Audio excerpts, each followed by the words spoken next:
Some of the papers that we're going to do would have been answered already. Some would not have been fully answered yet. So you would get a chance to answer it.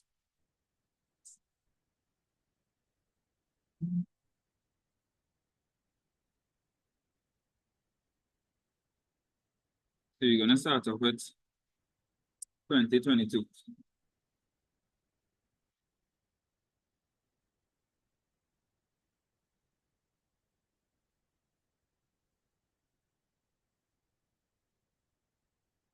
Now the first three questions on the, before I even go through this. So you see these 8 sections here? The very first 3 questions will be on these first 4 sections. Nature of economy, economics, production, economic resources and resource allocation, demand and supply, which will include elasticity and all those different things, and market structure and market failure. And then the last 2 questions will be on section 5 to 8. So a strategy that some people might adopt is if you're struggling with the second half of the syllabus, make sure you know the first half really good. Because if you know the first half really good, you can answer 3 out of the 5 questions really good. There's something to keep in mind. And if you do any papers, you will see that what I'm saying is true. The first 3 questions will come from sections 1 to 4. So let's take a look at number 1. It asks about the 3 main economic agents. See, section 1. And I think we all know the 3 economic agents, right? Households, firms, and governments. Is there anybody that didn't know that? Good. There was 3 marks. And then they wanted the rules of each agent listed in A1. Who knows the role of the household in economics?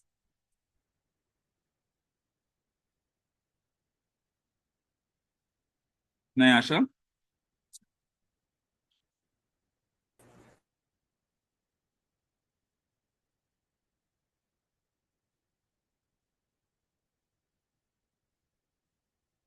Anybody knows the role of the household in economics?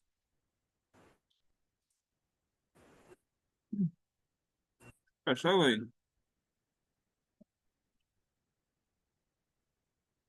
You all are the household.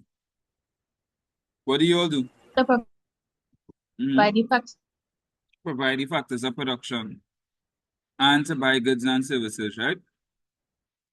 All of us say buy goods and services. And factors of production. Right, and some of us work in companies, right? So we provide the factors of production.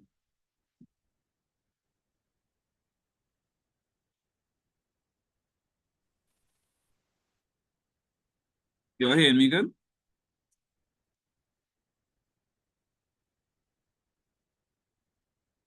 One second, let me switch networks. See if it helps.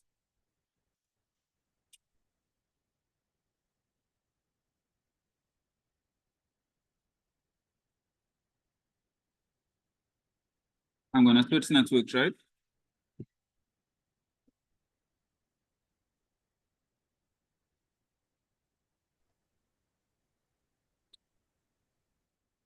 Can you hear me now? Can you hear me? Yes, sir. All right, good. All right, so before I was asking the role of the household, and it was to provide factors of production like labor, etc., and they consume goods and services. What do firms do? So them does decide what to produce, how to produce, and who to produce. All right. So they are the ones who produce the goods and services. So your answer is correct. And what does the government do? Provide the rules and the regulations for them to work with. Correct. Provide all the rules and regulations for the households and the firms. Perfect. So you could put government spending and taxation too. Yes. Government spending would be, and taxation, yeah, that is good as well.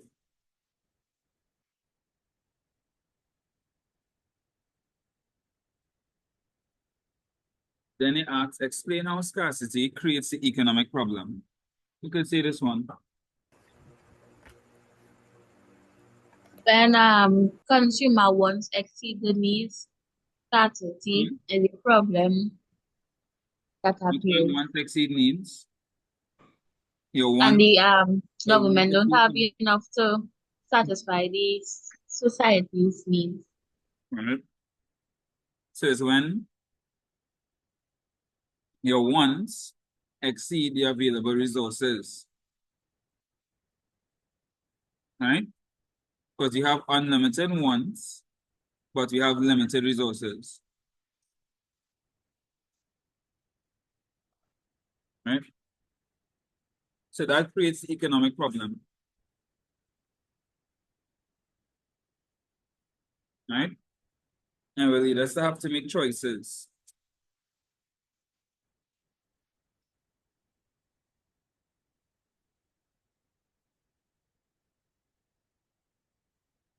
Right? Everybody good there, right? So the scarcity is the economic problem of having unlimited wants, but limited resources. And this will lead us to have to make choices and how to satisfy our unlimited wants. And this would lead to opportunity cost. You remember what opportunity cost is? The next best alternative. Mm-hmm. The next best alternative foregone. Which is the next question. Differentiate between opportunity cost and money cost. Opportunity cost is the next best alternative foregone. And what would money cost be? Monetary value you have to pay in order to The gain a good. monetary value based on an item, right?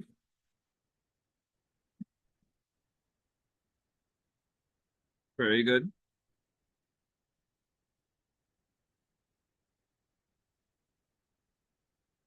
So they didn't ask for example, but because there was 2 marks each and I wanted to make sure that I get my 2 marks, I put in an example, right? Now, it may not necessarily be necessary. It's just if you have the time, better safe than sorry.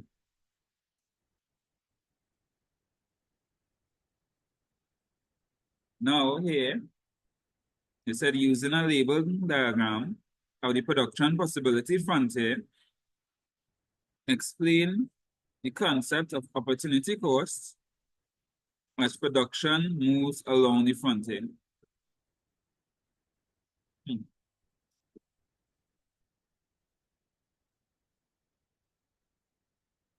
So, go and draw next one. Now you use it after. Just to explain how opportunity cost works using production possibility frontier. And then we'll go through the explanation and stuff that I wrote, right? So the PPF curve shows all the possible combinations of 2 goods that could be produced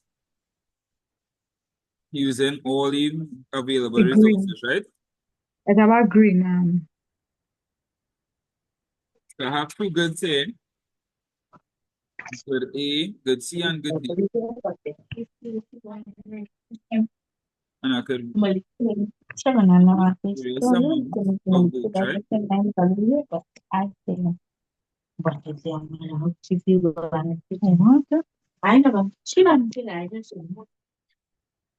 All right.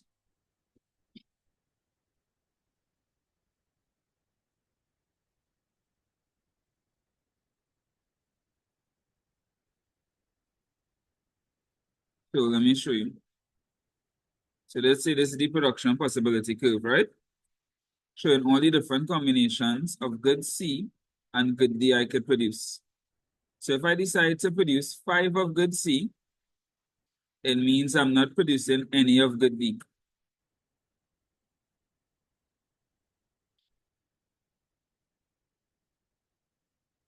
Now, if I was to produce 1 of good D,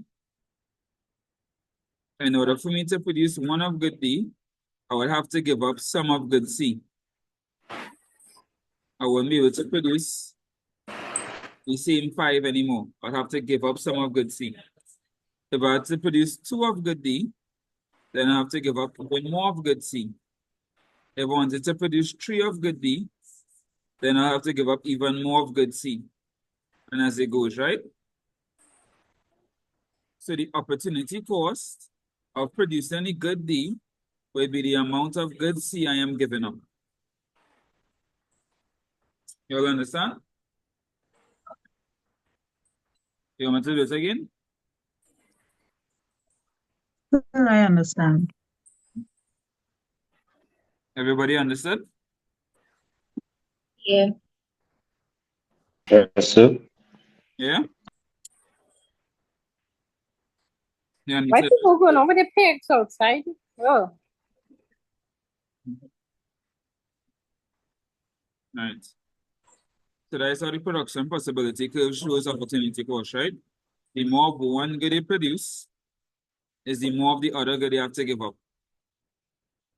So the good that they're giving up, the amount of the good they're giving up is the opportunity cost. So that's what you would explain here in the PPF curve.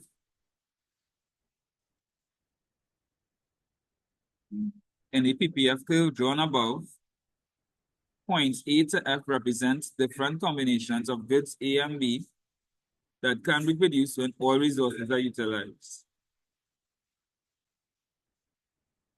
When 7 units of good A are produced, that should be R, not is, 0 units of good B can be produced. In order to produce 3 units of good B, 1 unit of good A must be given up, as can be seen by observing point A and point B. So if I was to produce 3 units of good B, I could only produce 6 units of good A, so I have to give up 1 unit. The amount of good A given up in order to produce good B would be the opportunity cost. So if a question like this comes, I want you to explain it similar to that, right?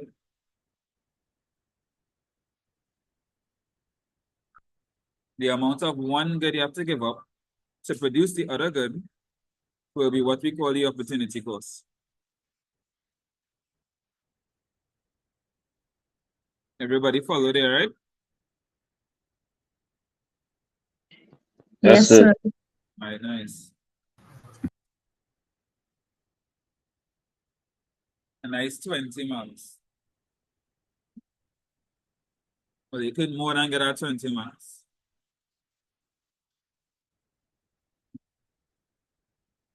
Number 2, market and supply schedule.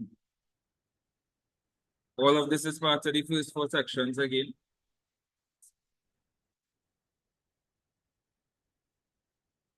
They ask us to define each of the following terms. First one is a market. So Yeah?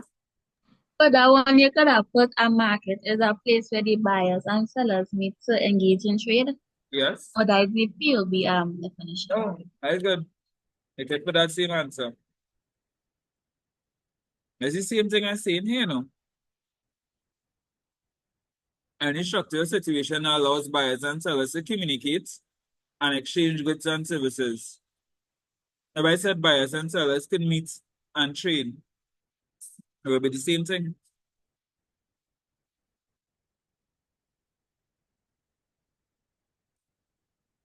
So all that is good. And a lot of stuff in TOB rolls over into Econ. So nothing is wrong with using that to your advantage. So you go to get full to max if you use the POB definition. You wouldn't lose marks now. Okay, POB definitions and the Econ definitions would be about the same for certain things, like your factors of production. It's the same. Market is the same.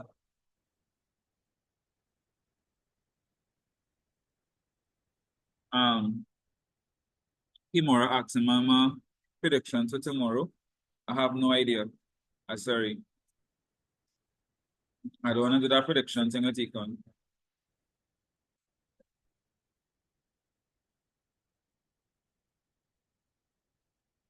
Great. Number 2, supply schedule. So the supply schedule, not supply, supply schedule and supply is two different things, right? Supply schedule is a table that shows you all the different quantities supplied at different prices.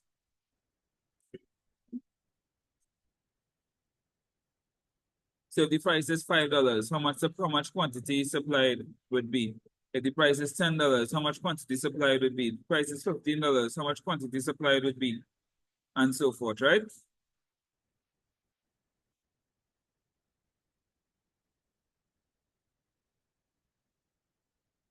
Same thing with demand. What is it going to say? If we supply the amount of a good the person willing and able to produce. Yes. The amount of goods that firms are able and willing to produce.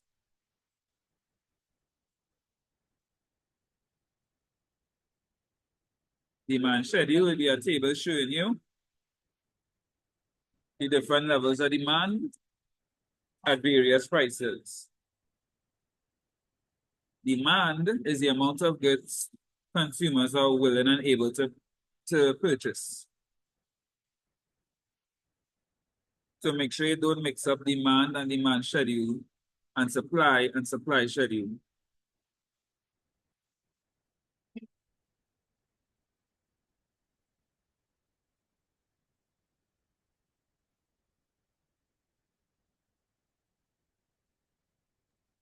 Sir, Yeah? you could give me the definition of demand schedule one more time, please. So, Schedule. all right. So the definitions for all of them, right? The demand schedule is a table that shows the quantity of goods and services that consumers are willing and able to purchase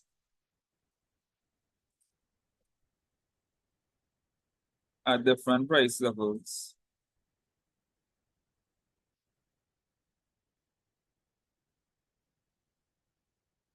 Right? So the supply schedule is the same thing, just that instead of demand is showing supply, right? That firms are willing and able to supply at different price levels.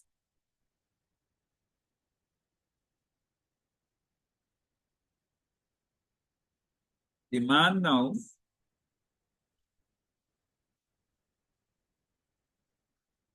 just 1 second.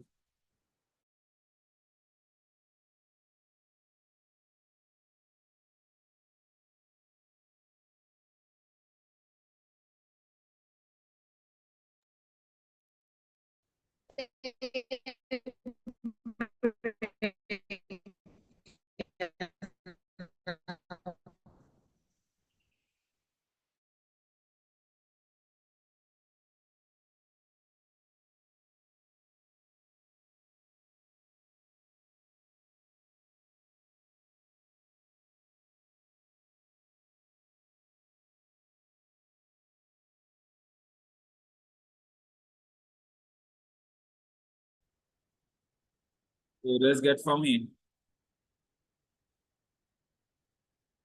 So just remember, all the quantities, all the elasticities is quantity over money. So in this case, is price elasticity of supply. So it's the percentage change in quantity supplied, quantity, over the percentage change in price. That's the money. Now let's look at how to calculate these percentage changes, right? First thing you have to do is calculate the change. And the change is always new minus old. Change is equal to new minus old. So, in this example here, they want to know price elasticity when it moves from 2 to 4. 4 would be the new, because it moved to 4, and it was 2, so 2 would be the old. So if I want the change in quantity supplied, I would take the new quantity supplied, which is 50, and minus the old quantity supplied, which is 10, which is what I did here. New minus old. 50 minus 10 is 40.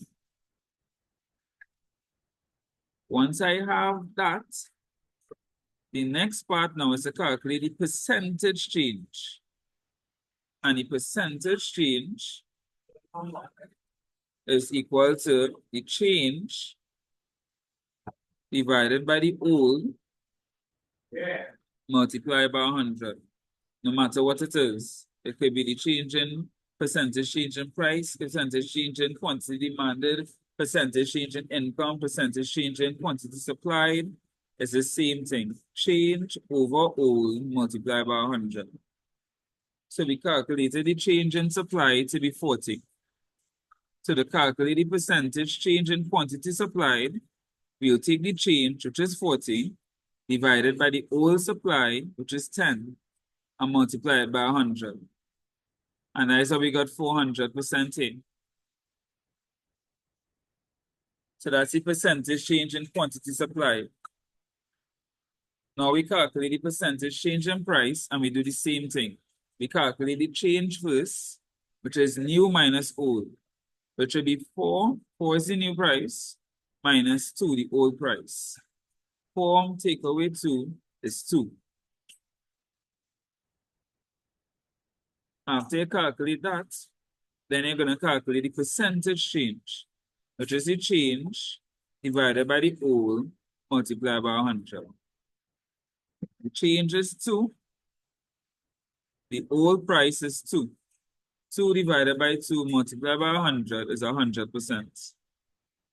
Now that we have the percentage change in quantity supplied and the percentage change in price, we can do this calculation for price elasticity of supply. Percentage change in quantity supplied, which is 400%, divided by the percentage change in price, which is 100%, and that will give us 4.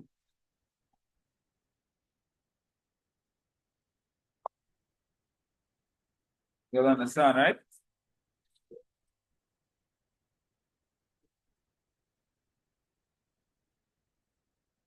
You'll understand? So, Filani, the last thing we say, the last explanation, once you have, you could say it over for please.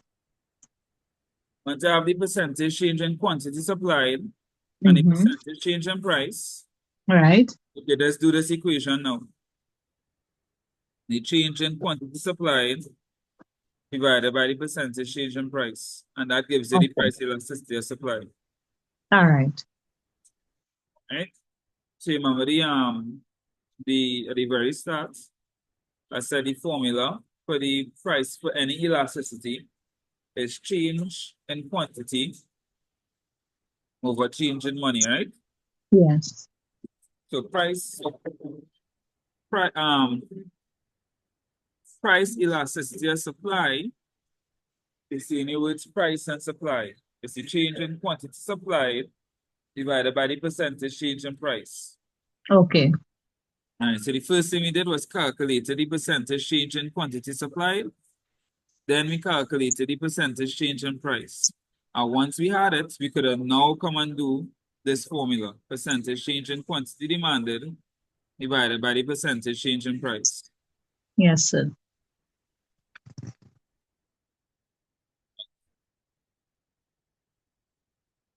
Everybody else good so far, right?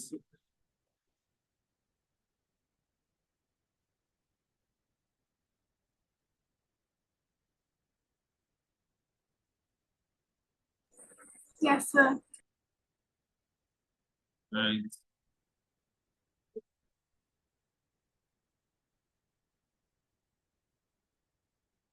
Moving on. I'm so sorry that I forgot to start back recording. And you missed out all our number one was. And at least number one easy-ish. No laugh at my drawings, please. Then can you use a ruler on my computer. Using the label diagram, illustrate the relationship between price of pens and the quantity supplied of pens. So I don't even have to draw the demand curve to show this, right? All I have to do really is really just draw the supply curve.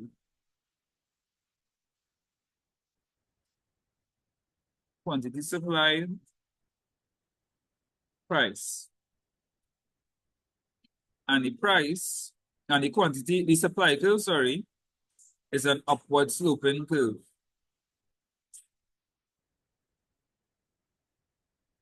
It goes this way. Right? So to plot this graph,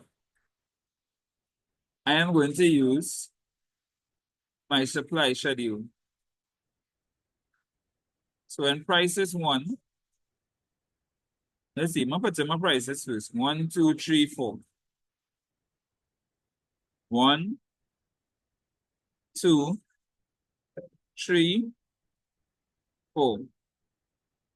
Then I'm going to put in my quantities, 10, 30, 50. 10. Let's see. So we can use pencil to draw the diagram, so everything has to be in pen. You could draw the borders itself in the lines in pencil, but the words and stuff would be in pen.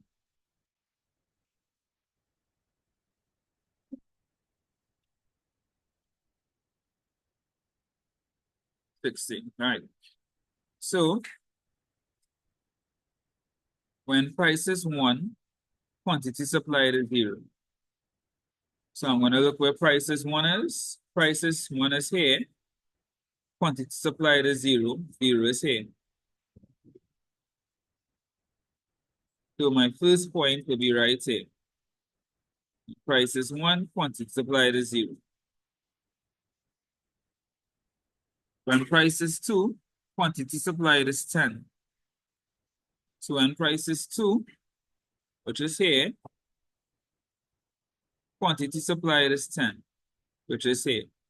So I'm going to look for the point that's in line with both of those, which would be here.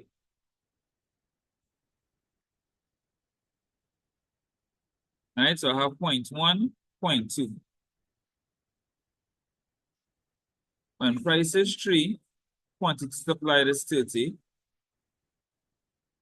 So when price is 3, quantity supplied is 30. So I'm going to look for the point, the part that's in line with both of those points, which will be about here. It's in line with that point and in line here. So I have point, point, point. When price is 4, quantity demanded is 50. So when price is 4, quantity demanded is 50. So I need a point that's in line with both of those, which should be about here. In line with price being 4 quantity supply being 50. And once I plot my points, the next step is to draw my graph.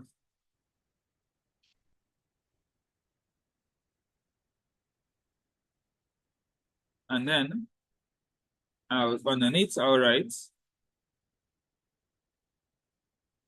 as can be seen in the graph above, or I could even start off as supply increases, as price increases, sorry, quantity supplied also increases. This can be seen in the graph above.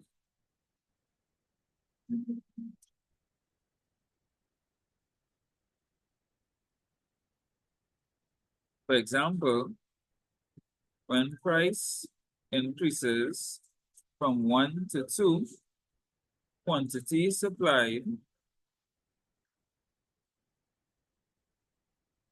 increases from 0 to 10.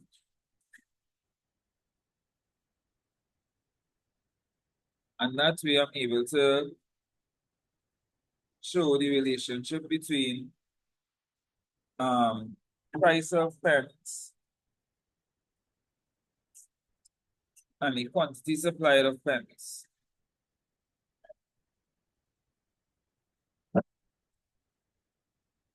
Formats. You didn't need the equilibrium point and stuff. I was showing somebody something else. We had the equilibrium point. But for this question itself, is all you need to do. Draw your supply curve for pens.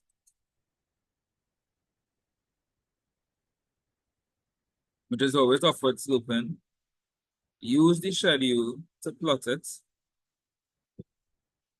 And then just explain what you have.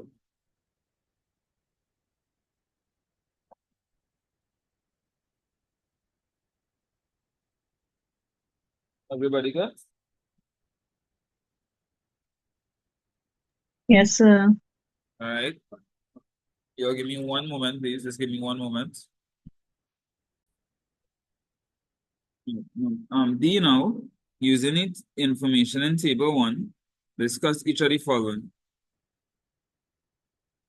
The price at which the greatest shortage of pens occurs in the market. So which price has the greatest shortage of pens? Meaning $1. $1, right? Shortage means there's not enough supply to cover the demand. And that would definitely be $1, because at $1, the demand is 50, but you have 0 supply. So you have a shortage of the full 50. And then the second one, they ask the price at which the greatest surplus of pens occurs in the market. So for to have a surplus, it means you have more more supply than demand. What price you have the biggest supply, the biggest difference between supply and demand? $4. $4, right? Supply is 50. So when I did this paper in school, my teacher said that's how it could have been $3 or $4. $3 or $4. The Yeah, surplus is why? because the supply 30 and the demand is 10, but I didn't find that was right because the next one was 50 and the demand was 0. Right, so the surplus is 50 and $4, and under $3, the surplus is 20. All right, so I'm not sure if we probably read something different. I'm not sure. If we misread it or something. All right? But in there, the surplus is the difference between the supply and demand, right? And then when the price is $4, the surplus would be 50. Because it's 50 supply, 0 demand. You understand, right? It makes sense to you? Yeah.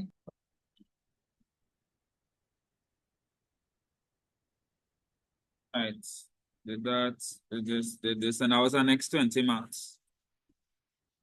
And then number 3, they're talking about market structures and market failure. You see? Those 3 questions will come from the first 4 sections of the syllabus. So if I had to have a prediction, as you were somebody was asking, that would be my prediction. The first 3 questions will come from the first 4 sections of the syllabus. You have market and market structure and market failure. Failure will be number 3. Either market structure or market failure or combination. And then number 1 and number 2 will be a mixture of demand and supply, production, and questions surrounding the productivity frontier, possibility frontier. All right?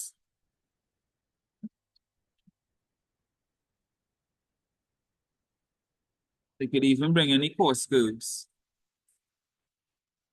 So number 3, they ask 3 examples of barriers to entry that occur in market structures. All right? Barriers to entry is anything that will stop someone from entering the market as a firm or as a producer, right?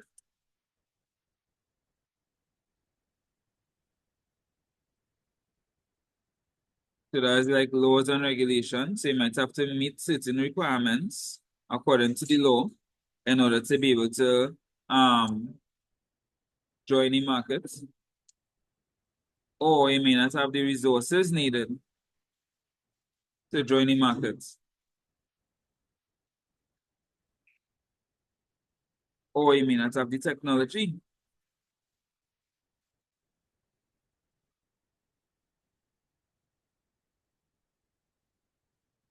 The cost may be too high, or you may not have there may not be the infrastructure available. Now, you can think of anything that's a barrier, that's something that will stop you from entering the market. You can put it as a barrier. Then they ask, identify the time period in which firms can enter or leave an industry. Who remembers that? What's the time period firms can enter or leave a country? So the long run. Thank you. So don't say between 3 to 2 years or anything like that, right? Or during summer. It is in the long run. The long run when all resources are variable. The firm can enter or leave the market. Thank you. Then they asked, identify 2 market structures characterized by barriers to entry. Right? So, if they bring in market structures, they will bring a question like this. Identify 2 market structures characterized by barriers to entry. Or identify 2 market structures characterized by many sellers. Or identify 2 market structures characterized by a similar yet differentiated good. Or identify the market structure characterized by a unique good. So you need to know all the characteristics of a various market structures, right? If they bring in a question on market structures, I really believe you'll bring something like this one in. I've seen this repeats in different ways in the other paper tools, as you see for yourself. So what is that duopoly? See that again? What is that duopoly? At least that. Oh, what is that A duopoly? duopoly is similar to oligopolies, just that instead of a few sellers, it just have 2. So in Trinidad, for example, it have 2 major networks, B-Mobile and Digicel. They will be operating in a duopoly.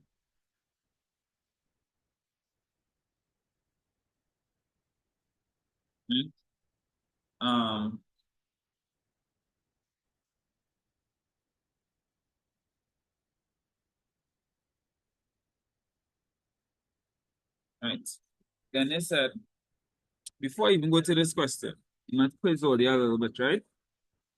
So if I say a market structure has a homogeneous good, which market structure am I most likely talking about? No, perfect competition. Perfect competition, right? Let's take a look at them one time. Perfect competition, monopolistic competition, oligopoly, and monopoly.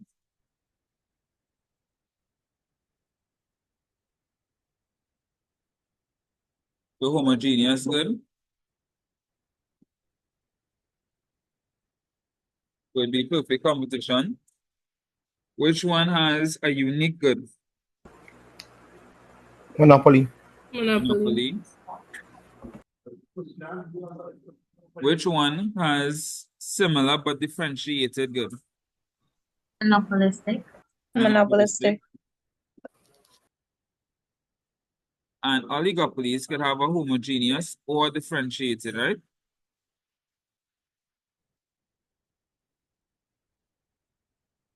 Who here is as a price maker? Competition. Monopoly. Monopolies are price makers. Who has some influence on price? Oh gosh. Monopolistic. Monopolistic only?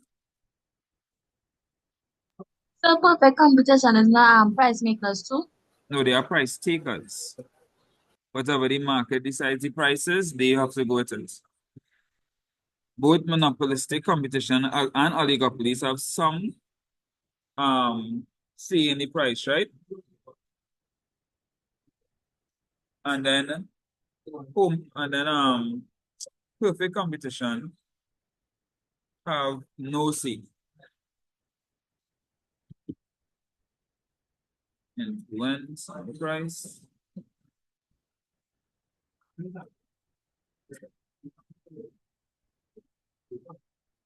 Price takers. Who has a large amount of barriers to entry?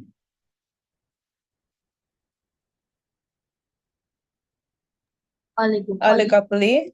Oligopoly. Anybody else? Perfect competition. No. Perfect competition have free entry and Monopoly. exit. Right, monopoly.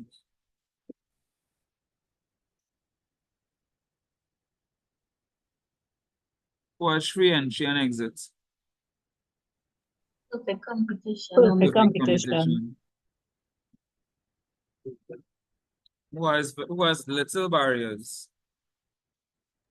Monopolistic. Monopolistic.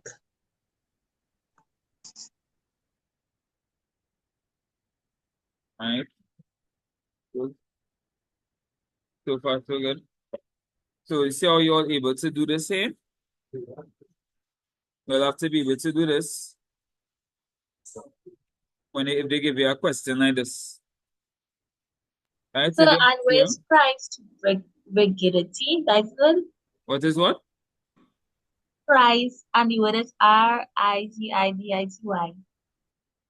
Um, type it from Anna Henian.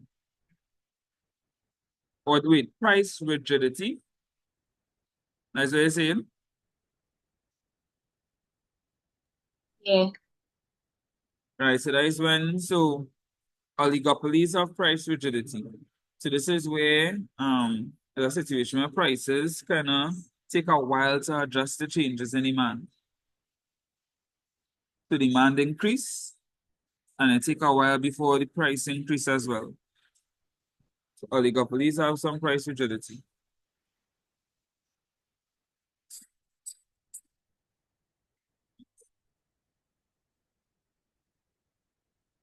Yeah, I'm not seeing it type it's rigidity. Right. What about information? Where does information flow freely? Perfect competition are perfect knowledge. Free information. Which one has Where is the information completely private? Monopoly. Little or no information, right?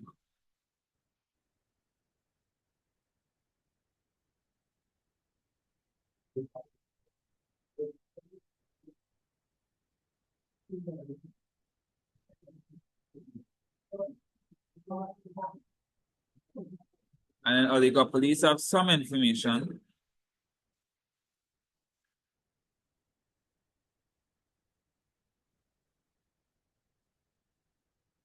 Monopolistic have some flow of information. Right? You all have to know the characteristics in order to answer the questions that will come, right?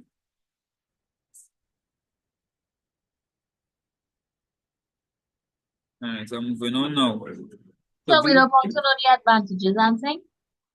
Well, if you know the characteristics, you could get advantages and disadvantages.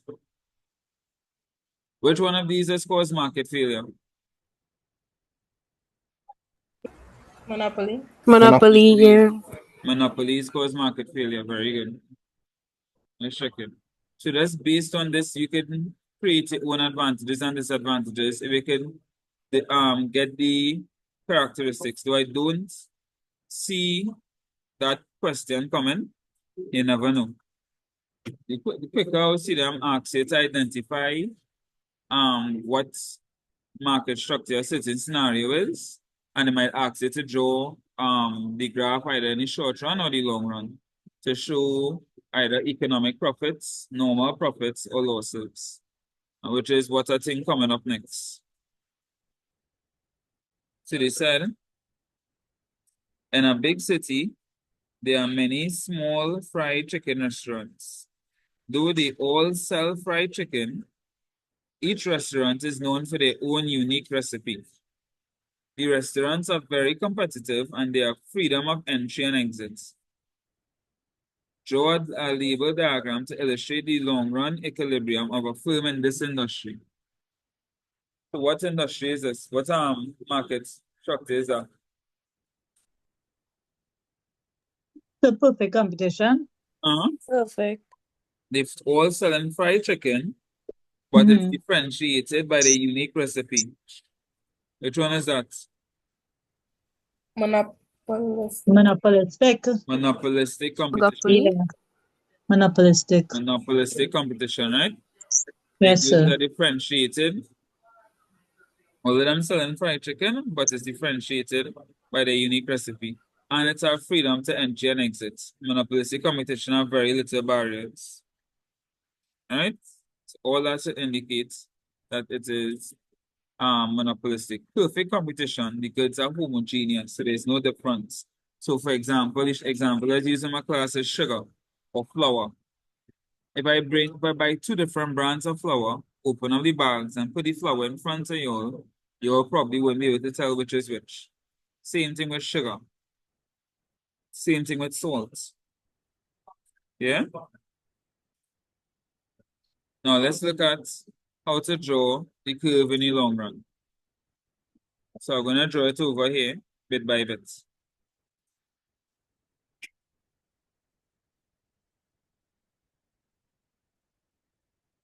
So this price, and then this is quantity. So the first thing I'm going to do is draw my demand curve. And once it's not perfect competition, the demand curve is going to be downward sloping. So the demand curve will look like this.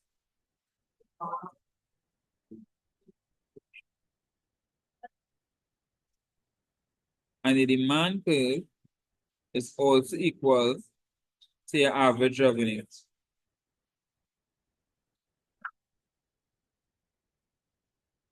Then I'm going to draw my marginal revenue curve.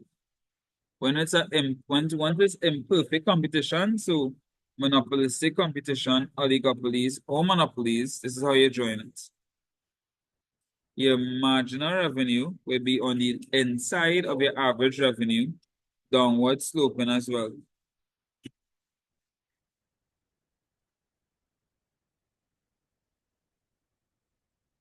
Marginal revenue. The average revenue here, marginal revenue here. Everybody good so far, right? Yes, sir. Yes, sir. Right. So the next two important things. So the firstly, I'll show you all the different ones first. So the next two important things is where cost curves are. The first cost curve you're going to draw is a marginal cost curve. And it's important to note where it is because we operate where marginal revenue, we operate where marginal revenue is equal to marginal cost. Because that is when profits are maximized. For example, so marginal revenue is the revenue you get from adding additional units, right? And marginal cost is the cost incurred from producing additional units. So let me show you all an example. Units, marginal revenue, marginal cost. 1, 50, 20, 2, 45,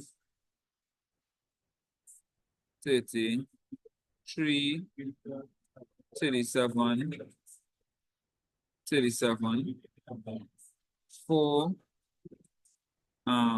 30, 45, 5,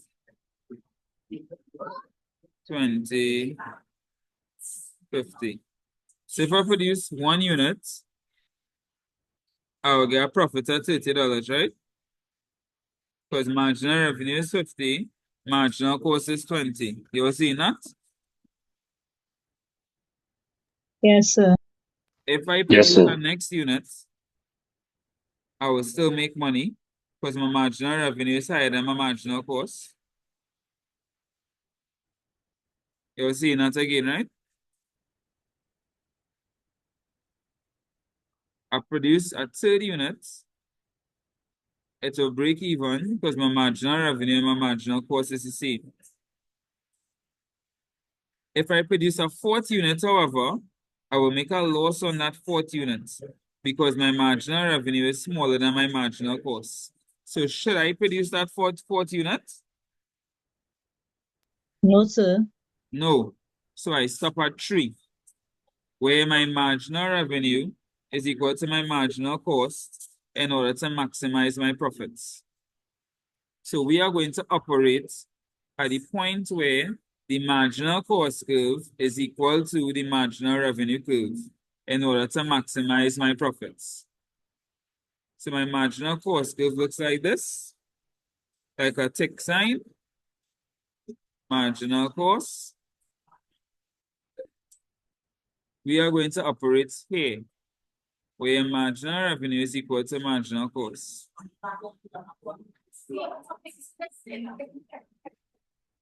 So this will be the quantity that I'm going to be selling, and this will be the price.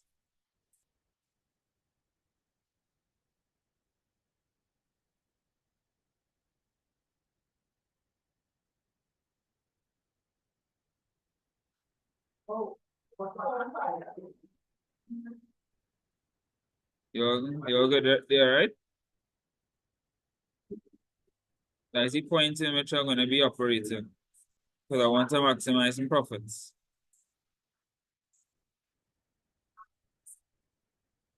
So that is this quantity here.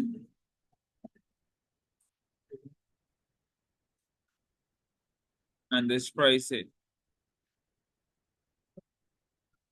Now, the next important curve we have to look at now is our average cost. So that will determine if we make a profit or a loss.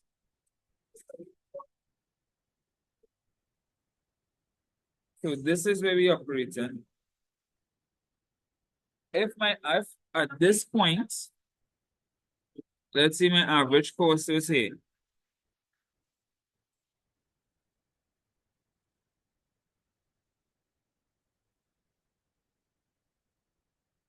Let's see, this is my average cost, right? Then I'm looking at this point here, where marginal revenue is equal to marginal cost.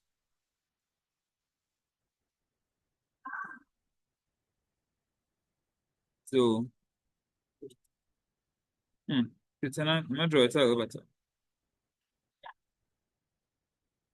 A little straighter.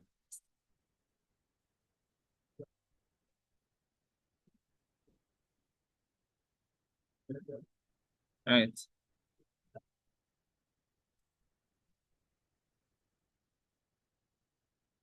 So, when marginal cost is equal to marginal revenue, I would compare my average cost curve with my average revenue curve. So in this instance, my average revenue and my average cost is equal at the point where marginal cost and marginal revenue meets. Once average revenue is equal to average cost, then you make normal profits.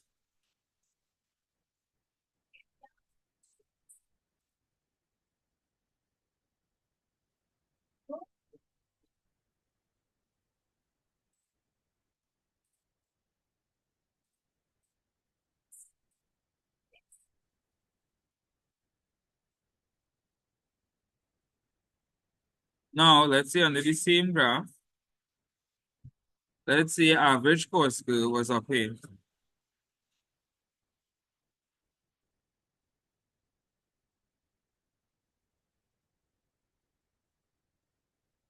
Right, so if it's up here, right? That means at this point, where my marginal revenue is equal to my marginal cost,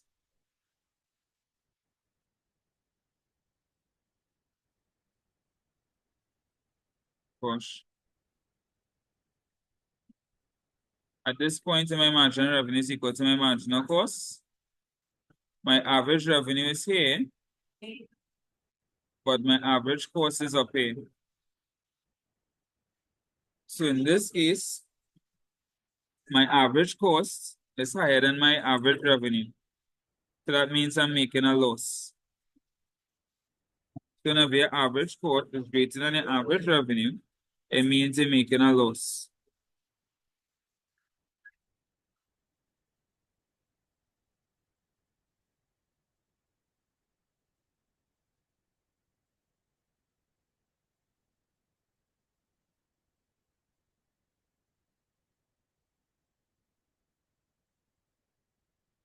Now the last one now.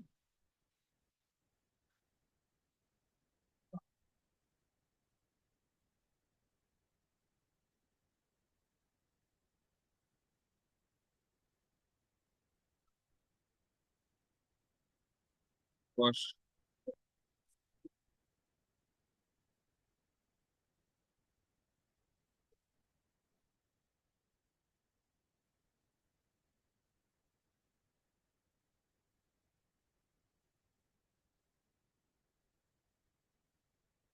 Right.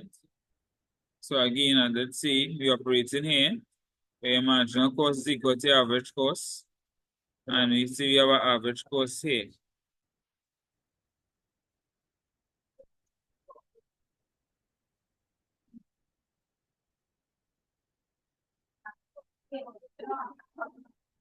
So in this case, at this point, a marginal revenue and average cost, a marginal cost meets average cost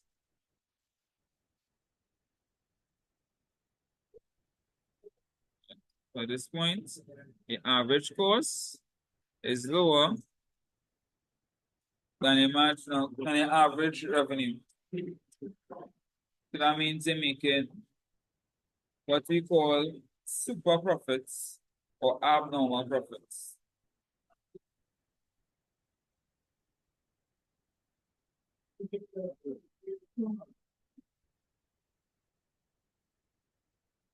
So average revenue greater than the average cost.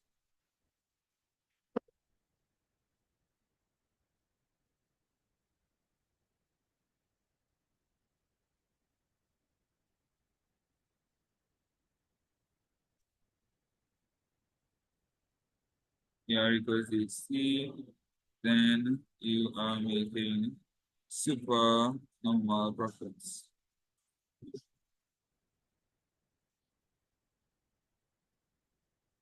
Now, in this case, in the short run, under imperfect competition, so monopolistic competition to be specific, you can make supernormal profits, normal profits, or losses. However, in the long run, you can only make normal profits. So if I'm drawing this curve in the long run, I'm going to draw my average cost curve here.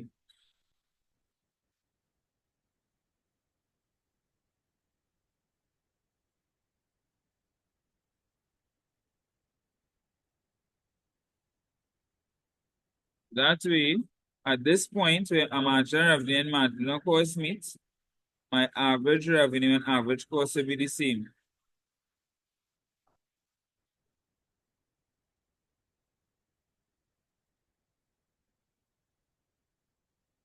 Right, so remember, under monopolistic competition in the long run, profits will always be normal.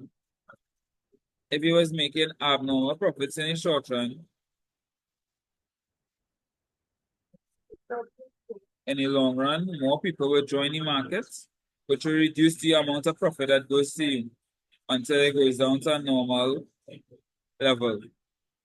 If in the short run is making losses, then people will leave the market.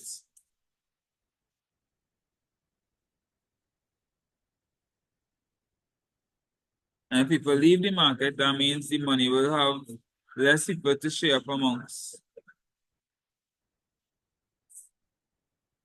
So that way you'll get more of the profit. Yeah, so you'll still get more profit until it move from losses to normal profit. Okay. So in a monopolistic competition in the long run, you'll always make normal profits. That is how we knew to draw. When they said draw a label diagram to illustrate the long run of the firm in the industry, they didn't ask to illustrate profits or losses or supernormal. They just said long run. You're supposed to know that in the long run, monopolistic competition, in the long run, the graph will demonstrate normal profits. You do one for the man, it's on. C. Discuss two ways in which the barriers to entry could determine an existing firm's long-run equilibrium position.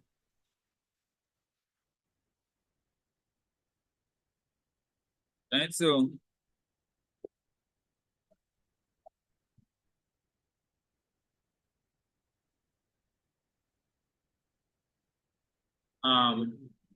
both of what I explained just now is right here.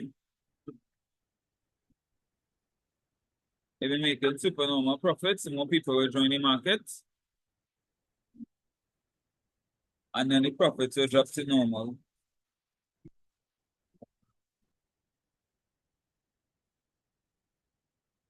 If we're making losses, we will leave until the profits go up to normal.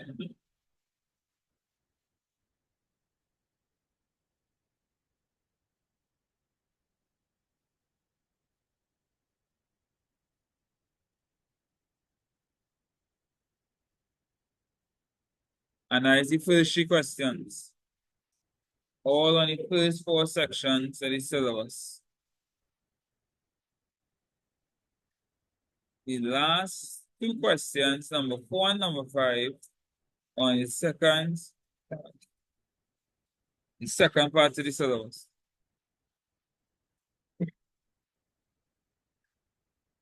So again, if you know the first part, the first 4 parts, real good. That is close to 60 marks in the bag there. Close to 60 marks. could ask for more. Well, they could ask for more, but that's a really good start. Right, now we're gonna look at number 4.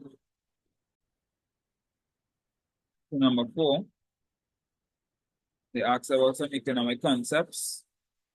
They ask about capital consumption, investment expenditure, and disposable income.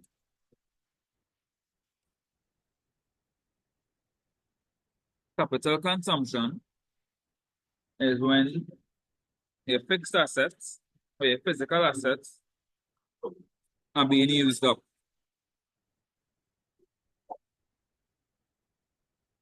So you call it the decrease in value of physical assets.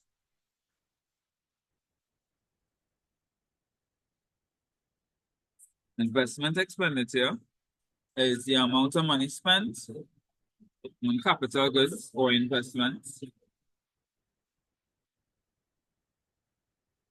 And then disposable income is the money remaining after minus subtracting all mandatory charges. So after all the expenses, the money that you have remaining is called the disposable income. So they can access stuff like this, just random economic terms to start off.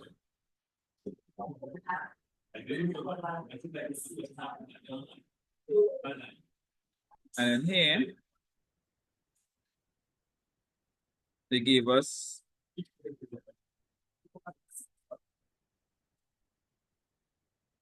some information here. They said study the table 2, which shows the gross domestic product of a country and answer the following questions, right? So they give us interest income, depreciation, wages, gross private investment, indirect business tax, rental income, exports, foreign net foreign factor income, government expenditure, and household consumption. And they want us to calculate GDP,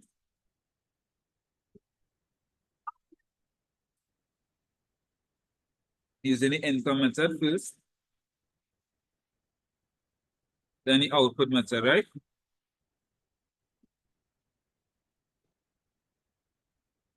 So if you get a question like this, right? And the answers are different, it means you did something wrong somewhere.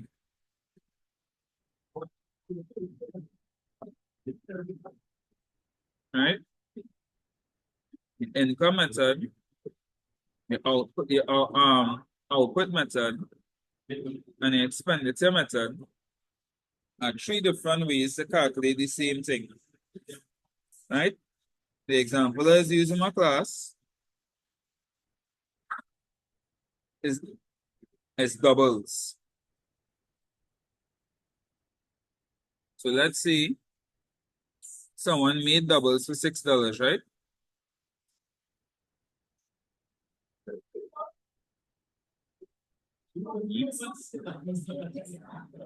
When it doubles is sold for $6, that's to be considered income.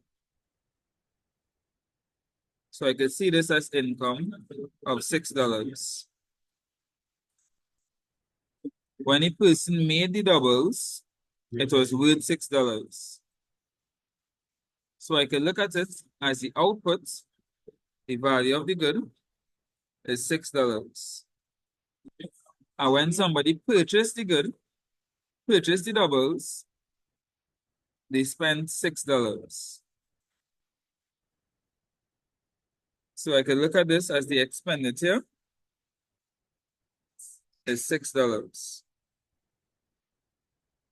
The income method, the output method, and the let's call it input method, the output method, and the expenditure method is just three different ways of looking at the same thing.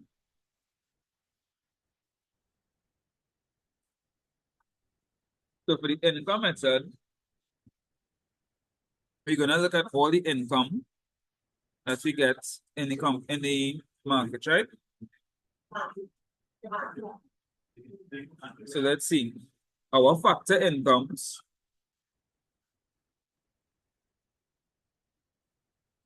are interest. How you get interest from capital, wages,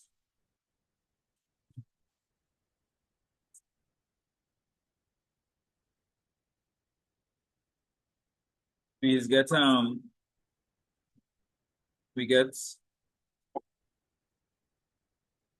wages from labor,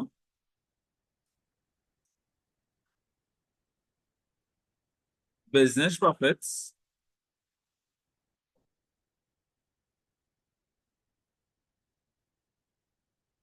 right? We get money from entrepreneurship profits, and our rental income. These are our four incomes, right? Land, we get rent. Labor, we get wages. Capital, we get interest. Entrepreneurship, we get profits. Everybody following so far? Yes, sir. Right. Now, you will see it have something called depreciation, right? Depreciation is the loss of value of a fixed asset over a period of time. For those who doing accounts. To calculate profit, we would have subtracted that depreciation to calculate the profit, right? However, depreciation is a capital cost and should not be included when we're looking at our income method. So we would have subtracted depreciation when calculating the profit, business profit. So we're going to add back that depreciation. You have to add back the depreciation if you have any when you're doing the income method.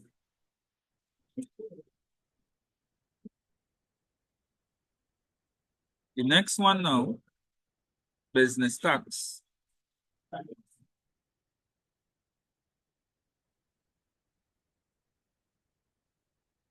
The business tax would have also been subtracted when calculating your profit.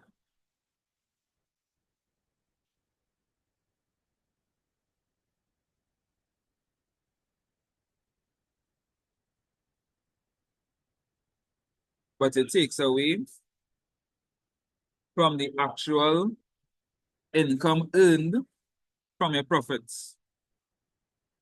So you also have to add that back as well. So to do your income method, you're going to add your wages, your rent, your profits, and your interest. And if there's any tax or depreciation, you're adding those back as well.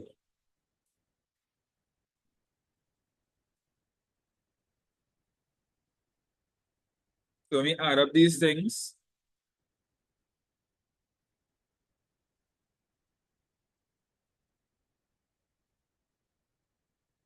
it's 65 plus 75 plus 150 plus 200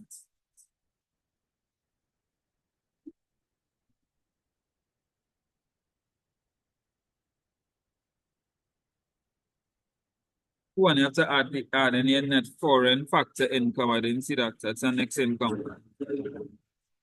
So this will be all your any income that you got from foreign. You add in that as well. So we add in 150, 35, 65, 200, 75, 75, 20, and that gives us $620, right? So to find the GDP, you're just adding up the things that coming into the business, or the money you're receiving. Yeah, well, in this instance, when you're doing the income method here, you're adding up all your income.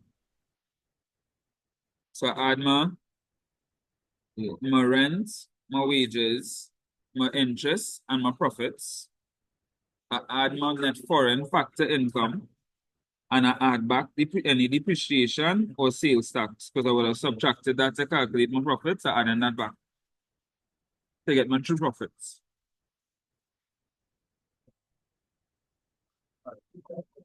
And that will give me 620. Now, if I did this correctly, and when I do the output method, I am supposed to get the same thing. The output method looks at the goods and services, right? The value of them. To do the output method, well, the formula right here, C plus G plus I plus X minus M, right? C is a consumer spending, G is a government spending, I is a business investment, and XM, that's now, I have here, this is my expenditure method.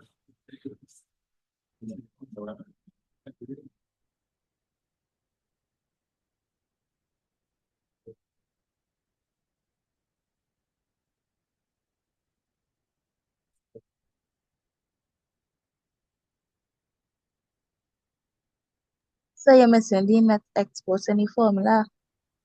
And here, If you're missing the net exports in the formula, or that is imports. no, the net exports will be imports minus exports.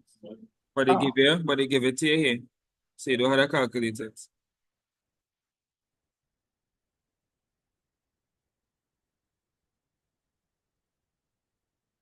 Mm. The consumer spending will be household consumption. The government spending would be government purchases. Your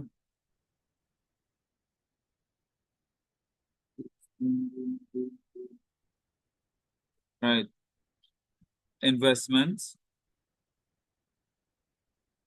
and then in net exports. So the tax wouldn't be one. No.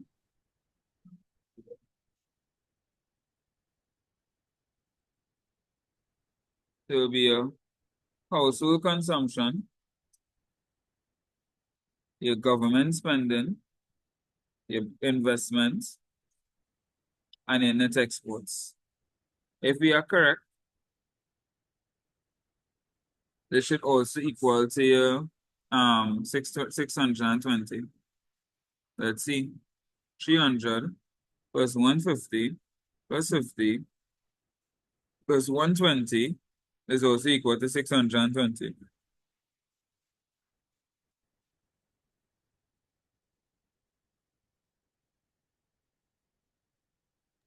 And how to calculate the GNP, How to calculate? gross national product. Right, so gross national product is the value of all the goods and services produced by a country, right? Similar to gross national income. So according to what information they give you, let's say they give you GDP.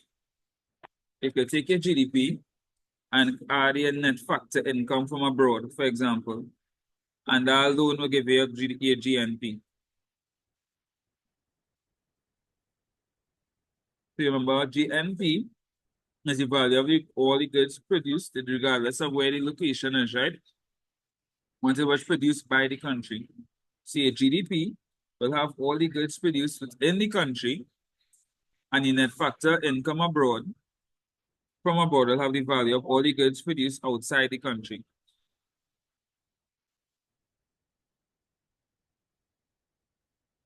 So you just add the two of them together, and that'll give you a GNP. You have a question like that here, boy?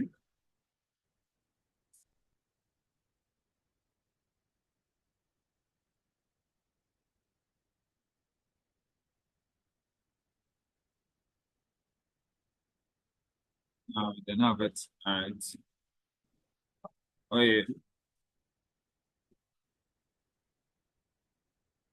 So in one more time, income method, you're looking at your factors, your factor incomes, right? Which is profits, interest, wages, rent. Add any income from abroad, and you add in back your taxes and any depreciation.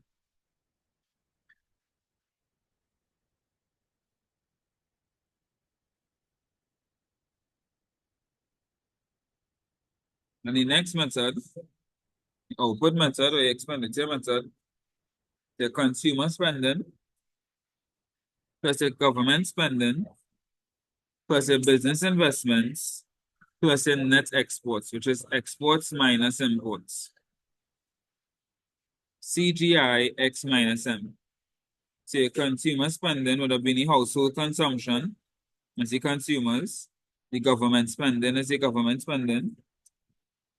Investments is our gross private investments, and then in net exports.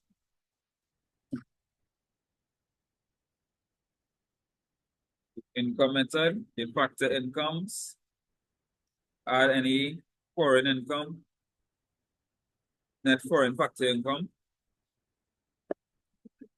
add back your depreciation and your tax. Next method, C plus G plus I plus net exports. Consumer expenditure, government expenditure, investment expenditure, and net exports.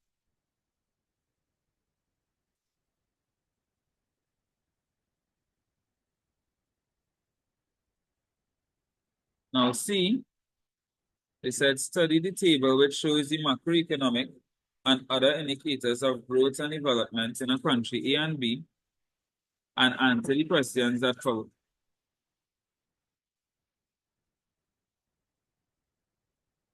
All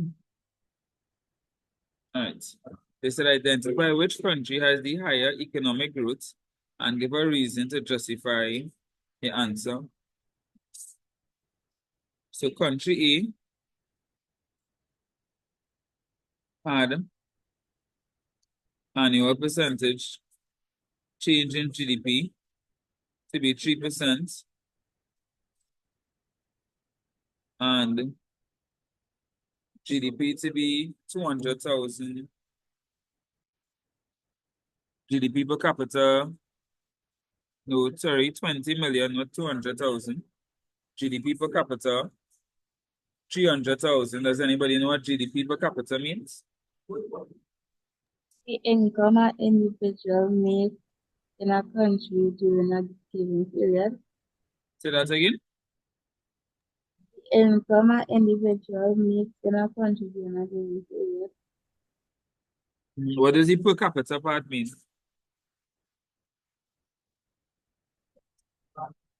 The individual. Right. Individuals or per person, right? Per capita means per person. They give us the literacy rate and they give us the average life expectancy. So I think they had an error in this question, right? The first part, they ask for which country has the higher economic growth to justify the answer. And then they said identify which country has the higher economic growth again, which is supposed to be standard 11, right?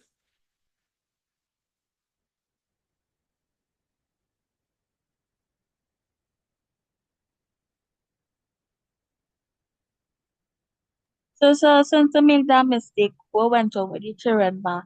I am not sure, you know. I'm hoping they would have gotten either they would have dispelled this question completely, or they would have given him mark for it. I'm not sure. So I don't know who. Right. So here, this part here is not. I'm not sure why I have this here. Right? Country B has the higher economic growth, right?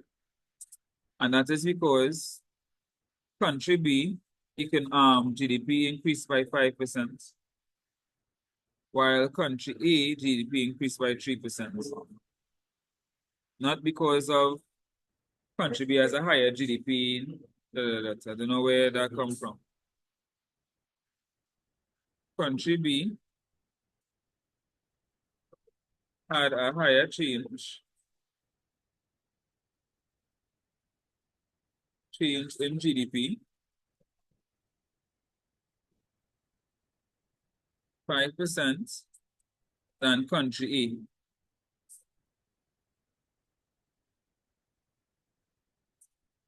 A. %3. So country A literally grew by 3%, but country B grew by 5%. So it grew by 2% more, right? And they used GDP to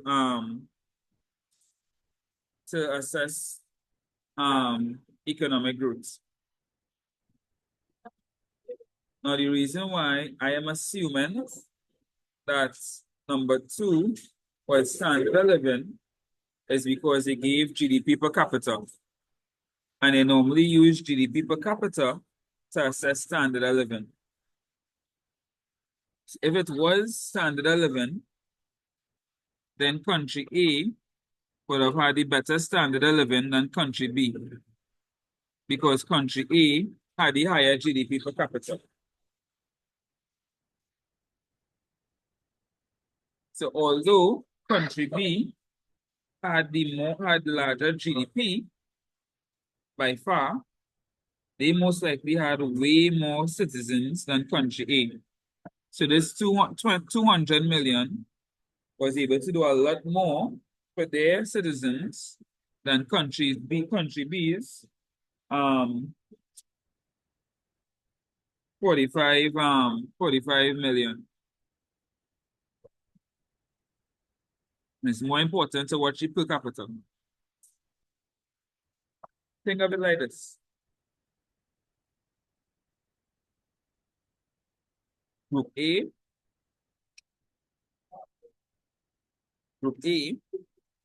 has $5,000. Group B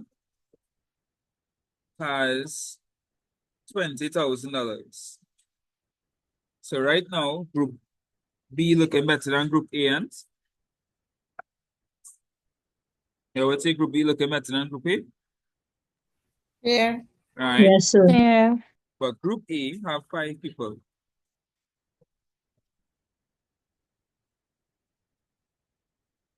Group B have 50 persons.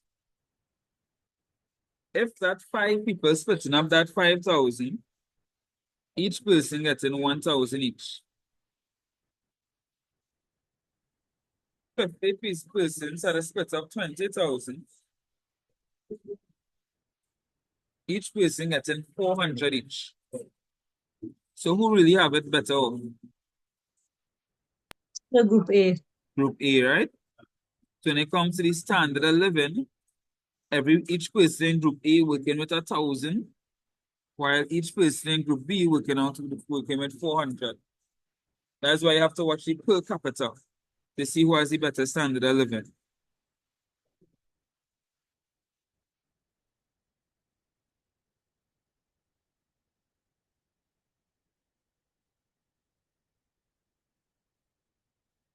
Right, and it's 20 marks. So if you didn't notice, number 4 and number 5 tend to be a lot more detailed. Whereas macro and the whole. Right? So as I say, make sure you have your first four parts of the syllabus really good. So you can get 20 marks in the first 3 and then make up what marks you could in number 4 and number 5.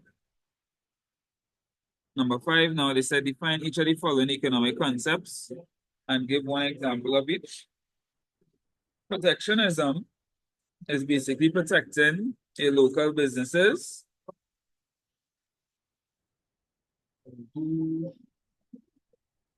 from international trade.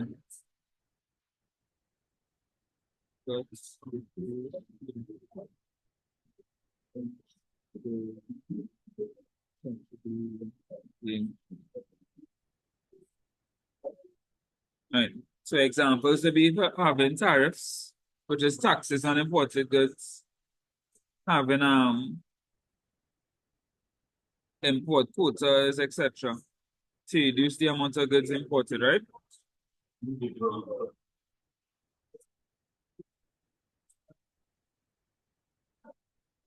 Then it asks about structural adjustment. So you see you see how they start off, right? Asking you to define certain things, right? Certain economic concepts. So this one now,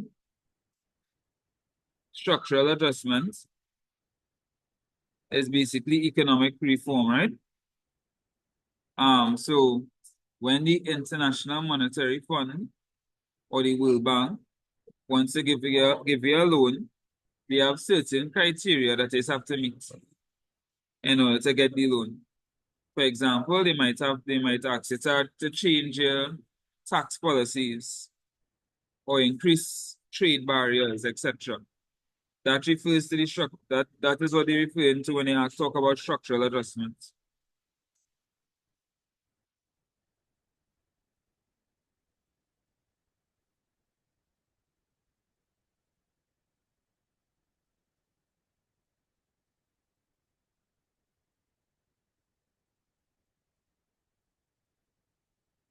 Then it said, explain 2 advantages of economic integration in a country. So before we could even explain any advantages of economic integration, what is economic integration? Anybody knows? So that is not when the countries remove the trade barriers Yeah. so that they could set up in other countries and import and export in other countries. Yeah, basically. So they remove the trade barriers so they could coordinate their economies together, coordinate the economic policies. Right? So it have a few benefits. You increase the amount of trade you're doing. So it have free movement of goods and services among all these countries that are now doing this economic integration. So you have more trade. The goods are easier to get now, so you have lower prices for your consumers. You can allocate your resources more efficiently because you have more resources to work with, basically. And it could definitely lead to increases in economic growth and GDP.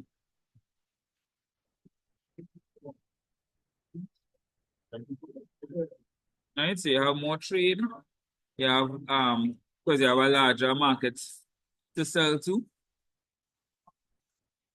You have reduced prices for consumers.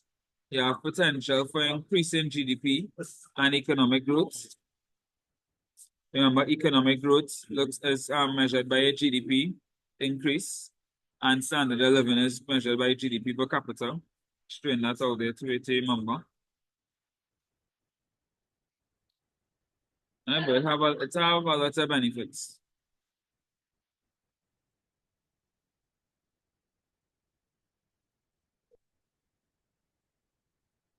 Oh, then do this one. So let's do this one here now. They said the COVID-19 pandemic highlighted problems that small developing countries face due to limited resources to technology and communication, relating to technology and communication. These problems include limited access to the internet, where, what, in some areas, and limited knowledge regarding the use of technology. Discuss the ways in which foreign direct investment can be used to solve this problem. I want to know if it is really a Caribbean person who write this question. Anybody here from Guyana? Anybody here from Guyana?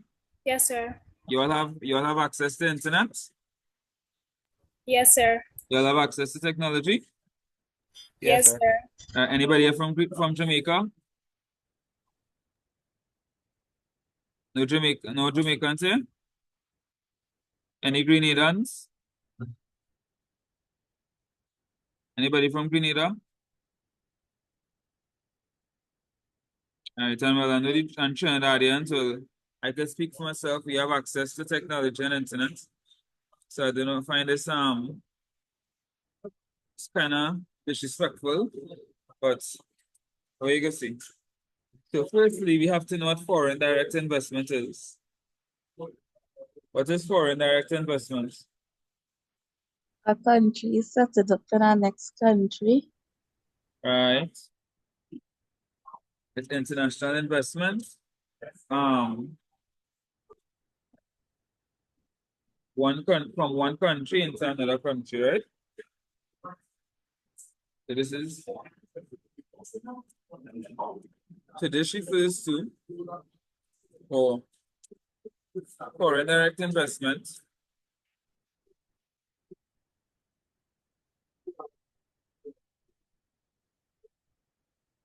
refers to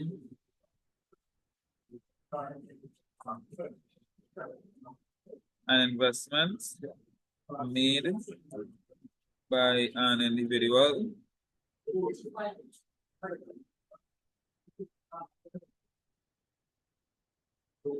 or firm in one country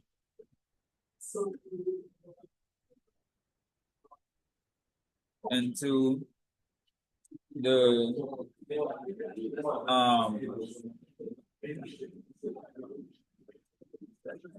business interests in another country.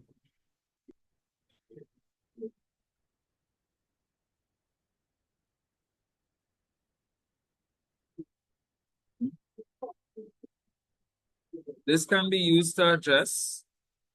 So you're gonna talk about the specific problems you talk about, right? Technology and communication. This can be used to address technological and communication challenges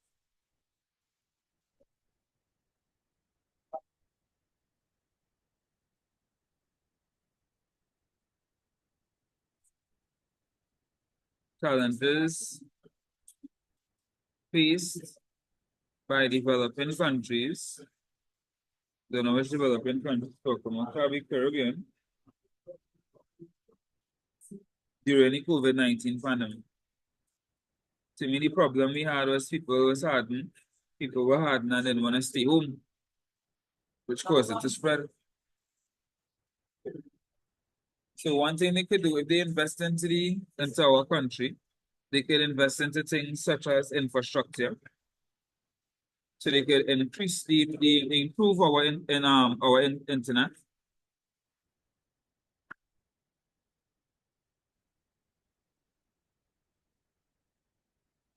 For one, they can invest into the development of infrastructure to improve internet access.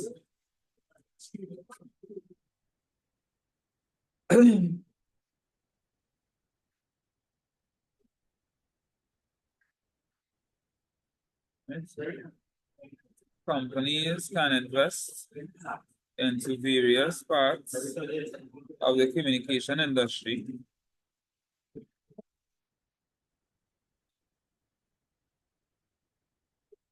which can lead to an overall improvement in the quality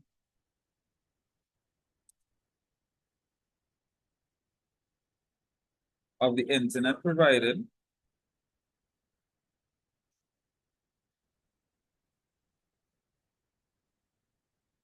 and improve the access to it.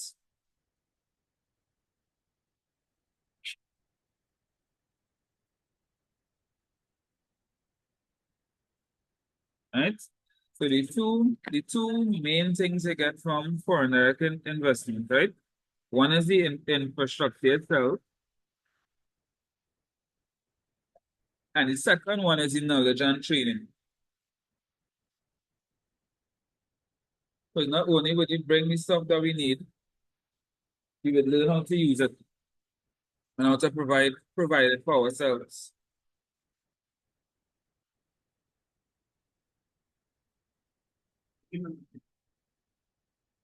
Another benefit would be the training and the transfer of knowledge that would also occur.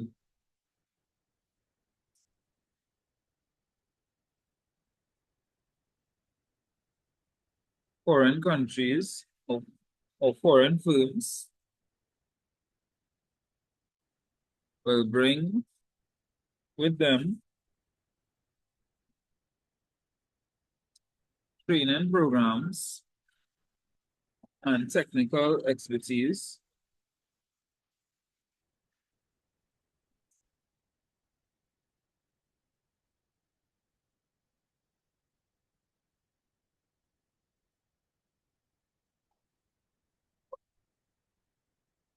local employees would need to be trained and developed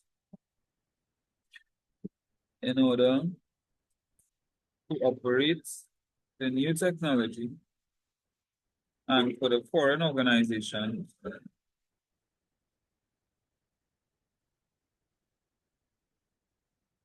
to establish the operations. So basically the stretch those two main points enough to get 3 marks each.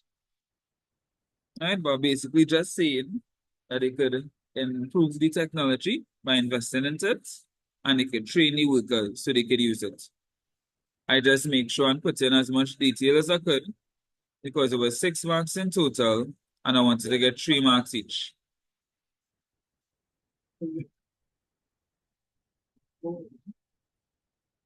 Which set of questions you'll find were easier? Numbers 1 to 3 or numbers 4 to 5? 1 to 3. 1 So to I 3. found numbers 4 to 1 5 to was 3. easier. 1 to 3? Yes, sir. All right. Yeah, 1 to 3.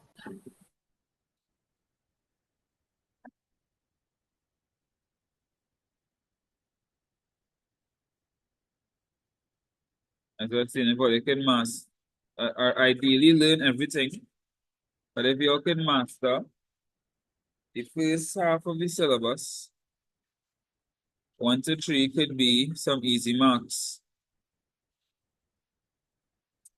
But ideally, you should know everything.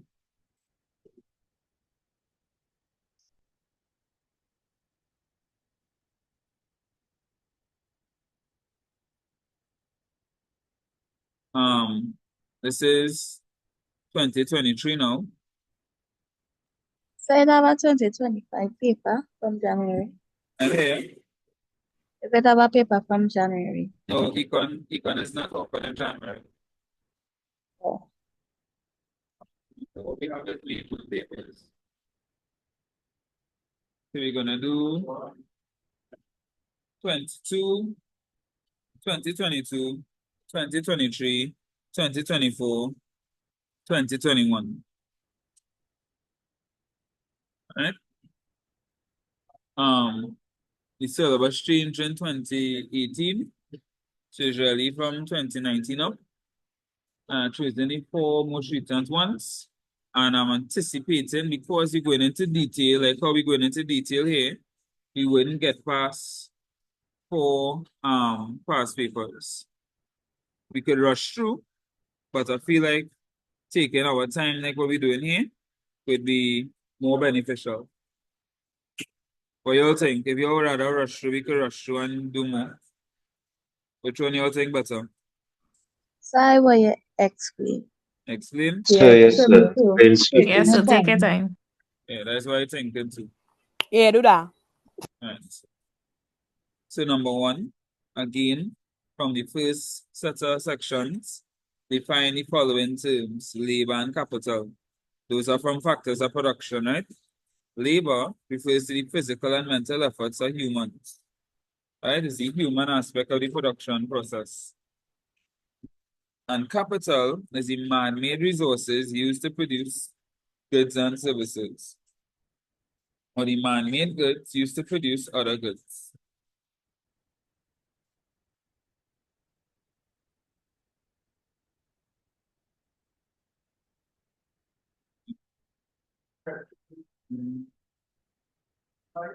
What is land?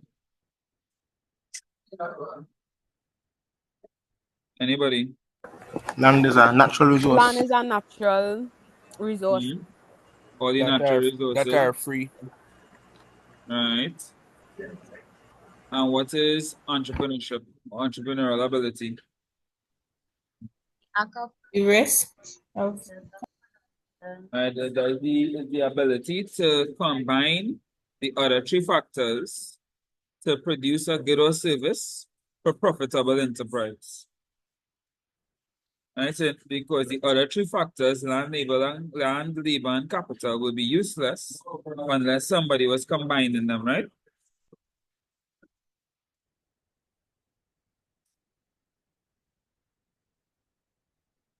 Agree? Yes, sir. Yes, sir. Right.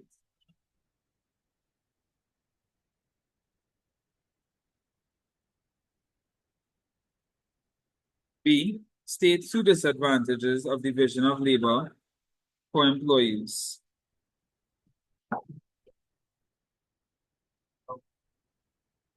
So they could become bored, or they Sir, could sir, be lack of creativity. undertrained because they're doing one thing over and over, so they don't have enough skill. So in Mm-hmm. case they lose a job, they wouldn't be able to go out in the world of work and acquire another job that requires other skills. All right. Which is a real problem that a lot of people face. That's why I would highly recommend when people are now entering the work world to work in a small organization first and develop your skills. Instead of working in a large organization, doing very specialized work, and then you can't handle your resume looking poor because you only can only do a specific job, right? Okay, so firstly, division of labor is the separation of tasks into smaller tasks. You have to know that in order to be able to understand the advantages and disadvantages. So it can lead to boredom because you'll be doing a small task over and over again. And because you only specialize in one small task, you're less marketable. As what I said it just now, boy. My gosh, why is your name slipping me? Yancy said just now.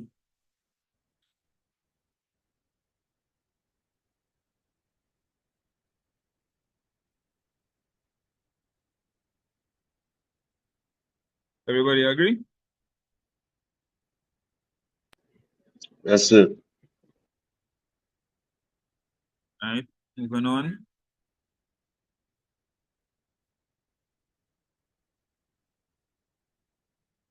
Explain how a large chain of fast food restaurants might use each of the following economies of scale to an advantage.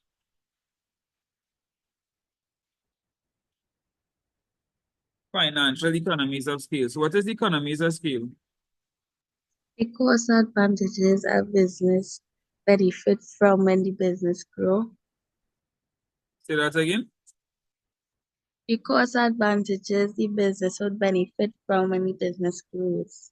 All right.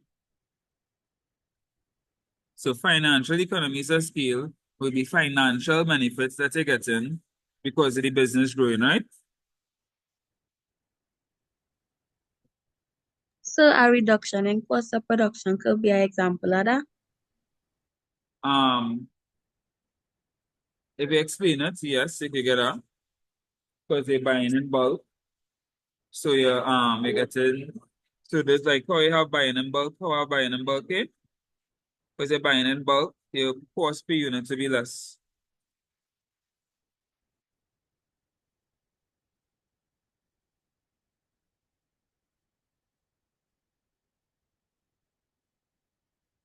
Then it asks marketing economies of scale. So benefits you'll get from marketing because your company grows. You're able to afford larger scale advertising. You could get the best influencers to push your brand. You could get greater brand recognition. Be able to get better marketing deals.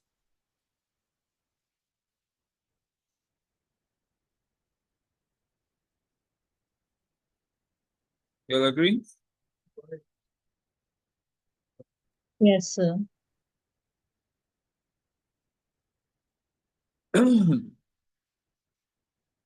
Right.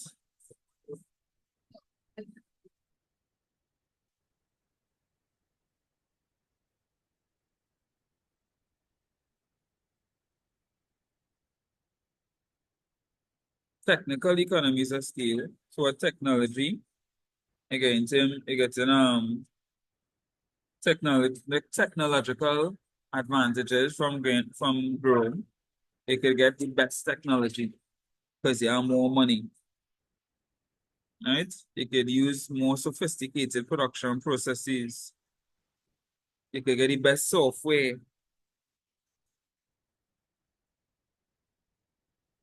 Yeah? Yes, sir. Managerial economies of scale. You could get the best management. You could get more managers. You could get managers who specialize in various areas.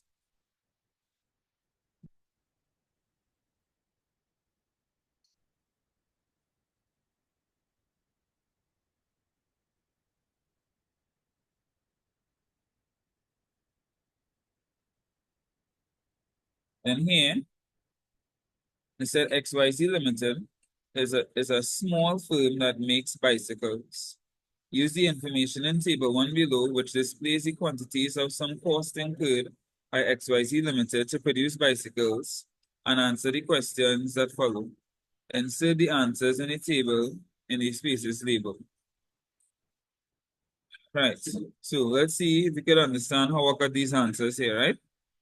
The first one was to calculate fixed costs when no bicycles are produced. So firstly, the total cost is equal to fixed cost plus variable cost, right? Yeah? You all remember the Yes, difference sir. between fixed cost and Yeah. variable cost? Yes, sir. The fixed cost is the cost that do not change whether the business making money or not. No, but Like, yeah, not when they making money or not, but no matter how much they no produce. matter what. Right. So Right? that is like rent and Right. utilities, and variable costs is the cost that could change and will vary depending on how the business go or grow, like wages and cost of production and all that. Right. Right. And so fixed cost doesn't vary based on how much you produce. Variable cost varies based on the amount of goods produced, right? So if I rent a room for 3,000 a month and I make no goods, how much do I have to pay in rent? Same The 3,000. same 3,000, right? So even if my quantity is 0, I still have to pay my fixed cost. And if I don't have any variable costs, all I have is fixed costs, then won't my total cost be equal to my fixed costs? Yes, sir. Right. So in the first section, when quantity is 0, variable cost will also be 0, because variable cost is based on the quantity of items produced. If you produce 0, the variable cost will be 0. But since the total cost was 10, and the variable cost is 0, that means the fixed cost is also 10. Everybody understands how I got 10 there for fixed costs? Yes, sir. Right? Now, when quantity is 1 and when quantity is 2, fixed cost is going to remain the same. It's important to remember that. Fixed cost does not vary based on the amount of goods produced. Yeah? So that's how I was able to fill in these blanks one time, right? So if total cost is 14 and fixed cost is 10, that means variable cost would have to be 14 minus 10, which is 4. Because remember, fixed cost plus variable cost is equal to total cost. You all agree? Yes, sir. All right.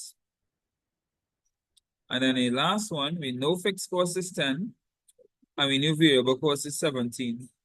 So total cost is fixed cost plus variable cost, which will give us the 17 for total cost.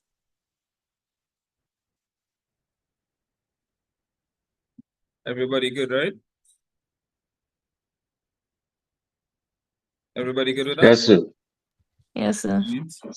See how easy these, in my opinion, how easy these questions has come, and that is the 20 marks there.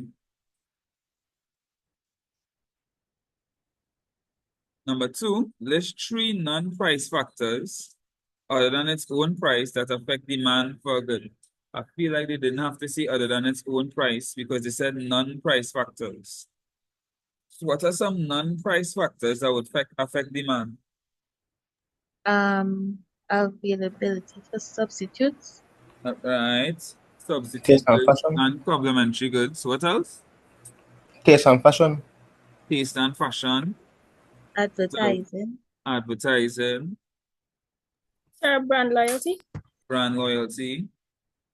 What about the income? Change in income. Change in income. Right. Well, you know the thing, man. Taste and preference, income level, availability, the good level of education, quantity of good, price of other goods, bandwagon effect. Don't forget that one, advertising. There's 3 factors that affect the price elasticity of supply. So what affects supply now? weather, Say that again. The weather, right? What the else? cost of Taxes. The production, cost of and production. technology. Profitability is the next big one. Very good. Taxes. And technology. Availability of technology is now gonna see it. Very good. Nice. Now I want you to give.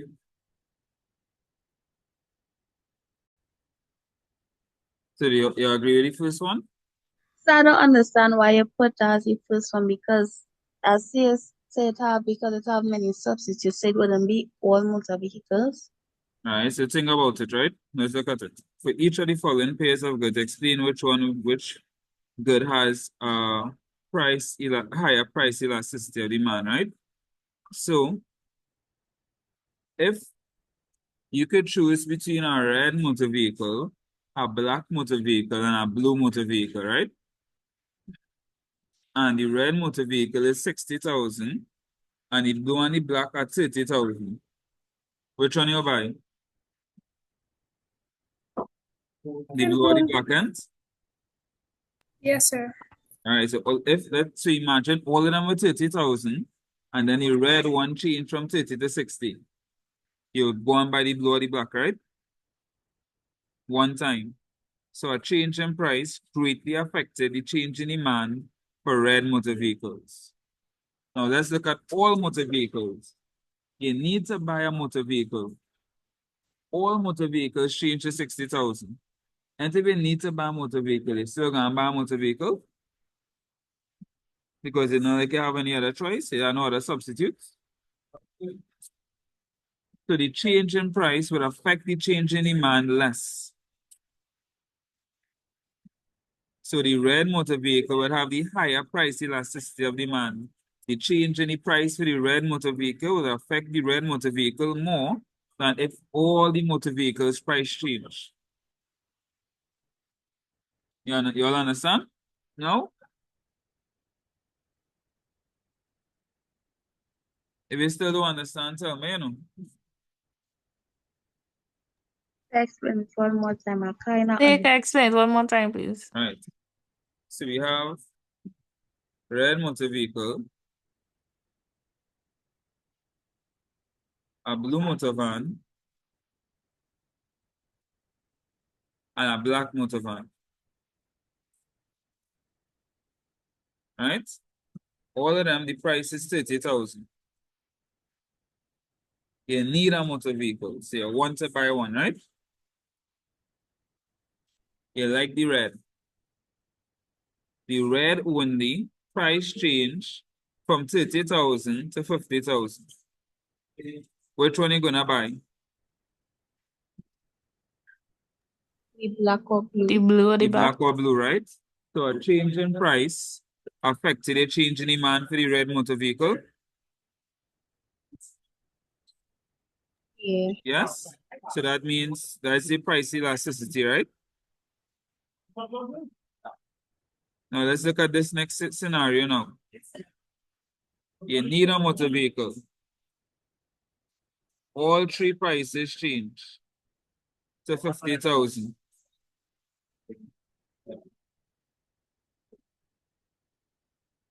Which one are you buying?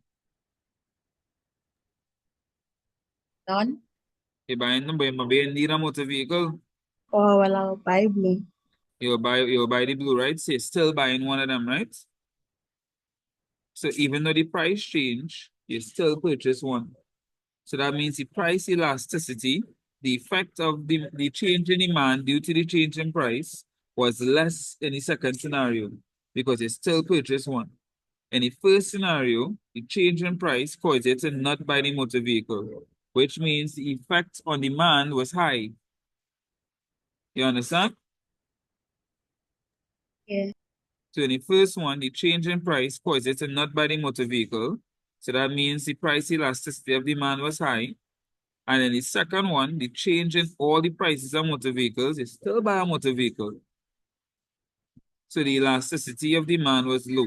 The change in demand due to the change in price was lower.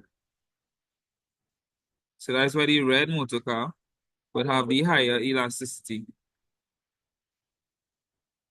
Right? You're looking at how changes in price would affect the demand for the good. So look at the second one now, jewelry and prescription medicine. If you, God forbid, have a terminal disease and you want to live, and the price for the prescription medicine increase, you're gonna stop buying it or you're gonna buy it still? I'm gonna buy it. Still. You're gonna buy it still, right? The jewelry now, you want to buy a nice gold chain. You see one for 5,000, you go to buy it, but then you see the price increase by 3,000. You're gonna buy it still, or you might reconsider, or at least think about I'll it. reconsider. So the change in price affected the change in demand more in the jewelry than in the prescription medicine.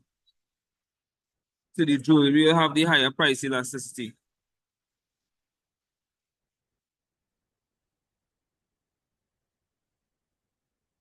Yeah?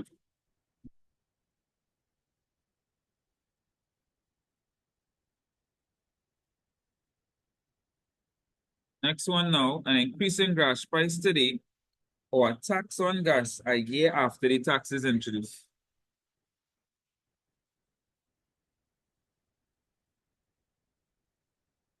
So if you increase the gas price today I would not have had time to prepare for it, right? And I'm still gonna need to get from point A and to point B. So I'm still gonna have to buy my gas. But if it's 1 year after, I would have had time to prepare. So I might have purchased some, for example, a CNG tank, or I might have organized a carpool, or I might have moved closer to work. I would have had time to prepare. So the change in 1 year's time would have a greater effect.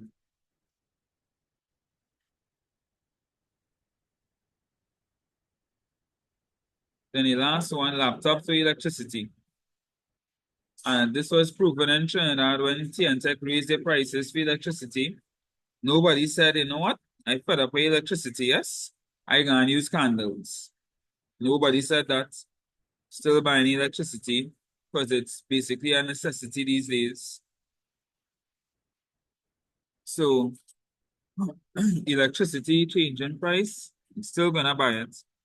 Laptop change in price, you might buy a tablet instead, or a better phone, or maybe a desktop computer. They have other substitutes.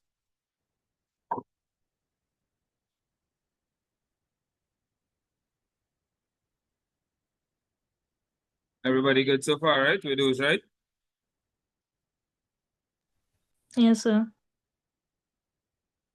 All right.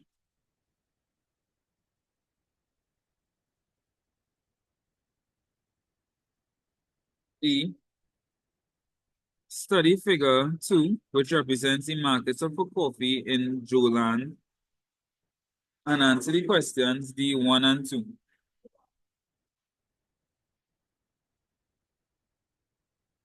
On the diagram in figure 2, label the demand curve with the letter D and the supply curve with the letter S. Demand is downward sloping. D for demand, D for downward. Demand is downward sloping. S is upward sloping.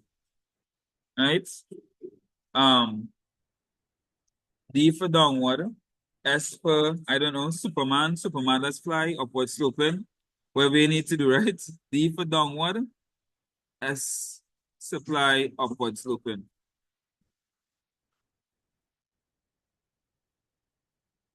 And then they ask us to show the equilibrium point. This is where demand and supply are equal.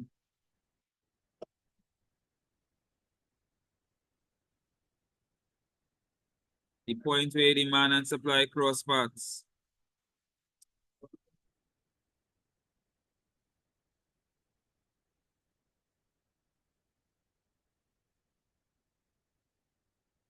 Then they ask on the table below, illustrate how a severe storm in Joland would impact the coffee market. A severe storm, would it increase or decrease supply? Supply. It would decrease, right? And then any increases, shift to the right.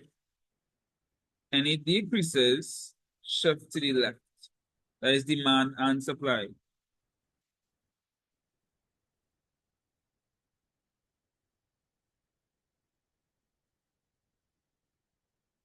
Everybody good so far? Everybody good? Yeah? Yeah. Yes, sir. Yes, sir.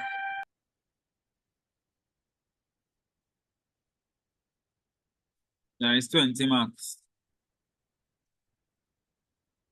Third one, what's it? Number 3 is going to be market structure or market failure or combination. In most cases, that is how it is, right?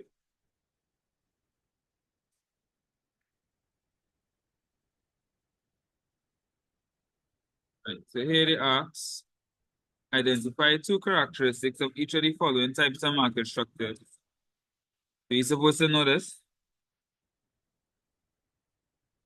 We need to know specifically, for the very least, these four things: the type of product, the amount of buyers and sellers, the barriers, and if they are price makers and price takers. What type, if they are price makers or price takers, or they have any influence on price. For the very least, we need to know those four things, right?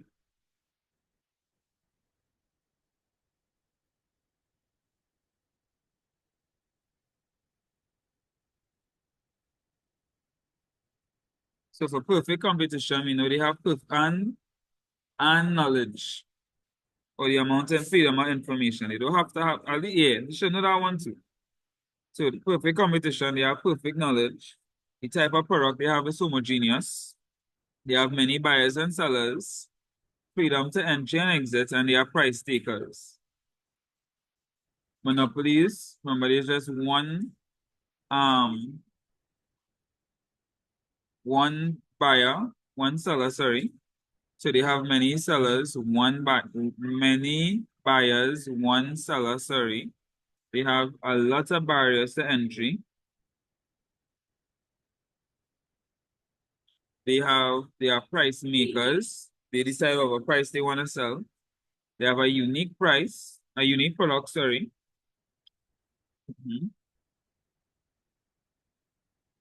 And there's little to no information.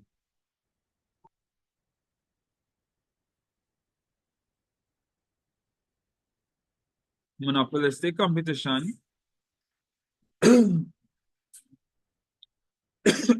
Sorry. They have a similar but differentiated product. They have many buyers and sellers as well. They have some influence on the price. There's some information.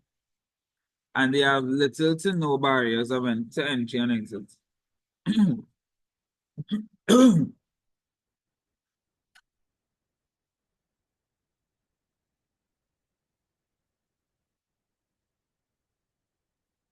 Then they said, using economic concepts, explain the problem created when community members are asked to make a voluntary contribution for public internet access. So this is where they start to go into market failure. Right? Public internet access could be considered a public good, right? The issue with community members voluntarily contributing to public internet access is that even the people who do not contribute are going to benefit from it. We call those people free riders, right? Free riders are going to reduce the amount that people want to contribute. Because why want to contribute when other people are not contributing but they benefiting?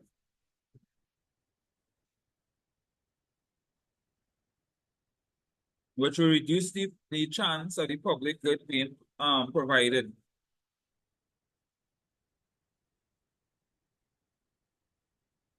And the lack of a public good leads to what we call market failure.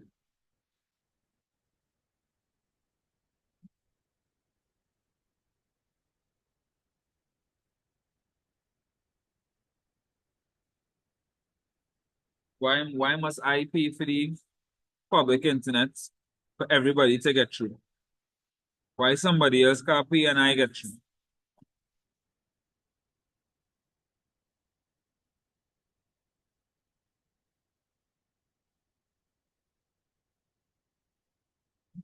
Hmm?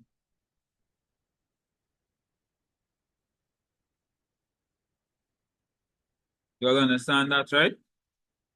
What are the four causes of market failure?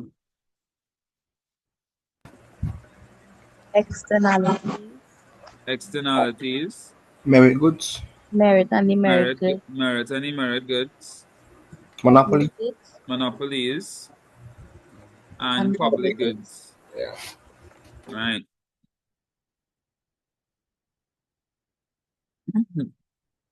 Very good. Then they said indicates whether the following goods and services are merit or public goods. So we need to understand the difference between both, right? Because a public good could be a merit good, but all merit goods are not public goods, right? So primary school provided by a private organization. So schooling is being done is a good thing, right? Providing education is definitely good for society. So it's definitely a merit good. Why it's not a public good is because one, it's provided by a private organization. And two, there's a limit to how much that private organization could provide. Public goods are inexhaustible, and a bunch of people could use it at the same time without using it up and stopping other people from using it. So like streets, if I'm driving on the road, that's not going to stop other people from being able to drive on the road as well. And I can't use up driving on the road, right? The private school, if I take a spot in a private school, that's one less spot for other people. Eventually, they will be filled. And it's not open to everybody because if it's a private organization, you're going to have to pay for it. So it's not free.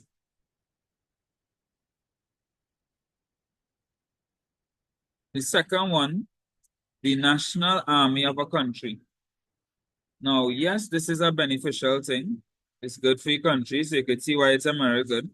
But this would definitely be a public good. One, we do not have to pay out of our pockets, except maybe taxes, through taxes. But other than that, we don't have to pay the army for their services. It's free. And the army or the regiment, according to which country you're in right now, is protecting all of us as we speak.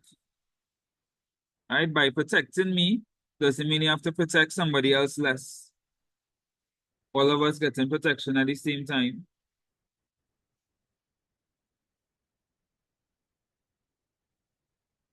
So that would be a public good. Healthcare now.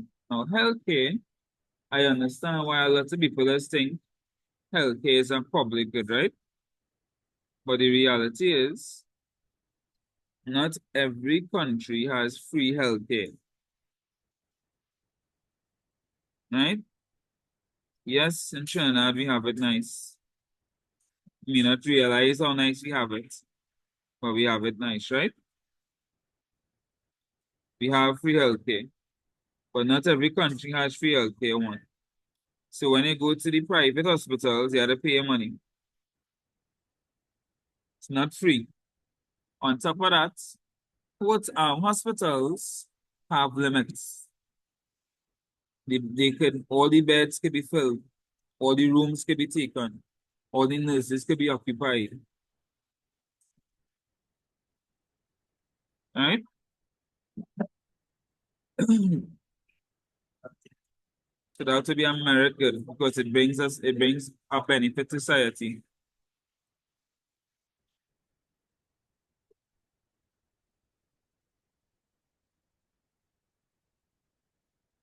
And then the last one, lighting of a village along main streets. Main streets are public streets, free for anybody to access them. You don't have to pay to enter a main street. The light that is lighting up the way for me doesn't get dark when I'm using it for everybody else. It will be bright for everybody at the same time. So me using a light doesn't stop other people from using the light as well. And it doesn't run out. So the Yes, light sir. should be a Yes, public good. Yeah? sir. I just want to ask a question. Is it like in some countries, do you have to like there's a rare occasion, do you have to pay in order to access certain streets to get to your destination, or is it Um, just you don't have to pay? yes and no. So I know, like for example, in Tobago, certain beaches you had to pay to access. So to drive in today, you had to pay. Um, In our countries, actually, certain private owned places you may have to pay to drive into to access. But other than that, when it comes to like your main roads and stuff, it's free. But when Okay, tax. yeah, no problem.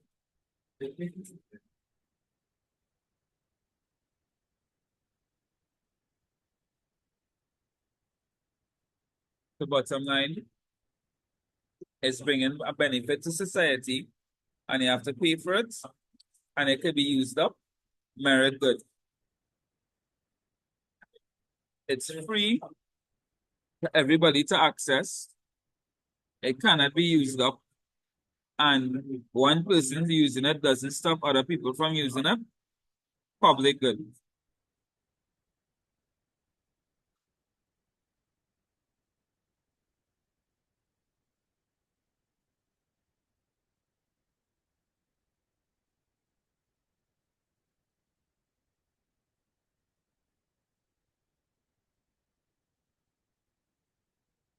D now, assume there is no government in the town of Roadville, sorry. Table 1 shows the demand and supply schedules as well as the marginal social benefit for road repairs. The marginal social benefit is the total benefit to society by consuming additional units of a good, right?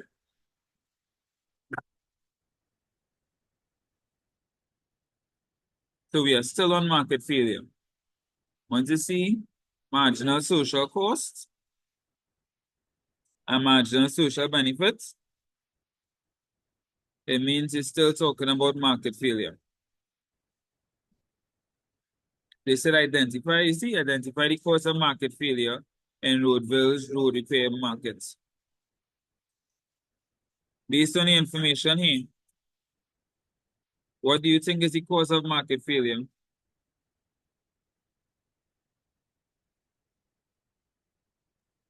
Wasn't able to supply the amount they needed. Well, which good? What kind of good? $20. Is it? Remember the four causes of market failure are Probably monopolies, good. externalities, thank you. Monopolies, externalities, merit goods, and public goods. So you had to choose between one of those four, and you chose correctly. Public good, right? See, lack of a public good. The absence of a public good of road repairs being supplied by the government. Because the government isn't supplying it, as you could see, because they are organizing to supply it themselves. Then it said using the information in the table, and explain the market failure identified in D1. Right, so according to this,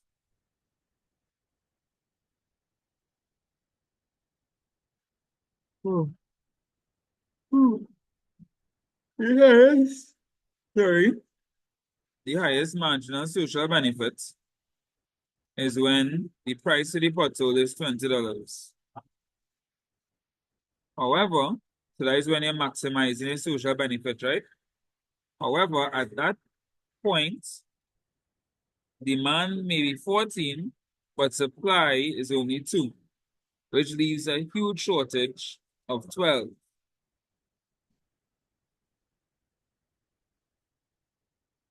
However, when it's in equilibrium, which is when the price is 50, demand and supply is 8, marginal social benefit is only 12, which is not the optimum amount of 18.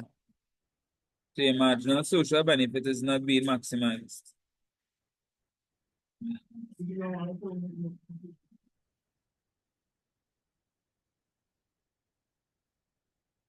That is why you have market failure.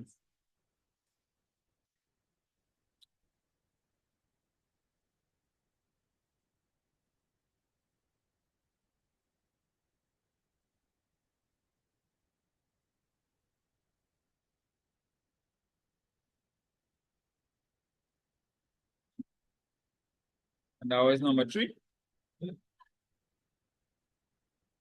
And number 46 now, boom, qualities of money. So number 46 is the second half of the syllabus. Number 45, sorry. So I'm telling you all, we all can master market structure and market failure, production possibility curve, the cost curves, elasticity, stuff like that. Demand and supply. You all can master those type of topics. Or you can get a solid marker.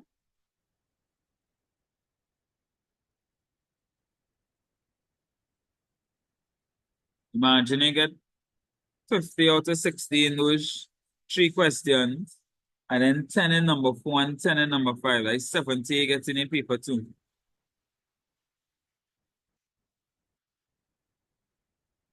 Number 4, they ask for qualities of money. They ask for 4 qualities of money. Money is acceptable, durable, scarce, homogeneous or uniform, portable, divisible.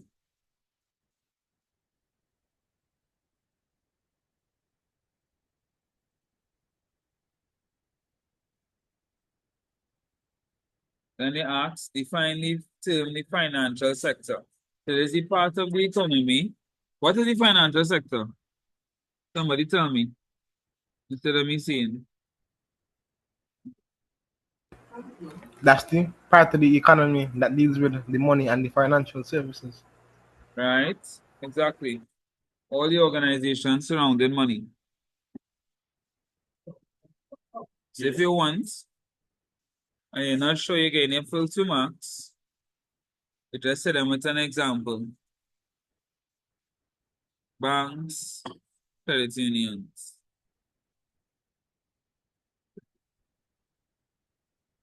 Then they said, Anne goes to the commercial bank to withdraw money to buy a new dress. The price of the dress is $150. She also checks the amount she has saved towards buying a house for 5 years. She will need to take a loan to buy the house with which she will pay in the future. Identify the 4 functions of money and state how Anne's actions relate each of the 4 functions. So firstly, what are the 4 functions of money? A standard of deferred payment, A standard of deferred Medium of exchange. a store yeah, value, medium of exchange, store value, and one more. a unit of account, Unit of account, right? Or measure of value, same thing. So when she withdrew the money to buy the new dress, that would have been a medium of exchange, right? When she priced the dress at 150, what would that be? measure of value, A measure of value or unit of accounts. When she saved the money to buy the house, what would that be? a store value, Store value. Store value. And when she took the loan to repay in the future, that would be standard for deferred payment. standard of deferred payment. So she used all 4 right there and then. Oh yeah, put all the functions in one place, my bad. Okay. Right. So let's look at this now.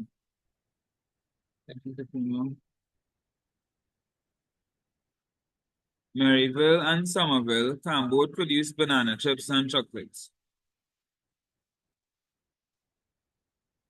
Somerville uses less labor than Maryville to produce each of the goods. The opportunity cost for producing 1 unit of each good for each country are listed in the table 2 below. Right?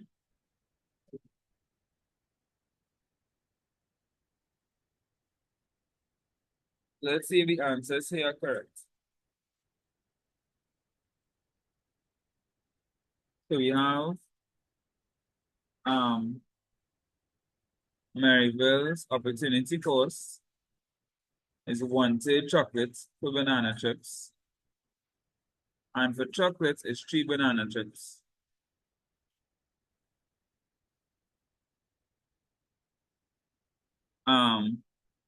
Somerville, the opportunity cost for banana chips is 2 chocolates. And for chocolate is a half banana chip. The first question they want to know is identify the country that has the comparative advantage of producing banana chips. So let's make sure we know the difference between comparative advantage and absolute advantage.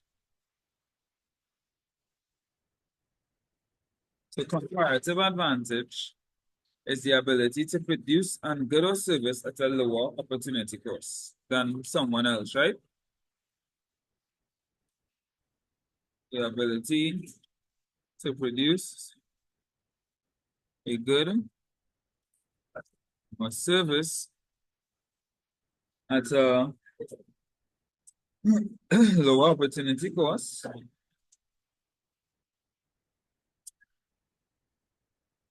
at a lower opportunity cost than someone else. In this case, it will be than our next country, right? In our case. And then absolute advantage is being able to produce more using the same resources.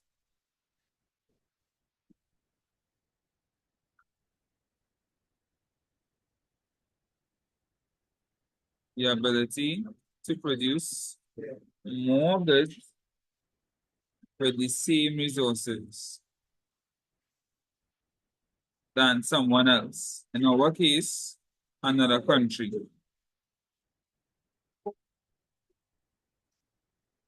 So for banana chips, Maryville has 1/3 chocolate as the opportunity cost, and Somerville has 2 chocolates for the opportunity cost.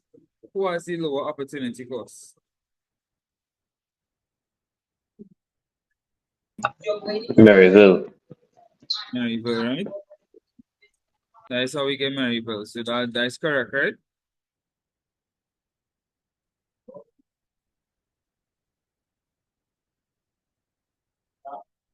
Number 2, identify the country that has the comparative advantage of producing chocolate.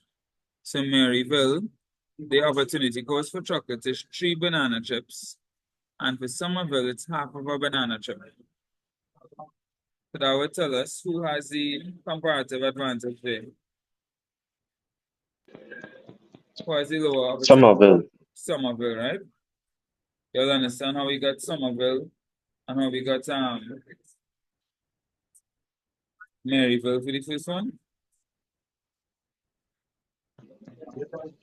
That's it. Right? Yes, sir.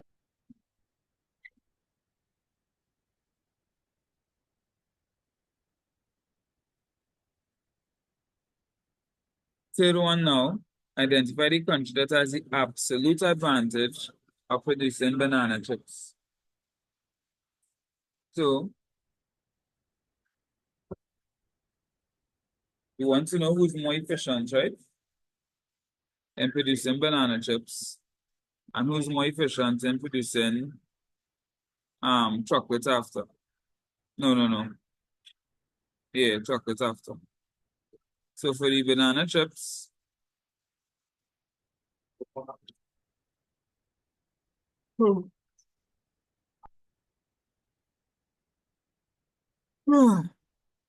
Maryville has produced 3 bananas, three banana chips in place of 1 chocolate.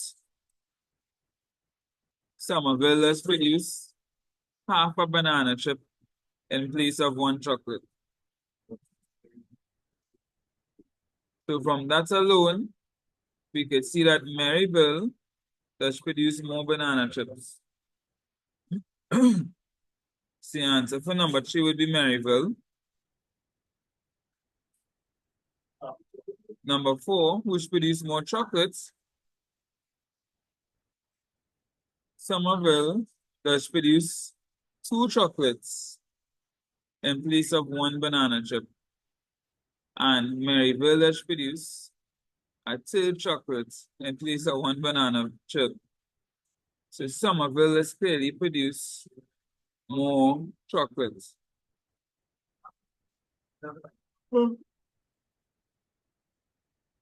So Somerville is the answer for number 4.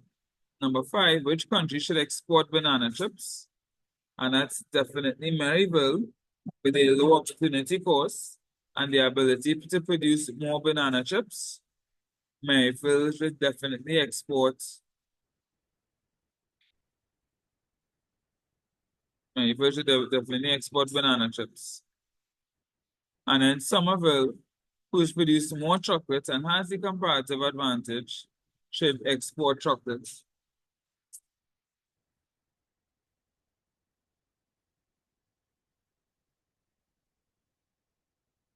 And that's 20 marks. And then we go to number 5.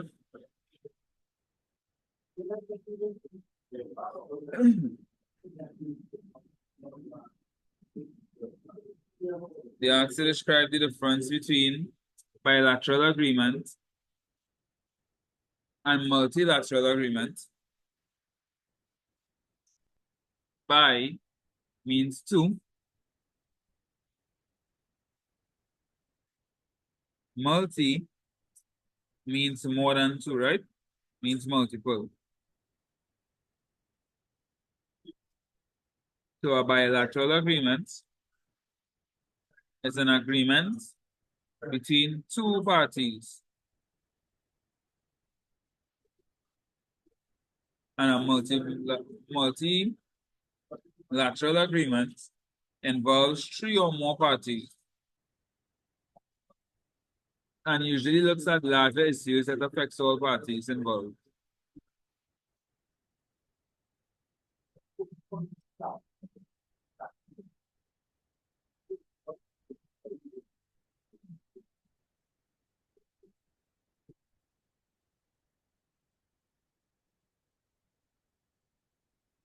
Then it said to identify the term described in each of the following phrases.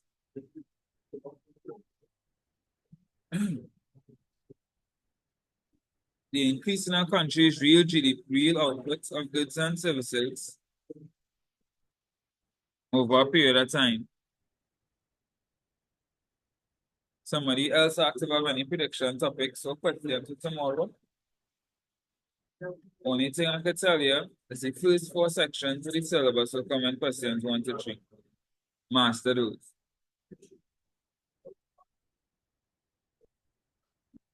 Master those, and you have 3 questions in the back.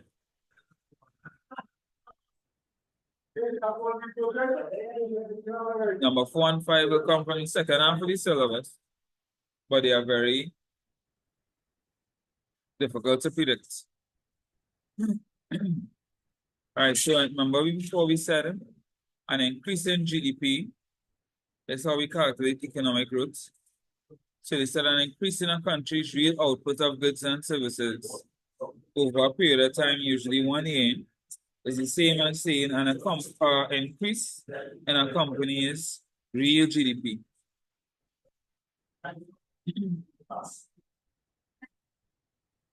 Which is economic growth.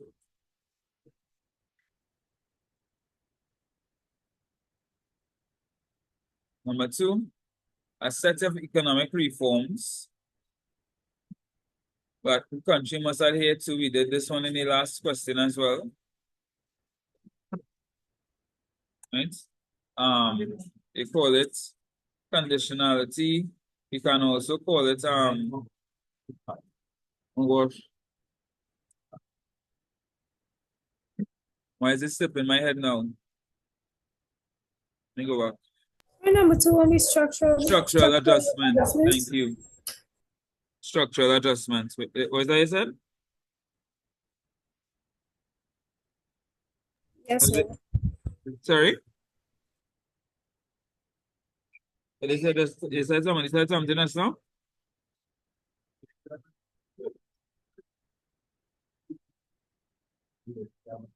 All right. Oh yeah, you could call it conditionality or you could call it structural adjustment. Right? It's changing things in order to be able to get a loan from an international monetary fund or the World Bank.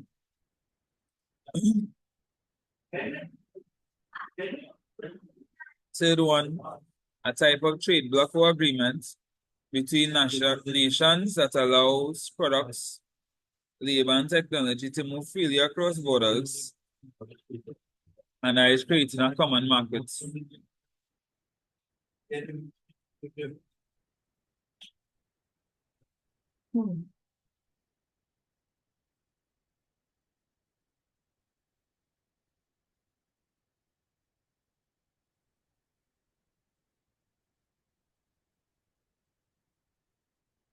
Here they're asking about different types of unemployment and the solutions. So they give you a scenario. You have to identify the type of unemployment and then solutions to that unemployment.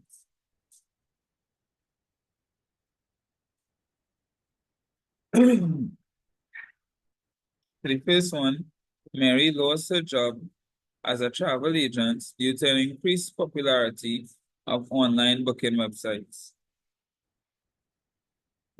Right? We call that structural unemployment. Structural unemployment is when there's a mismatch between the skills that are needed by employers and the skills in the workforce. All right, so there's a shift in the economy. So now they require new skills, and some workers may not possess those skills, so it creates structural unemployment. So what the government could do is invest in training programs so workers could get those skills that are required by employers.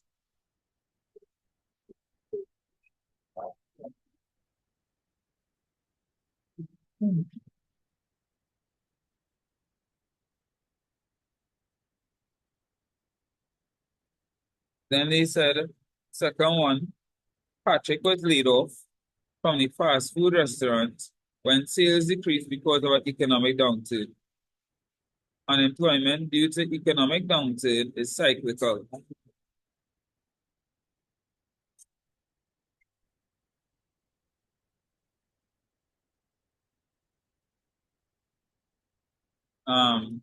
If somebody lost a job because Christmas time was over, what type of unemployment that would be? Seasonal unemployment. Seasonal unemployment. Very good. Seasonal. Very good. Let's check in. Let's check in. All right, and D they said, explain how the existence of trade unions can lead to unemployment, right? So it's quite possible. It's possible. It's not something that happens all the time, but some businesses grimy, so it's possible. The trade unions push for higher wages. The companies say, all right, we'll pay the higher wages. But now that we're paying these higher wages, we can't afford to pay all of these employees. So unfortunately, we have to let some of these people go.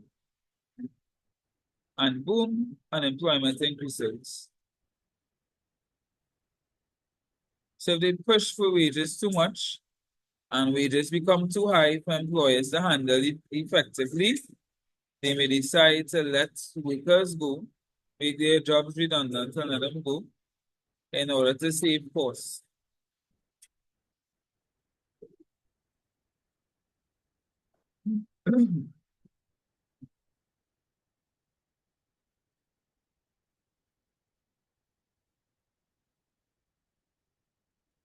All right, and here now, it said study figure 3, which shows the circular flow of income and answer the questions that follow.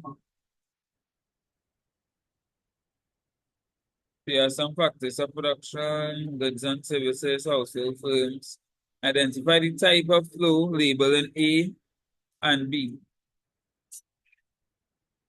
What should be in A and B? What will be in A? From firms to households. Factory reward.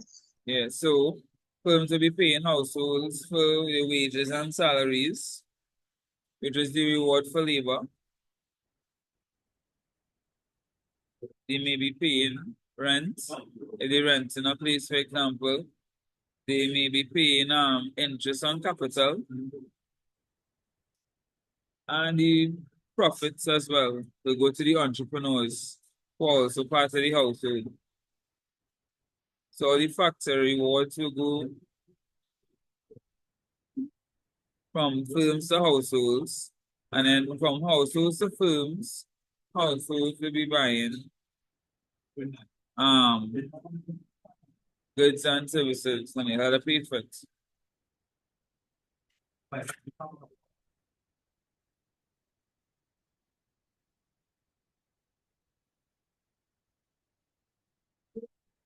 So A, factory rewards. B, payments of goods and services.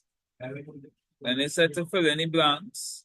Tell me if you'll agree with this fill any blanks answers, with these answers.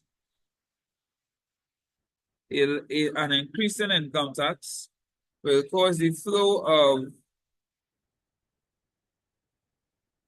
something to decrease because disposable income will decrease and households will buy less something.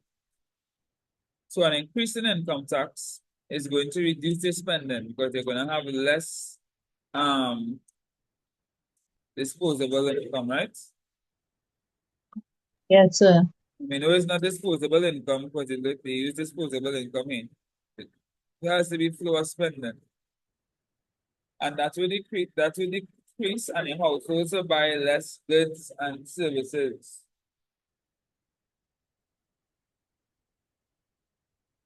That is what households is only buy from firms.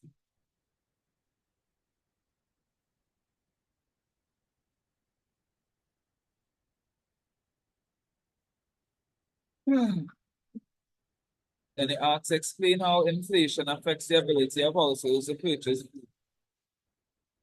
So inflation leads to the increase in prices.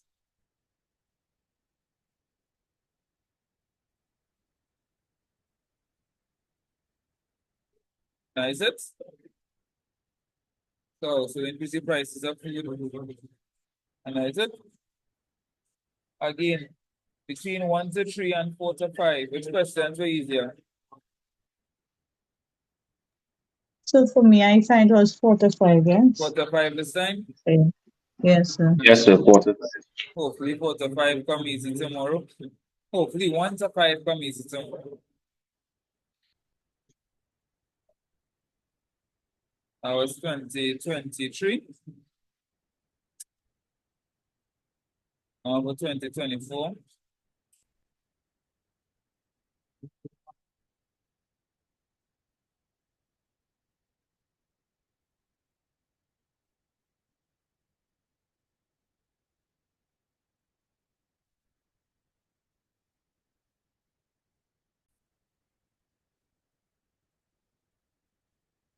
This was the latest one last year, 2024.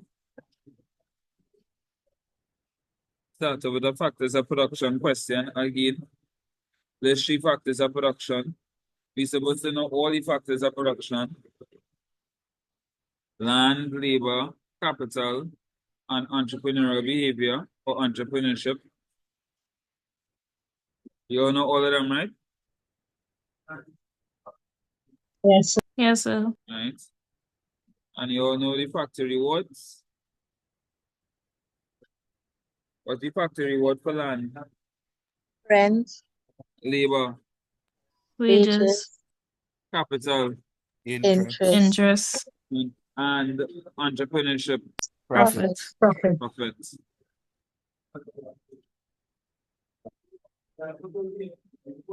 Right, 6 marks right there.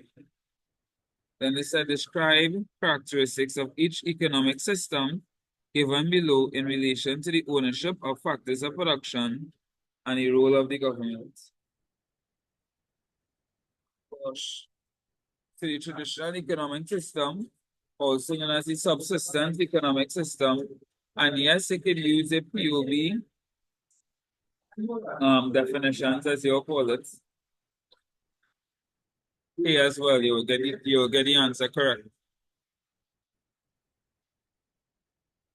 The traditional economy, also known as the subsistence economy, is where goods and services are produced for personal use.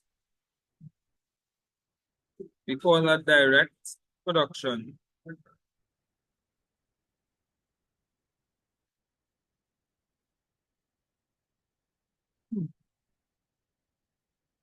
Then we have planned economy. What's the planned economy? That's an planned economy economy. where the government decides what to produce, how much to All right, government control the factors of production, right?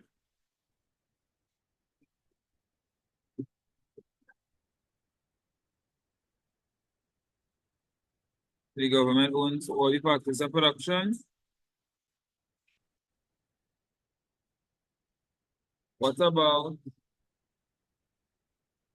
mixed economy? So that is Yeah, that population. a mixed economy is where the government and the citizens have a say. All right. Um, The government and the private individuals control the factors of production, right? And the capitalists of free markets. What's that? Individuals make their own decisions. All right. So private individuals make decisions on the factors of production.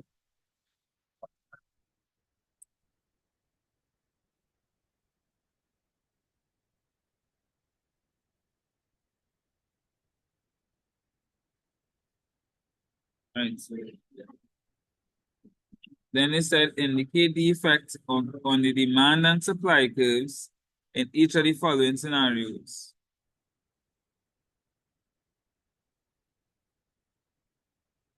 So the first one, the price of gasoline increases. The effect of demand. So changes in price do not cause shifts in the demand or supply curve. I will say that again. Changes in price do not cause shifts in the demand or the supply curve. They cause movements along the curve. So for example,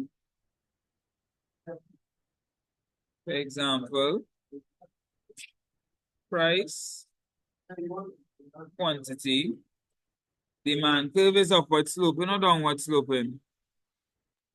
Downward. Downward sloping. Demand downward. So right now we're operating at price 5. So at price 5, they're producing 10 quantity. They move from price 5 to price being 10.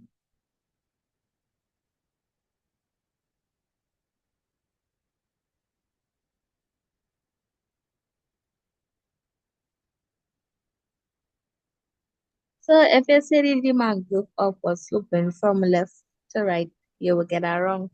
Upward sloping, yeah, you get it wrong. Downward sloping from left to right. So price raised to 10, right? The demand curve didn't have to move. All that happened is that they started operating from point A, and then there was a movement along the demand curve to point B due to the change in price.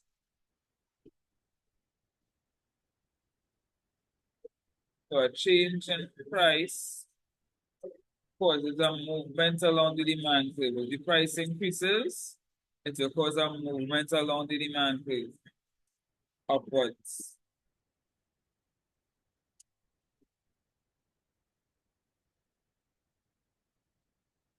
change in price now for supply curve. Remember, for supply, as price increases, supply increases. Price quantity applies this curve.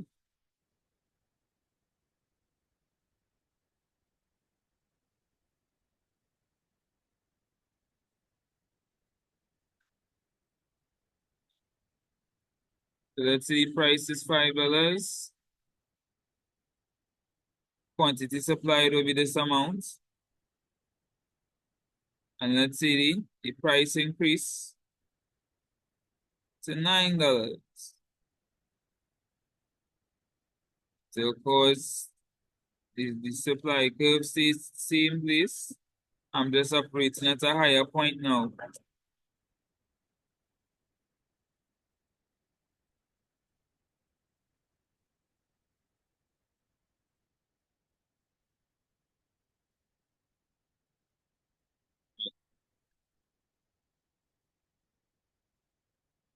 So to cause a movement upwards along the supply curve. Because the supply is increasing as price increases. So please remember, changes in price do not shift the demand or supply curve. It causes movements along the curves.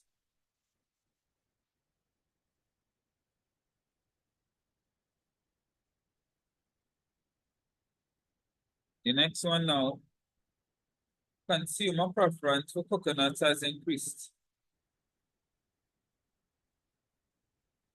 So if it's increased, that means people are going to buy more at the same price. So that would cause a shift to the right of the demand curve. Because remember we said, when it's increasing, it's to the right for either curve. And consumers' preference for coconuts increase. So that means the demand is increasing, so the curve will shift outwards to the right.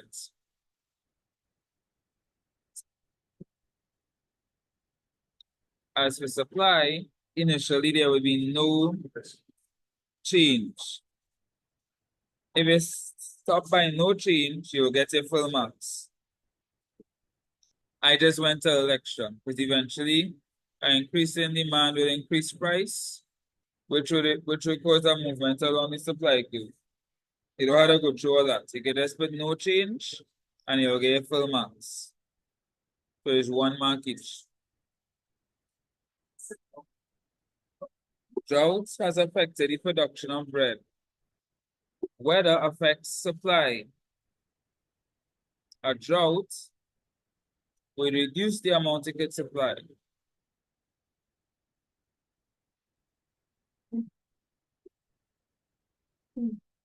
So your supply, so a drought will decrease the supply, so your supply curve will shift inwards, but the demand will have no change. You will still want the same amount.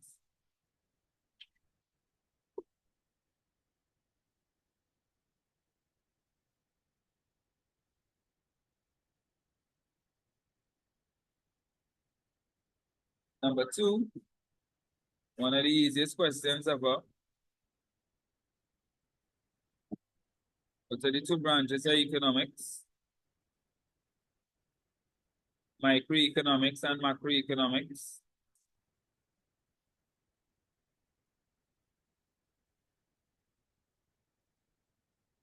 And then they asked,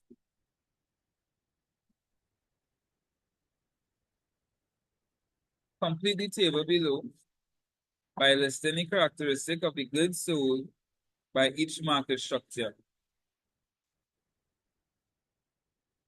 Number 3, they're gonna ask about something and the characteristics of market structures. Most likely they would. So we're supposed to know monopolies have a unique good. We're supposed to know monopolistic competition is similar but differentiated. Oligopolies could be homogeneous or differentiated, and perfect competition is a homogeneous good. You gotta make sure not forget that, please.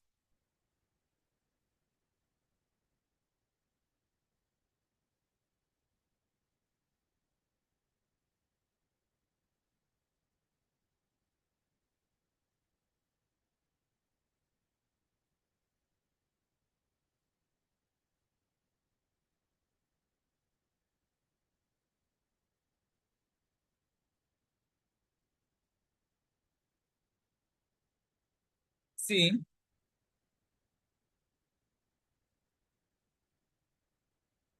with the use of an example, explain how each of the following affects the shape of the production possibility frontier.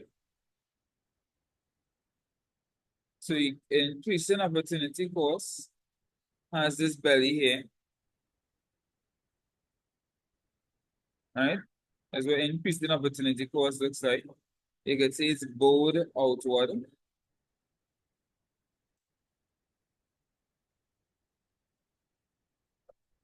Constant opportunity cost is a straight line.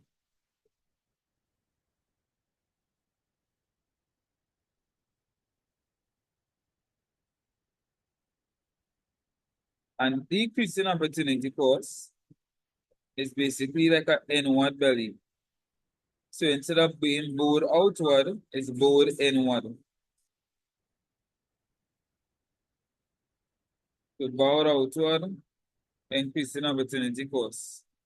Straight line, constant opportunity cost, bowed inward, decreasing opportunity cost. You think you can remember those three shapes? Yes, sir.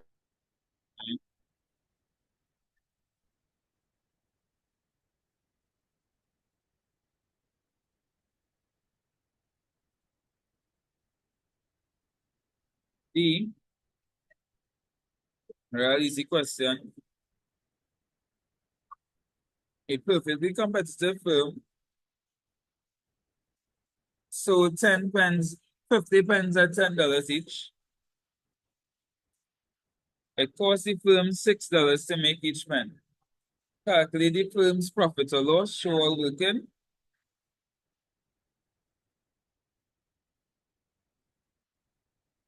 Right, so you just calculate the total sales, which will be 50 pens by $10 each, which is 500. Total cost, which will be 50 pens by $6 each, which is 300. So your profit will be 500 minus 300, which is 200.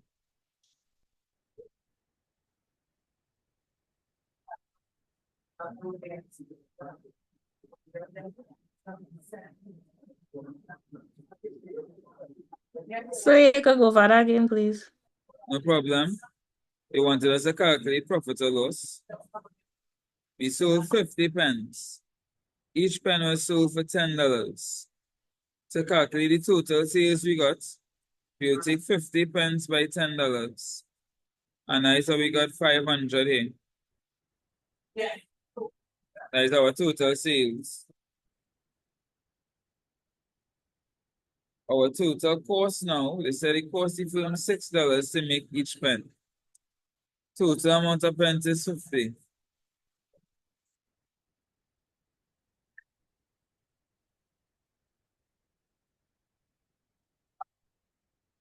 So 50 pens at $6 each will give me the $300 cost. And then the profit will be my sales minus my cost.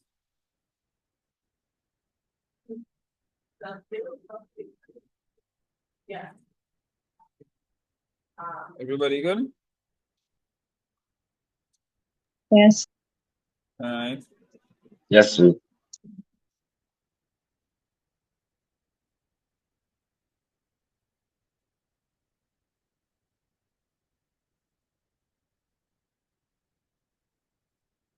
Then they said, recently,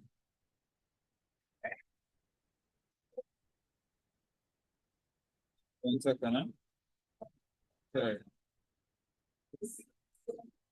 All right, they said recently the firm learns that the cost of ink will drastically decrease next week.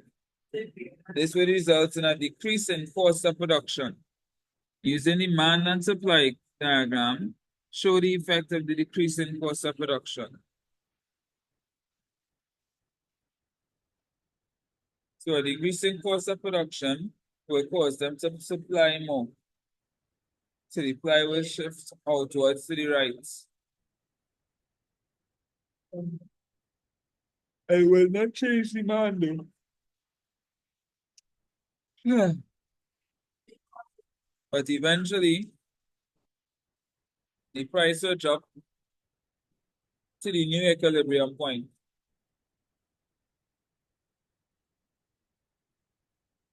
Take it right. The reduction in the cost of ink will increase supply curve, as can be seen in the diagram above.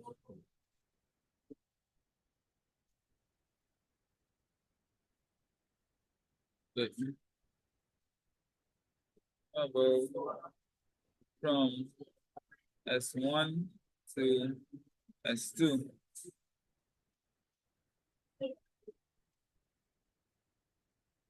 The demand curve, however, will not shift.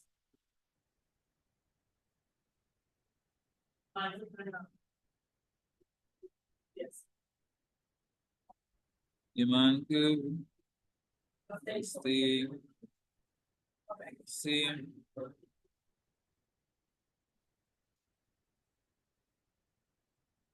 Price may fall to the new equilibrium price.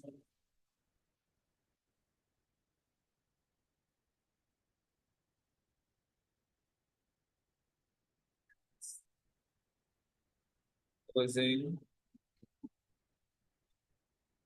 a movement along the demand curve.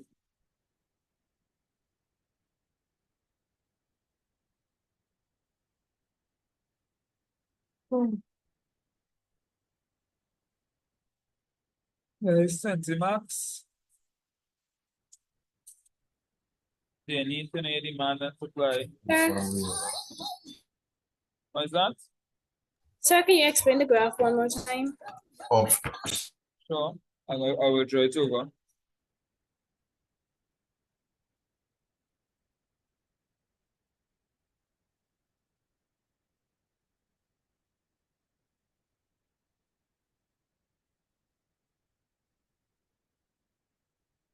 What curve is that?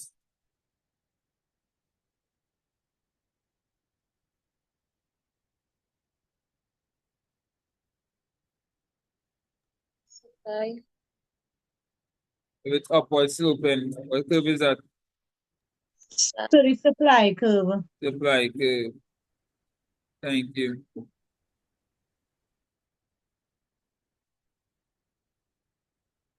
And this will be a Demand curve. my demand curve, right? So supply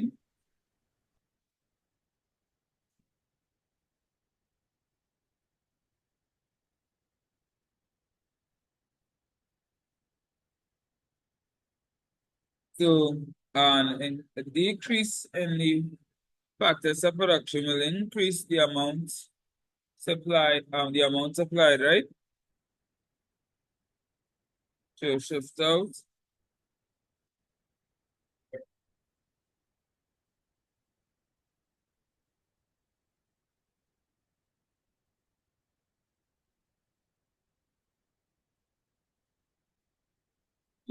So after the supply curve shifts to the right, eventually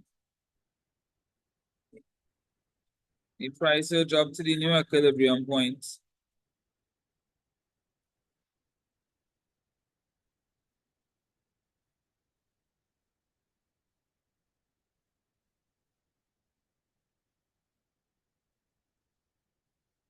You understand it a little better now?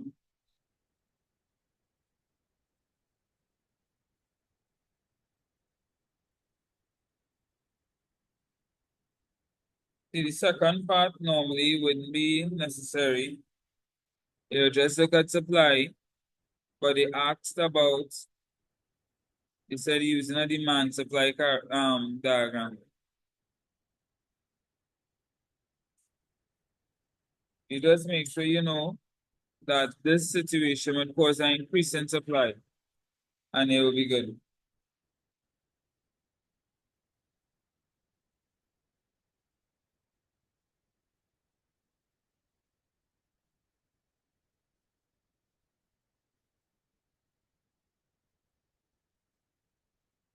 Number 3 now, that's the asking us to match the correct terms with each other. So it's set to its parables will match it well.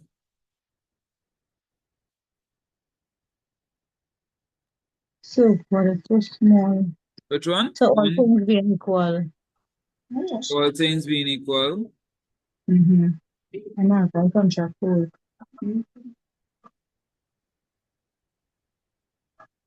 Content supply. Which one? 1, 2, 3, 4, 6.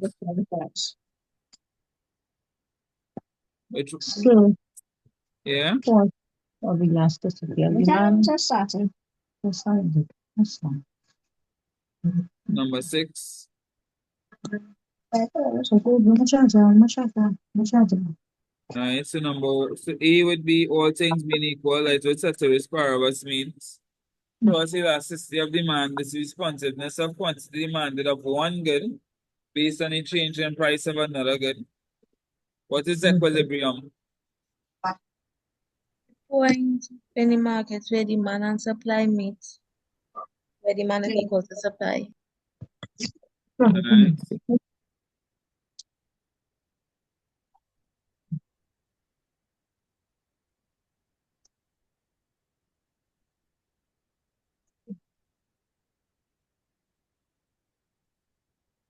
Videos joining.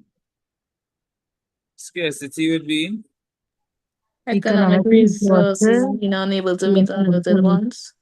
Mm-hmm. income elasticity of demand. So measures to change the quantity Number purchased. 4. Alright. And then price elasticity of demand. Number Changes 6. in price. Oh, And number sorry, number 2. 2. Mm. Oh, Alright, that one wasn't too bad.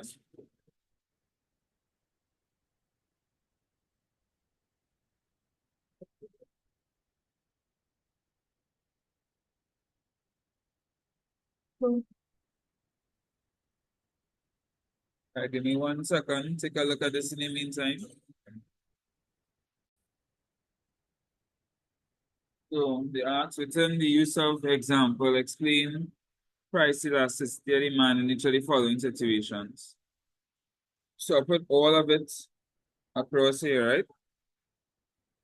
0. If your price elasticity of demand is 0, that means you are perfectly inelastic. If you're more than 0 but less than 1, then you're fairly inelastic. If it's 1, then that's unitary elasticity. A change in demand is equal to the percentage change in demand is equal to the percentage change in price. If it's greater than 1, but less than infinity, then you are fairly elastic, which means a change in demand is greater than a change in price. And then infinity means you're perfectly elastic. So your demand changes even when there's no change in price.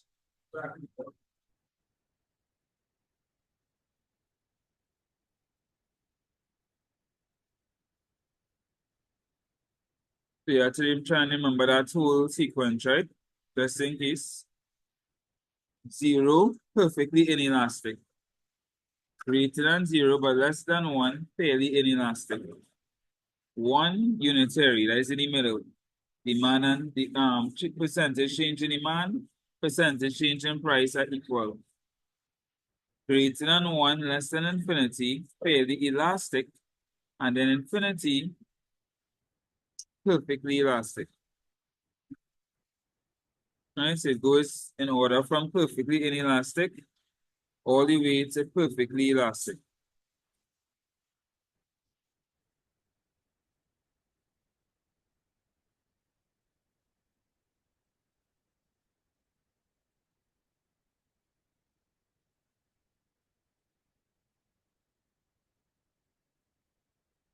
See now,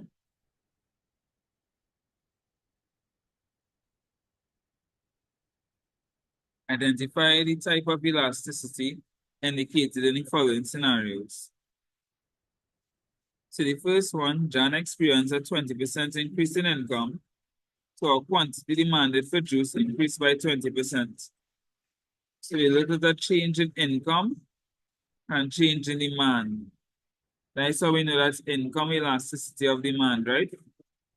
Income elasticity of demand is a percentage change in demand due to a percentage change in income.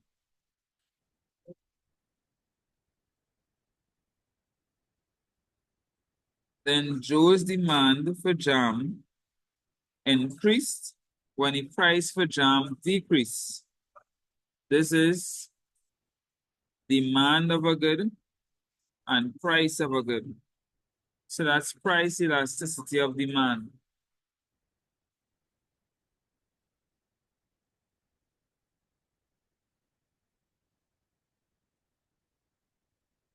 The percentage change in demand due to a percentage change in price.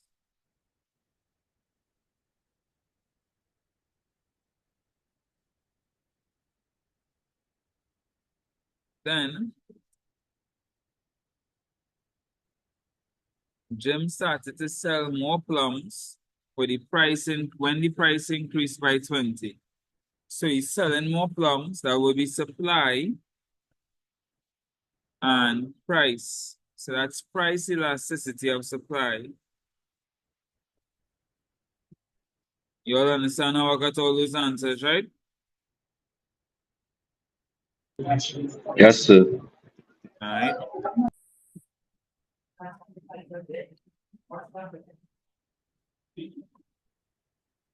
Then they said, identify the value of the demand elasticity given in the following scenarios. Remember, price elasticity of demand is the percentage change in demand divided by the percentage change in price. Rob purchased 10% more coffee when the price fell by 10%. So 10% more would be positive 10%. Price fell by 10% would be negative 10%. So percentage change in demand would be 10%, would be 10 divided by the percentage change in price, which is also 10, but negative 10. 10 divided by negative 10 will give negative 1. And so I got negative 1 here.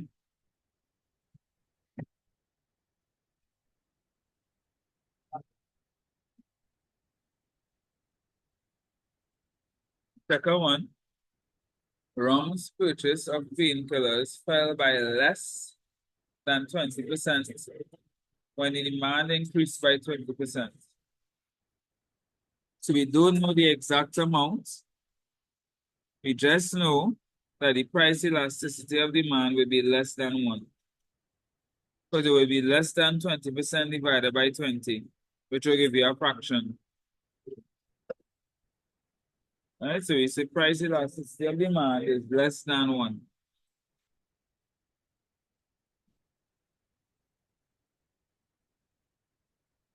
And then the third one, Roy continues to purchase the same number of life-saving drugs he needs, even though the price keeps rising. So if the price keeps increasing, the demand stays the same, that means there's no change in demand due to a change in price. So the price elasticity is still 0.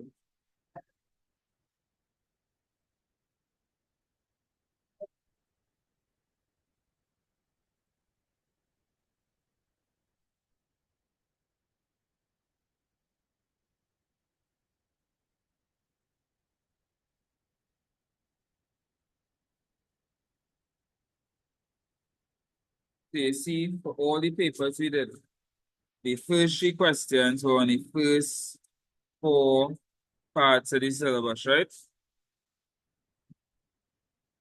2024 was the only time we didn't get market structure and market failure. No, I lie. We still got questions on market structure. It just didn't come in a large format. So I feel market structure and market failure come in the same. Number 4, study the list of economic concepts given below and answer the questions that follow. So we need to know what balance of trade is, what balance of payment is, what common external tariff is, exchange rate regime, net international reserves, and quota. So we need to understand the difference between balance of trade and balance of payments. Balance of payments is all the transactions the country and the rest of the world.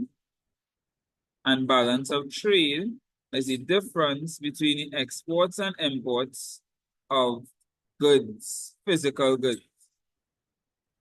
So balance of trade just looks at physical goods, and balance of payment looks at all transactions a country had with the rest of the world, all.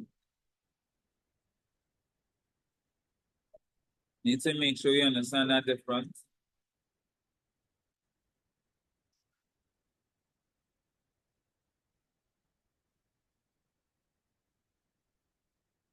Then we have a system used by the central bank to set up and manage a country's currency in relation to other currencies. That's the exchange rate we're talking about.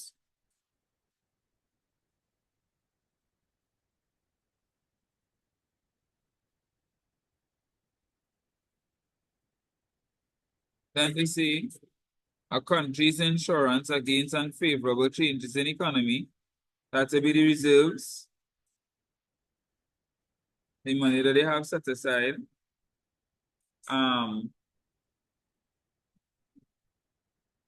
For emergencies.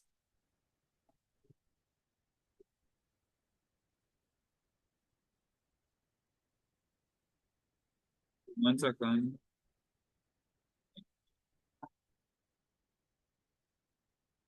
All right.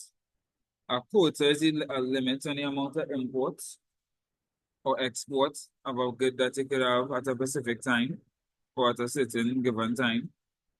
So a quota is basically a limit.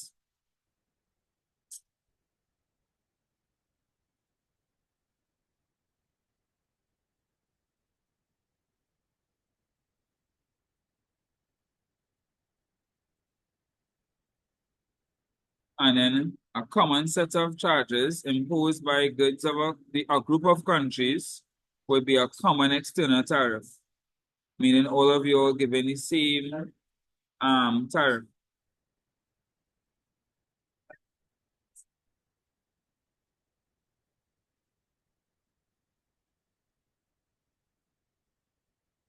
And then the last one, the difference between the value of exports and the value of imports of physical goods is your balance of trade. Do not mix up a balance of trade and a balance of payments. A balance of payment looks at all of your transactions to the rest of the world, and a balance of trade just looks at the import of and export of physical goods.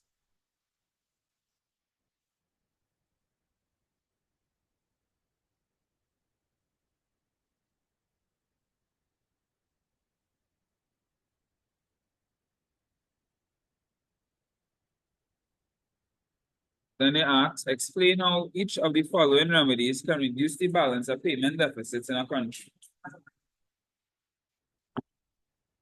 So a balance of payment deficits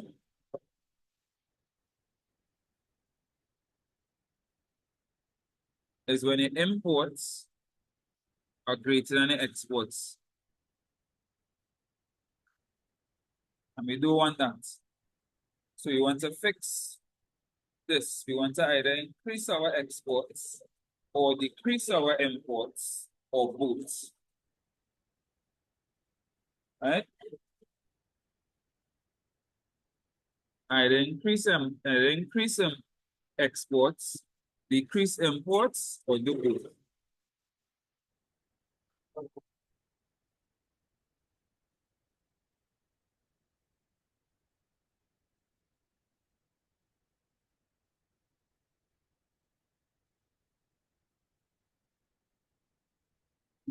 So currency devaluation. Hey, how currency devaluation could look, right? If you reduce the value of a currency, that reduces the purchasing power of the citizens of the country. So now they can import less goods. Because now that the currency has lost value, you would need more of a currency to buy international goods, right? The imports will decrease. Also, if you devalue your currency, the local goods and services are now cheaper for international buyers. So your exports will actually increase. So the value in a currency, in theory, can increase exports and decrease imports.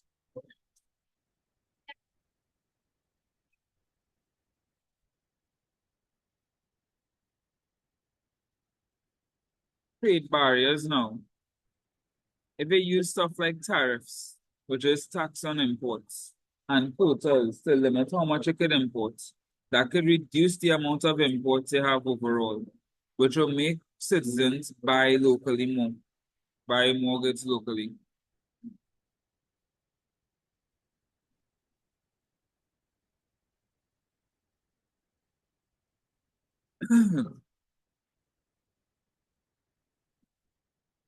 Import substitution.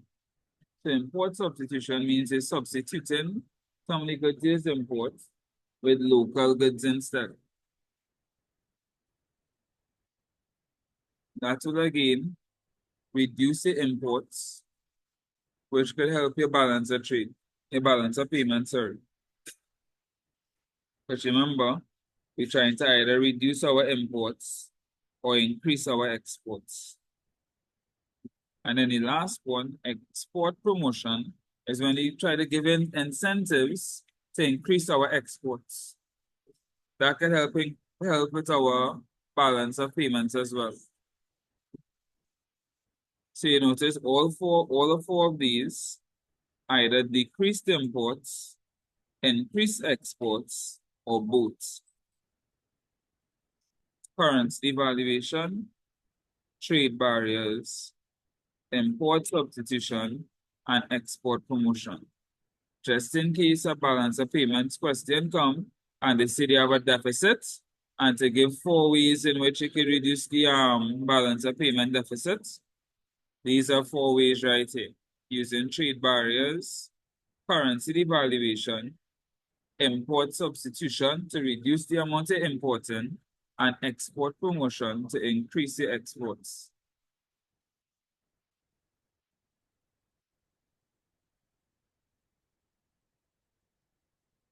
Right. So here now, it said study table 2, which shows the balance of payment activities for country A and answer the questions that follow. It said,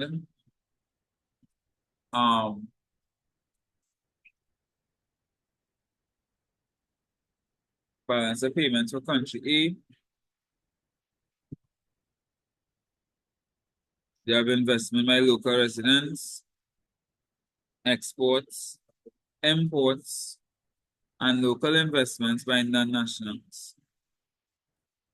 They want us to calculate the capital account value.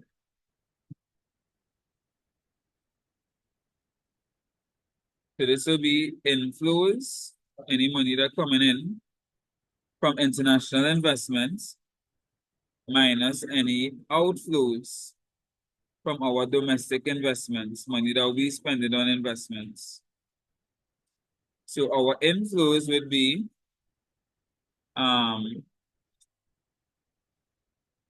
local investments by non-nationals. That is money coming in because they invested into our country. So that will be 20. And then our outflow will be our investments by local residents sent overseas. That will be money that leaving. So that will be our outflow. So it will be 20 minus 100, which is negative 80.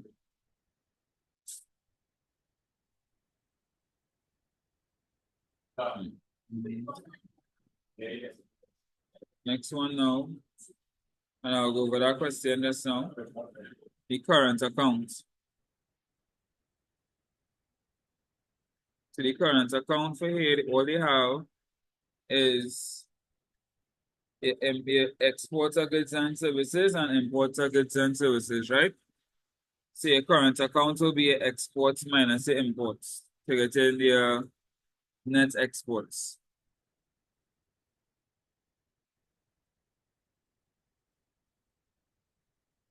The exports was 30 and the import was 90. 30 minus 90 is negative 60.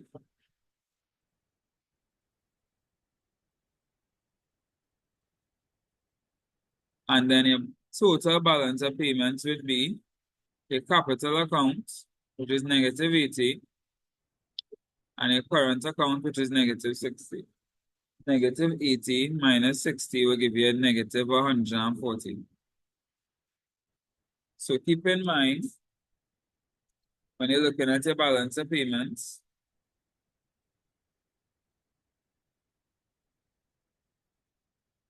your current account will look at trade of goods and services,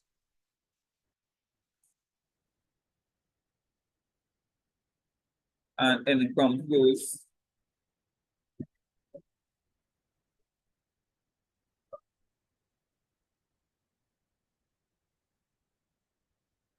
The capital account is the movement of fixed assets and non-current assets, and that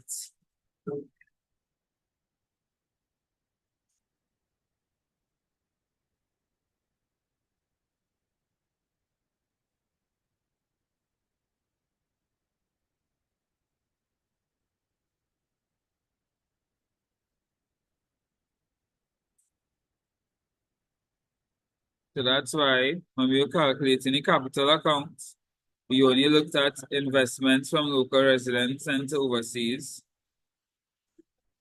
So that would be us investing in assets overseas or local investments by non-nationals. That would be non-nationals investing in assets. So I had to add them together.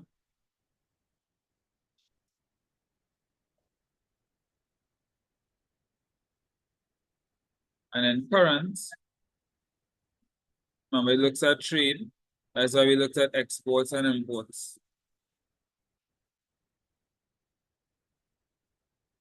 Oh, and that's the whole question. Wow. Number 5, fiscal policy. So monetary policy looks at interest rates. Fiscal policy looks at things such as taxation, right? Do not mix up the two.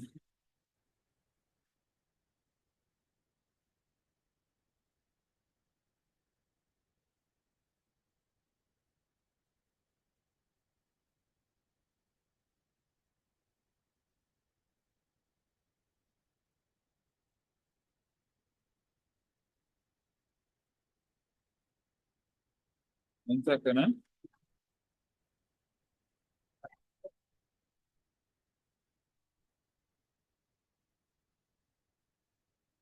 Sorry.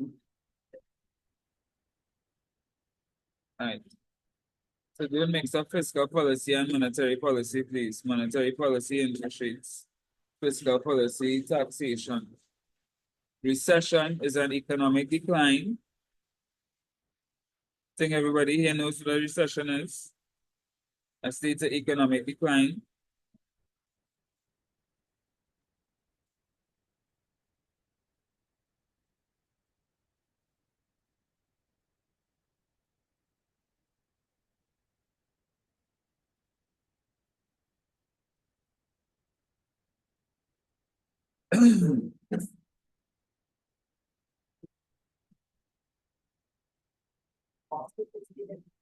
And then a developed economy is an economy that has a high standard of living and GDP.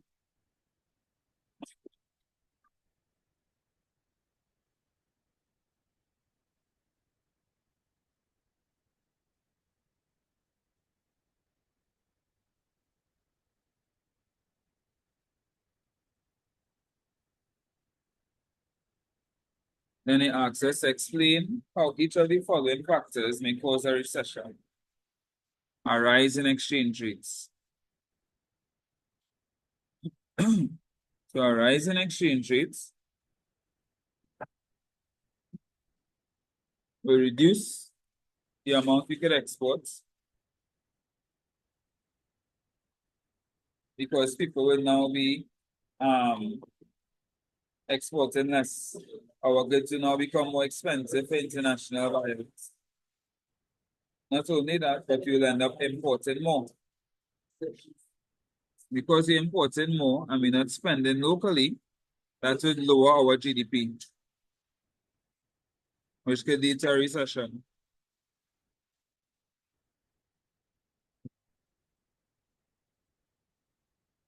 If you have an increase in debt, then the government has to focus on that, which would reduce state government spending.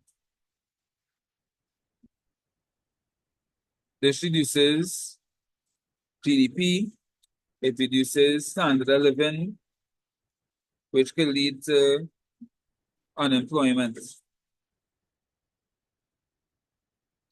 High interest rates. High interest rates would increase the cost to borrow, because if you borrow, you have to pay back more. So that will cause people to borrow, to take loans less. And so also encourage people to save more, which will reduce the amount of spending in the economy. Less spending in the economy means a lower GDP because there's less transactions happening. Lower GDP could lead to unemployment, which can lead to a recession.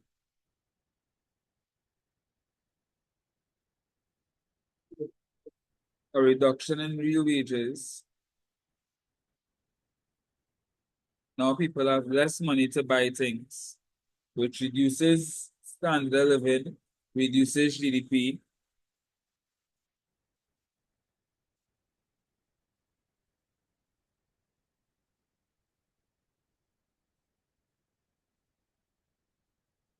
Causes recession.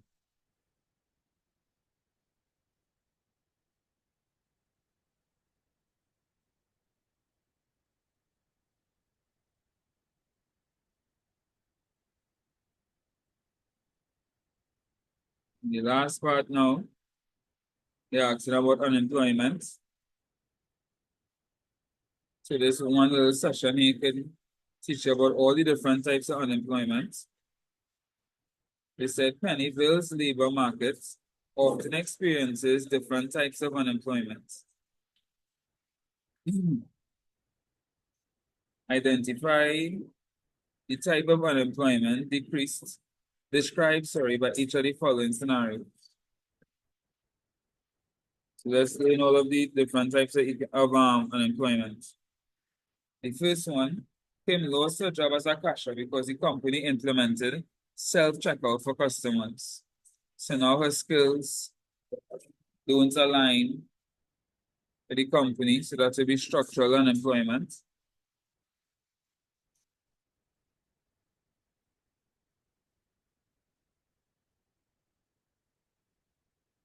Patrick was laid off as a tourist worker due to the economic recession. So there's an economic downturn that caused unemployment. That's why it's cyclical. You all agree with me so far? Yes, sir. All right.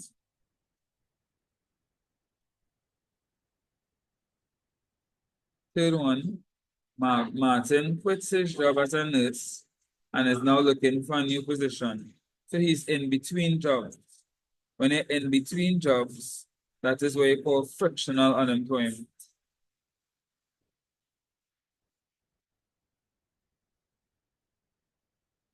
The fourth one, Ravi is not working since his job of picking oranges was finished when his summer ended. So he's unemployed due to a change in season. That's seasonal unemployment.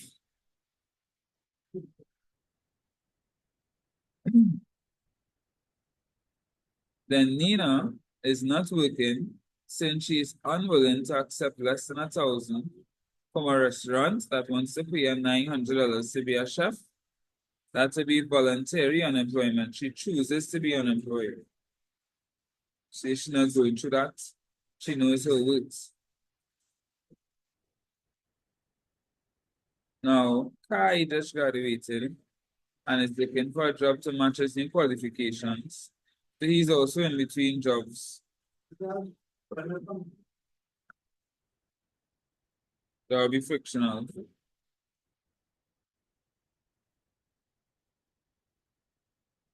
And that is the end of the paper.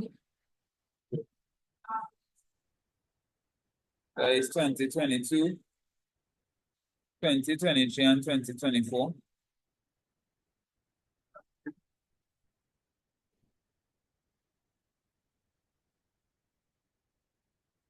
The last 10-minute break, right? 10 minutes break. And then we do our last paper, right? You do one more paper. A 10-minute break. So at 8:52, we resume. For May, June 2021, last one. This one asks to define the law of demand and the law of supply. So again, we're seeing the same pattern. The first three questions come from the first four sections of the syllabus. The law of demand states as price increases, what happens to demand?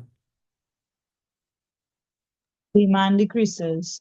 And as price decreases, demand increases, right? Yes, sir. And what's the law of supply? More supply. As price increases, what happens to supply? Price increases. Price increase. Supply decreases. Supply increases, because as the price Increases. increase, you want to sell Mm-hmm. more. Imagine Okay. you're willing to buy pay $20 for doubles. I stopped teach today, you know.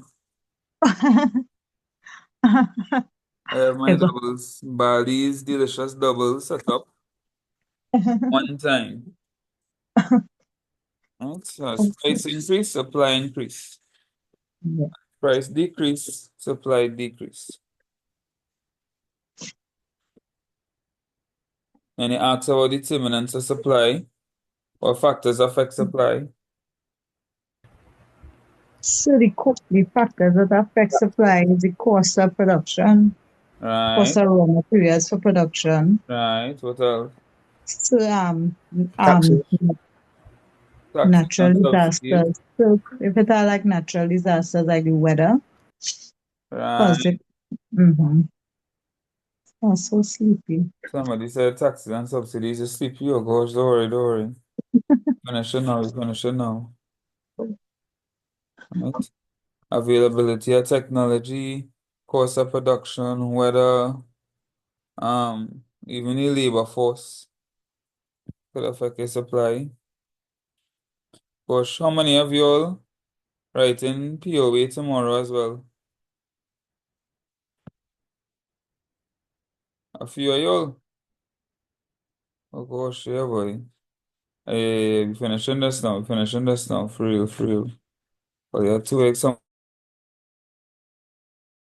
some of y'all have 2 exams tomorrow. Yeah, yeah, yeah. All right. Explain 4 determinants of demand. So for supply, they just wanted you to state. For demand, they wanted to explain. So there's probably be 2 marks each, yep, for 8 marks in total. So you have to go into detail. Right? So for example, the level of income. You'll explain how the level of income could affect demand and supply.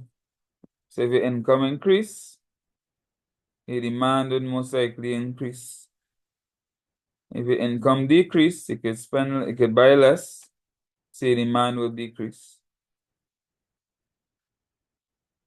The bandwagon effect. When you see a group of people buying something, tends to influence you to buy it as well.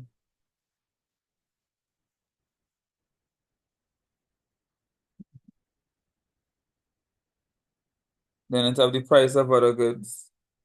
So it have the substitute good. If the price of the substitute good increases, the demand for your good will also increase because people will buy less of the substitute good and more of the good in question. If the price of the substitute good decreases, then people will buy more of the substitute good and less of the good in question. And then it have complementary goods. Complementary goods are goods that you will buy with another good. So you're buying peanut butter, you buy jam one time. Mhm. You buy a pencil sharpener one time. Pancake and pancake salad. Exactly. Pancake and pancake syrup. iPhone and dustbin. Oh, last one was a joke. Alright, So so is the iPhone and dustbin. yeah, I joke.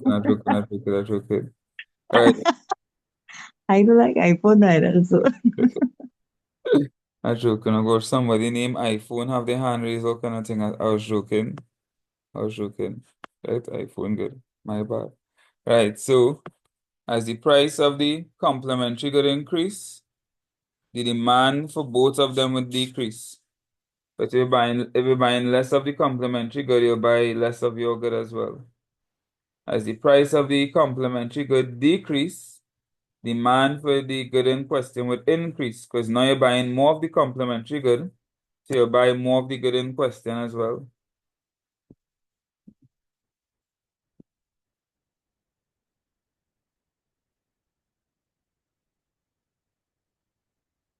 Then it's a personal taste. The more you like something, the more you'll buy it.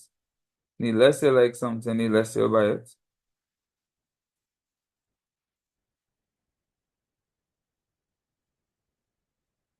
Then they do a cross elasticity of demand question. Remember, all elasticity questions is quantity over money.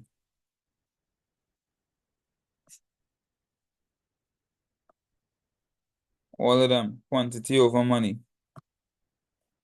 So for cross elasticity of demand is the change in quantity demanded of good X over the percentage change of price of good Y. Quantity over money.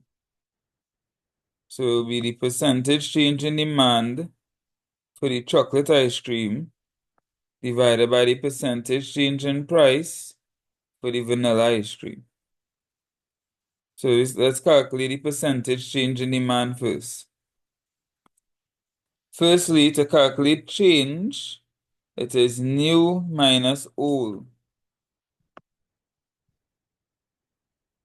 One second. Change is new minus old.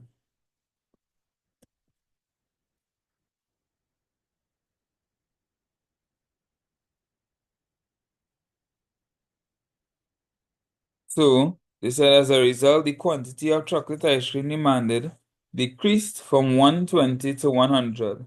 So what is the new demand?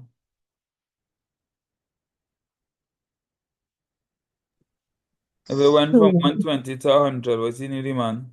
100, And what's the old? 120, So it'll be 100 take minus away 120, 120, which is negative 20, minus, yeah, negative right? So 20. that's the change.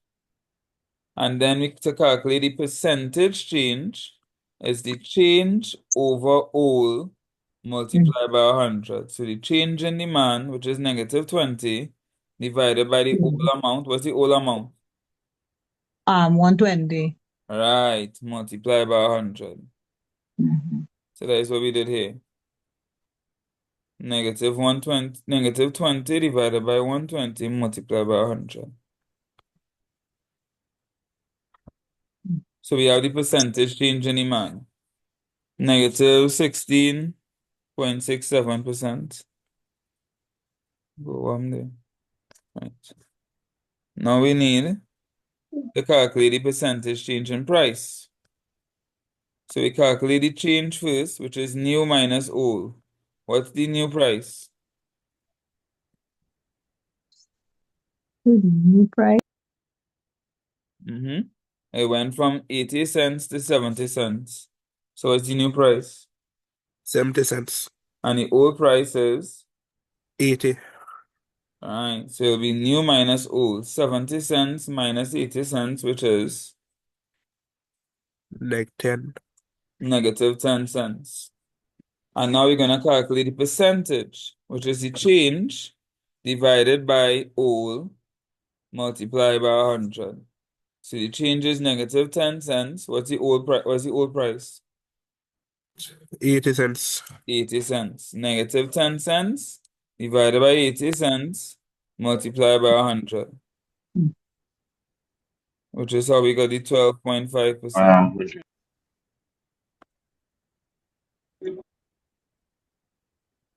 So now that we have the percentage change in demand of good X and the percentage change in price of good Y, we can calculate our cross elasticity of demand.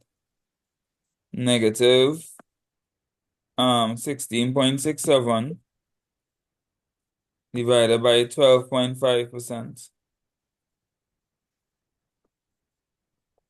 It was negative 12.5 or positive 17 minus 2. Yeah. Divided by negative 12.5%, which is what we did here. And that's how we got 1.33. All of this for 4 marks, huh? What are you gonna? And they said vanilla ice cream and chocolate ice cream are related goods. Identify the relationship between these two and give a reason for your answer. So we definitely know they are substitute goods, right? You're buying vanilla ice cream or you're buying chocolate ice cream, right? So what we said is that the cross elasticity of demand is positive. This means as price of vanilla decreases, quantity demanded of chocolate decreases as well. And as we identified here, for substitute goods, when the price of the substitute good decreases, the demand for the other good will fall as well, right? So we know it's a yes, sir. substitute good.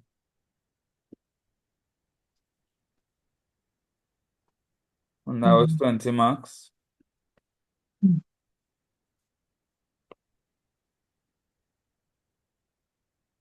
Number 2, they ask to calculate factors of production. So you not calculate, sorry, define factors of production. So you'll need to be able to define all 4 of your factors of production. This case, they just ask for capital and entrepreneurial talent, but they don't know what they're gonna ask for tomorrow.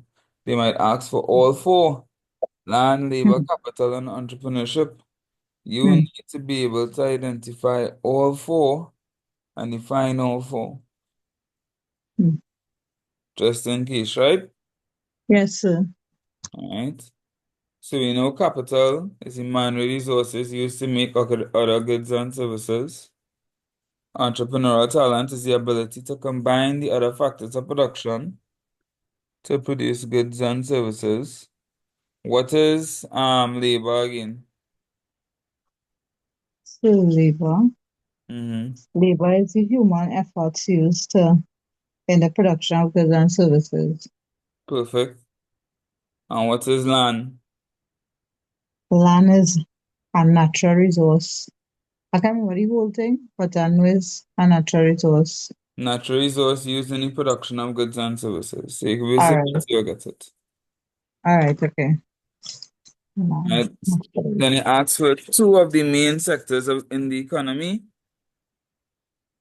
So I main put sector, primary and secondary, the primary, secondary, and tertiary. tertiary. Right. Primary is extraction, secondary is manufacturing, and tertiary is the service industry. And then they asking about variable costs and total costs and stuff like that. They said rent for the factory space for a manufacturing firm is decreasing. Describe how each of the following four production costs for the firm will be affected. So the ask of variable costs will be affected. And we know that variable costs will actually not be affected. Correct? Mm, Because no, sir. It won't. because rent is a fixed cost. Yeah. So changing a fixed cost is not going to affect a variable cost. Mm-mm. The variable cost will have no effect. What about total costs? If you reduce your fixed costs, how would that affect your total cost? So your total cost will be less. Correct. Your total cost will decrease because the Yeah. total cost is made up of your fixed costs plus the variable costs. Yeah. If your fixed cost decreases, your Your total cost will total cost decrease will as decrease. well. Yeah. Right? What about your average total cost? It's a decline. It will decline as well. Because if your total cost decline, that means the average total cost, which is your total cost per unit, will also decline. What about your marginal cost? What is marginal cost? Hmm. Who remembers? Marginal cost. Mm-hmm. I don't know. Come on, anybody? What is marginal cost? Hmm. Marginal cost is the cost The level of to output. produce an extra unit of output. Right. Marginal cost is the cost to produce an additional unit of output. How would fixed cost affect marginal cost? If a reduction in fixed costs. So I do think that will affect your marginal It cost would not affect your marginal cost because your because that marginal cost is relies started on with variable cost. variable. Yeah. Exactly. Your marginal cost relies on variable costs. So it would Mm-hmm. not affect your marginal. Very good.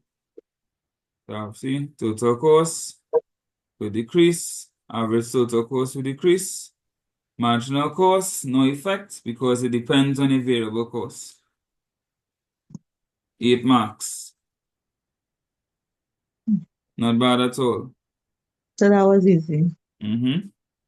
Then they say one of the greatest people in the world, an economics teacher, is teaching his or her students the concept of cost curves. The teacher calculated the costs incurred by a small firm that sold only 5 pairs of shoes in the past week. He or she finds that the firm's fixed cost is $10 and its variable cost is $50 to make the first pair of shoes. Using the information provided, draw and clearly label the diagram to show the fixed and variable cost, fixed, variable, and total cost curves of producing the first pair of shoes. So I'm going to get my laptop charger, but while I'm getting it, I'll show you all the diagram. I'll get my laptop charger real quick.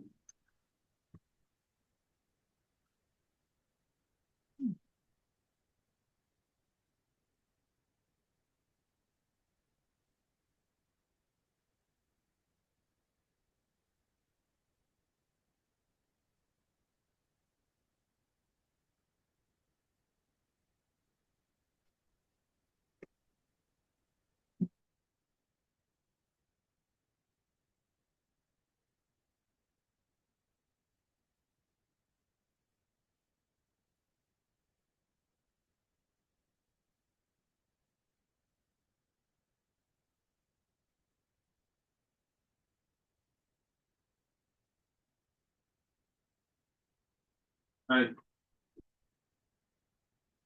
So your fixed cost is constant. Fixed, doesn't change. That's why it's going in a horizontal line straight across, right? So when your production is 0, your fixed cost is 10. When your production is 1, your fixed cost is still 10. Mhm. That's why it goes straight across like that. You're seeing it, right? Yes, sir. Nice. Yes, sir. Your variable cost is different. It varies based on the amount of work you do, right? You said Mhm. variable cost is $50 for the first pair of shoe. So when your output is 0, your variable cost will be 0. That's why it starts here. And then when your output is 1, your variable cost will be 50. So it has to be in line with the 50 any cost and the 1 for the quantity. That's how you plot it. Your total cost now is a combination of your fixed cost and your variable costs.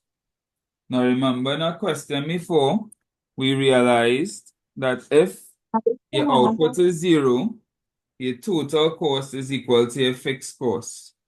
You remember that? Yes, sir.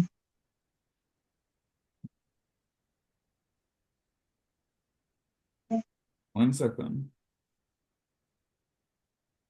All right, so that's why your total cost starts here. Right? And now, when you produce 1, your total cost will be your fixed cost, which is 10, plus the variable cost of 50. That's why it goes all the way up to 60.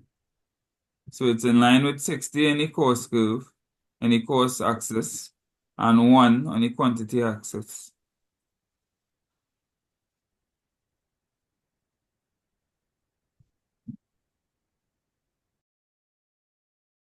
All right, we continue now. Number 3 now, market structure question. So let's see. Every paper we did had a market structure question, or market failure, or a combination. But you see that, 2021, 2022, 2023, 2024. Market structure, or market failure, or a combination of both came. I'm not saying it coming tomorrow, just saying it come in the past 4 years. They ask to describe each of the following terms. The first one is the market structure. The market structure is what describes the different how the different industries are identified based on different characteristics, such as number of buyers and sellers, barriers to entry, the type of pricing, the type of product, the level of information. You remember those 5 things? Now we said you have to be able Yes, to sir. identify them by, right?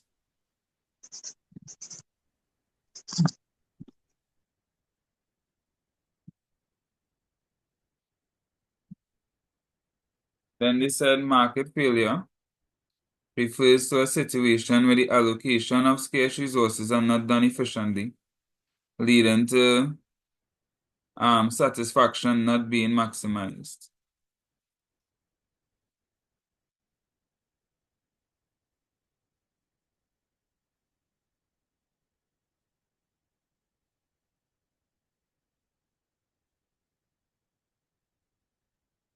One second, sorry.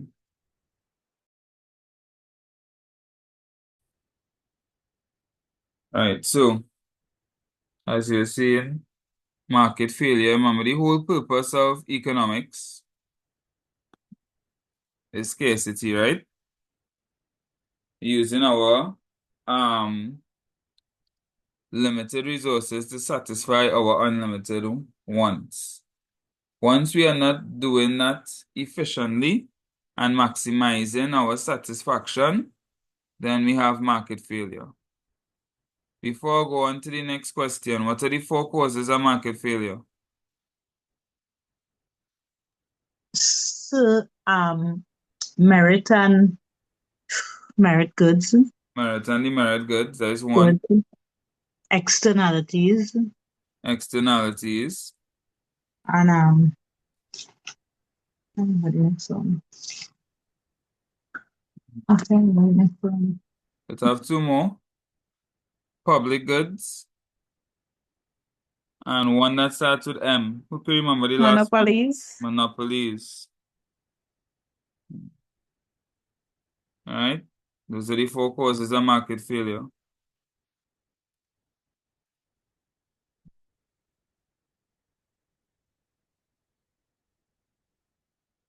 They ask identify 2 types of market structures characterized by sellers. CSEC, they asked to identify them characterized by barriers to entry. And in this case, they asked to characterize them by many sellers. So that is what they could do. So you need to know your different characteristics for your market structure and or market failure.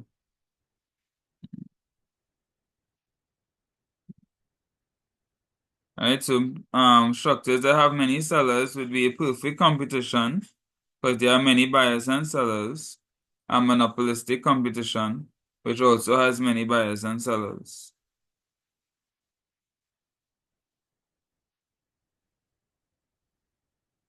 If they asked by few sellers, you could look at oligopoly. Duopolies have 2, monopolies have 1.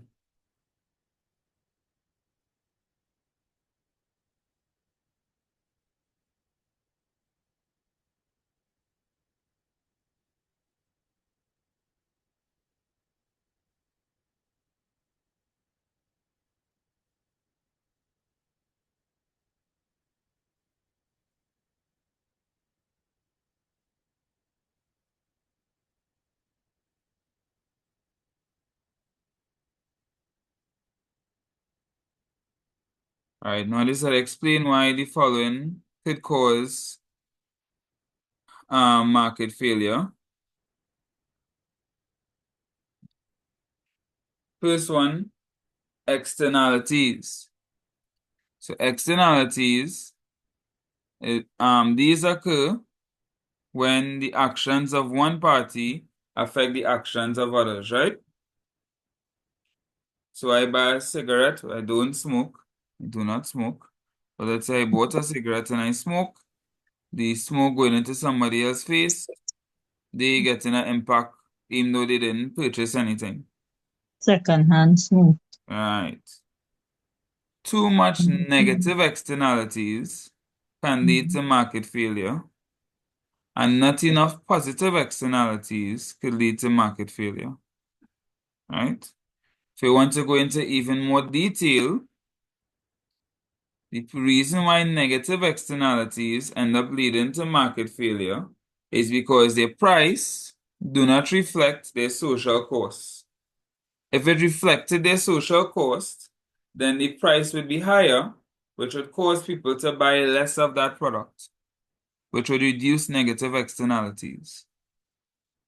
The reason why we don't have enough positive externalities is because their price do not reflect their social benefit.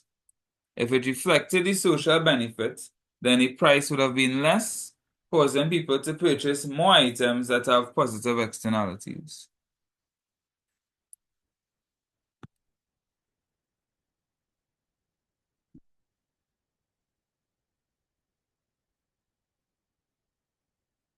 Then it asks how public goods could cause market failure. So let's go into it. We get into type these answers. The rest of these answers.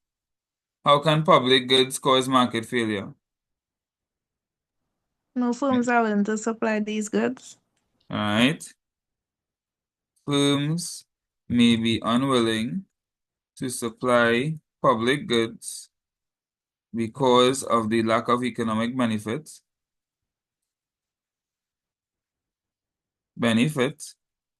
and free riders. Free riders. Because of this,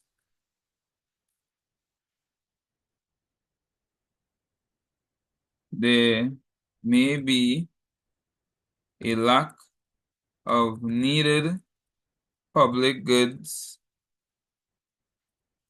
in society.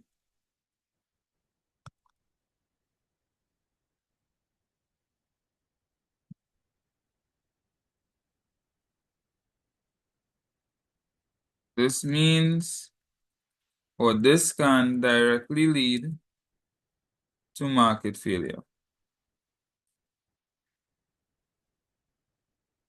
You all agree? Yes, sir.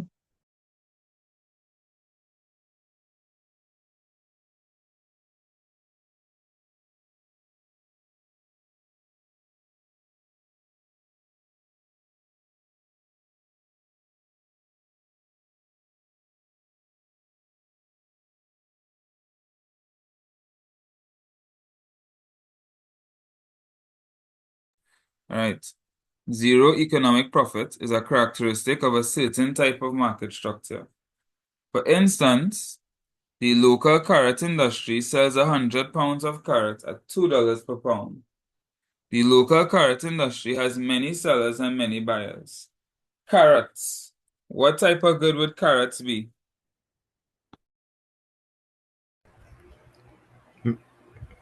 Merit? It would be would it be homogeneous? Would it be differentiated? Would it be unique? Yeah, homogeneous. It would be homogeneous, right? Yes, Think it's sir. a different brands of carrots. But all Right? look at the same. Exactly. So it will be homogeneous, right? Yes, sir. What market structure sells a homogeneous product? So the monopolistic market. Monopolistic sells differentiated. A perfect competition. Perfect competition sells um sells a homogeneous product. Right? So use the Yes, sir. information above, complete the diagram below, including the price and cost curves. Right? So a question like this could very well come, right? Mm-hmm. So we did a question with imperfect competition already. Now we're doing one with perfect competition. Under perfect competition, because they are price takers and they have no say in price and demand, demand can change even though there is no change in price. So under perfect competition, they have perfect elasticity, which will mean the demand curve is a horizontal line.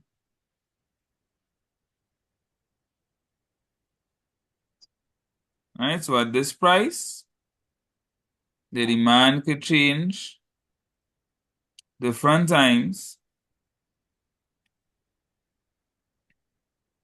but it will be the same price. Now pay attention here. This demand curve is also equal to the average revenue, which is also equal to your marginal revenue. The average revenue is your revenue per unit, right? Yes, sir. If you're selling 100 units and it's $2 per unit, how much money is that in all? 100 by 200. 200, right? 200. 200 for Mm-hmm. $200 for 100 units. That means how much for one? 200 divided by 100 is how much? 2. So your average revenue is $2. So you know that is correct, right? Yes, sir. Let's see if it's also equal to your marginal revenue. 100 units cost $200, right? Mm-hmm. 100 units is $200. Marginal revenue is the revenue from one additional unit. 101 units would be 101 multiplied by 2, which is $202. So 100 units was $200. 101 units was $202. What's the marginal revenue? $32. $2, right? Mm-hmm. So our marginal revenue, average revenue, price, all equal there, right? So we good there Yes, so sir. far, right? Now we are going to draw our cost curves.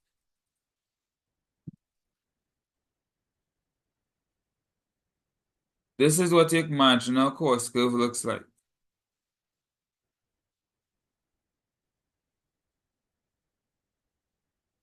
Like a tick.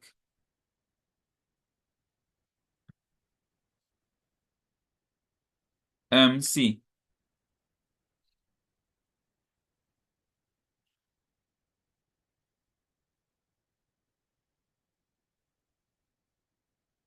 Right? So it looks like a little tick.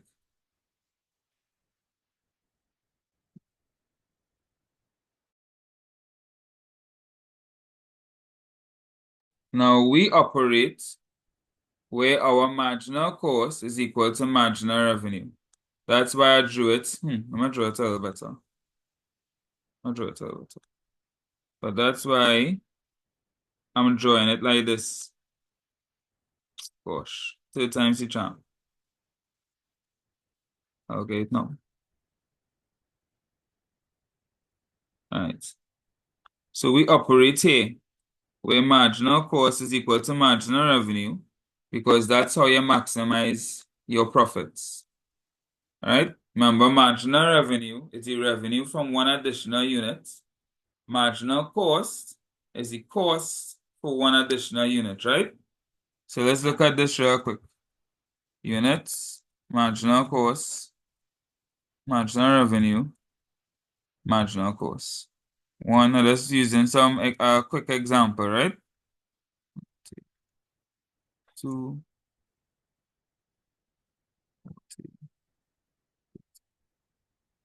3,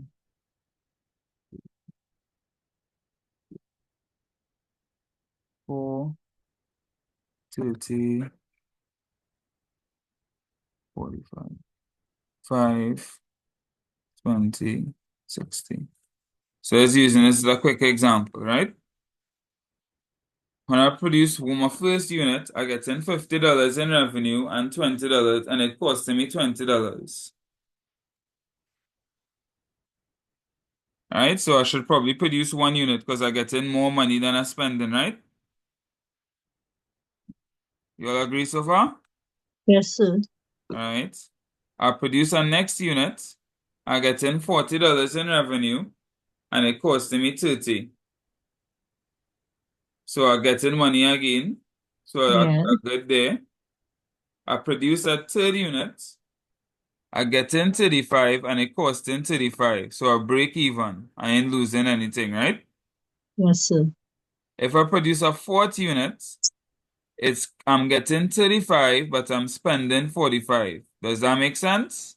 No, sir, making a loss. I'm making a loss. So I shouldn't do that last one. I should stop at 3, where my marginal revenue is equal to my marginal cost. Yes, sir. So in order to maximize my profits, I operate where marginal revenue is equal to marginal cost. That's why we operate in here, right?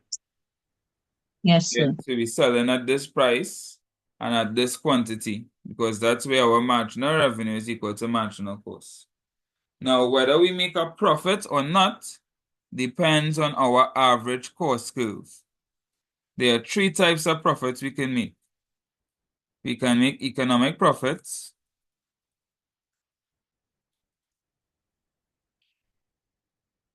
We can make normal profits. So economic profits, also known as abnormal profits or supernormal profits. is the first one, right? We can make normal profits or we can make losses. Economic profits occur when the average revenue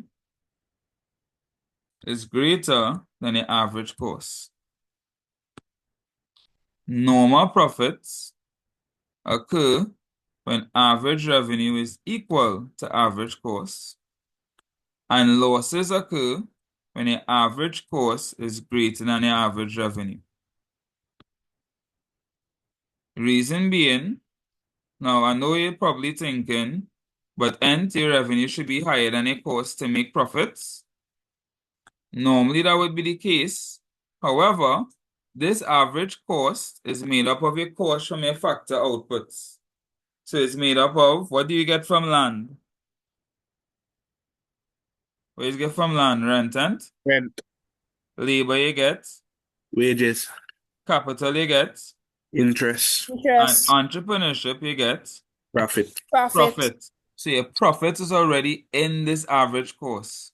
So once your average revenue is equal to your average cost, you're getting in normal profits that you're already accounting for. That's why in normal profits is average revenue equal average cost. Economic profits, extra profits, will be if your average revenue is even greater than your average cost. And a loss will be if the average cost is greater than the average revenue. So if they asked you, say average cost curve looks like this. It's like a U, right? If they asked you to show losses, you would make sure that at the point where marginal cost is equal to marginal revenue, your average cost curve is higher. So in this case, at the point where marginal cost is equal to marginal revenue, my average cost is up here, my average revenue is down here. So I'm making a loss. If they ask me to show normal profits, then where marginal cost is equal to marginal revenue, I would make my average cost equal to average revenue. So it will probably look like this. So you see, where marginal cost is equal to marginal revenue, my average cost curve is touching. That would be normal profits. And now, if they want me to show economic profits or supernormal profits or abnormal profits, I would make at the point where I have marginal cost and marginal revenue is equal, I would make my average cost, my average total cost less.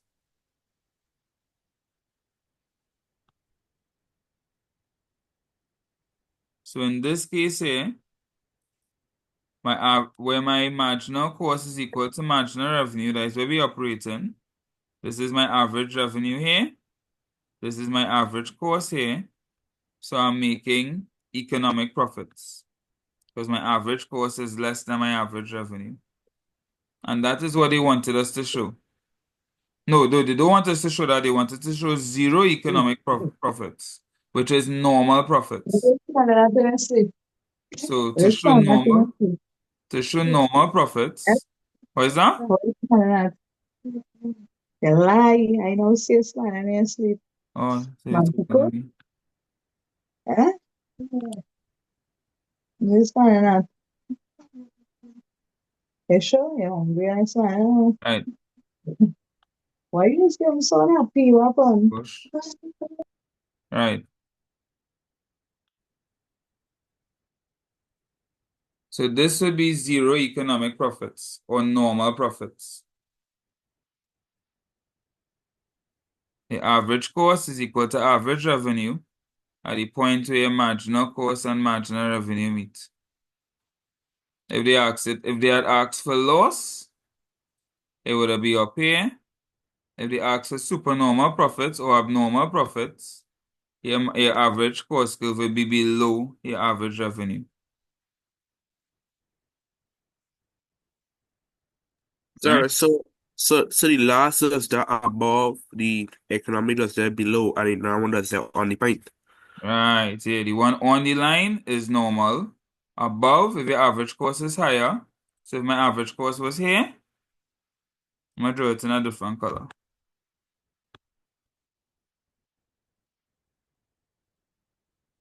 If my average cost was up here, that would be a loss because my average cost is higher than my average revenue. At the point where marginal cost is equal to marginal revenue, my average cost is higher, so this would be a loss.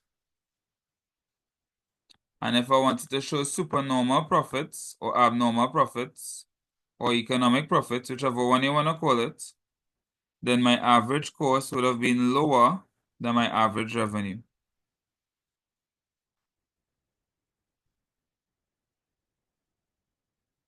So you see Yeah. at the point where This marginal cost, is why I didn't grab that today, understand. right, you understand it? Yeah, I understand it now. All right, good. So it really matters where average cost is. Average cost is above average revenue. That means there are more cost than revenue, so it's a loss. Average cost is equal to average revenue. That is normal profits. Average cost is less than average revenue. That is economic profits or abnormal profits or supernormal profits. I don't know why they have so much names for it, but yeah. So in this case, we're looking at the blue because they want zero economic profits, which is the same as normal profits. Then they said, number 2, explain in diagram D1, and using the diagram D1, explain why there is zero economic profits in the local carrot industry. So we're gonna use the diagram. Hey, good night, sir. Is this yes, is economics. So we're gonna use the diagram to explain why there is zero economic profits in a local industry. Anybody wants to attempt?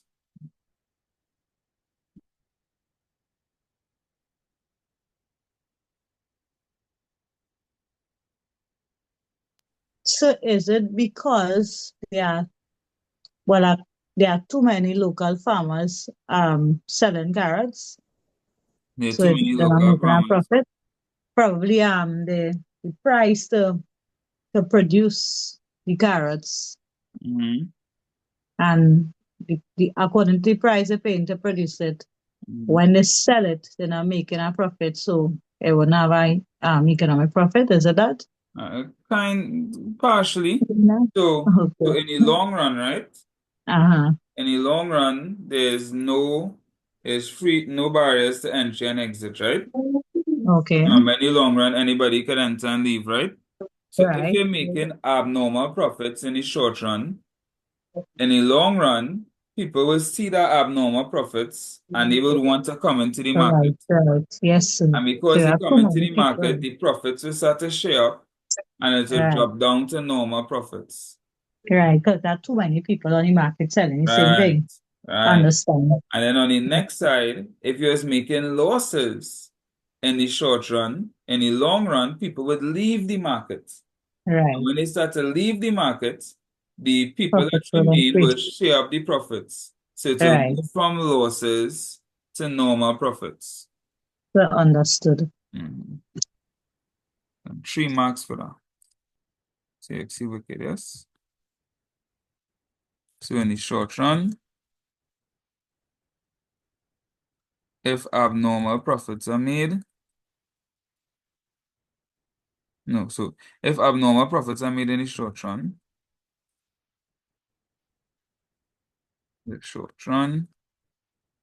in the long run, more firms will enter the market,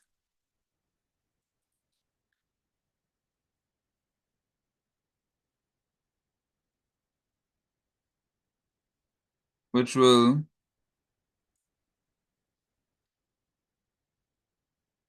somebody use a good word, erode the profits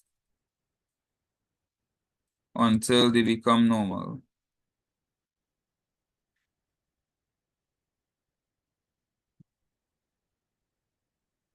If losses are made in the short run, in the long run, firms will leave the markets until the remaining firms are making normal profits.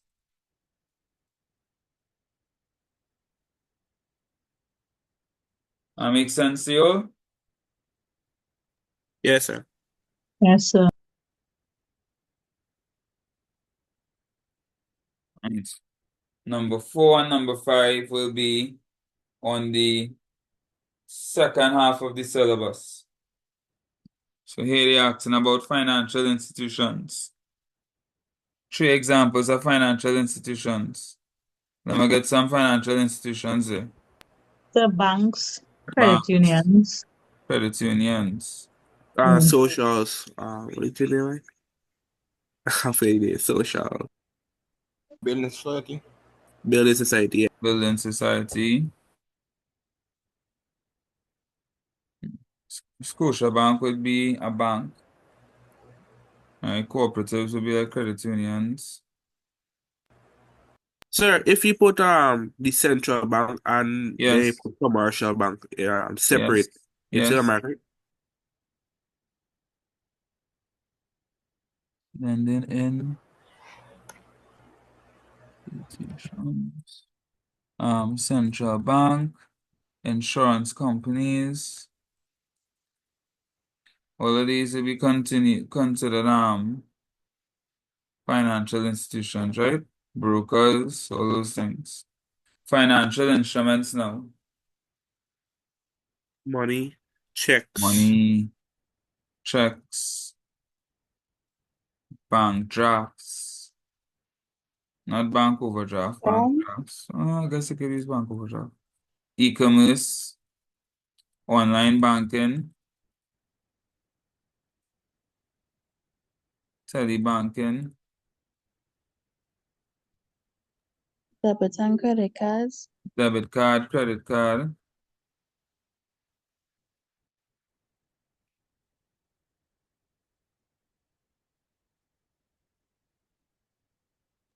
So a grant will be an example of this.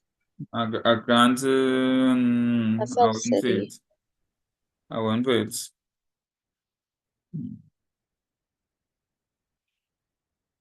Right, you could put bonds.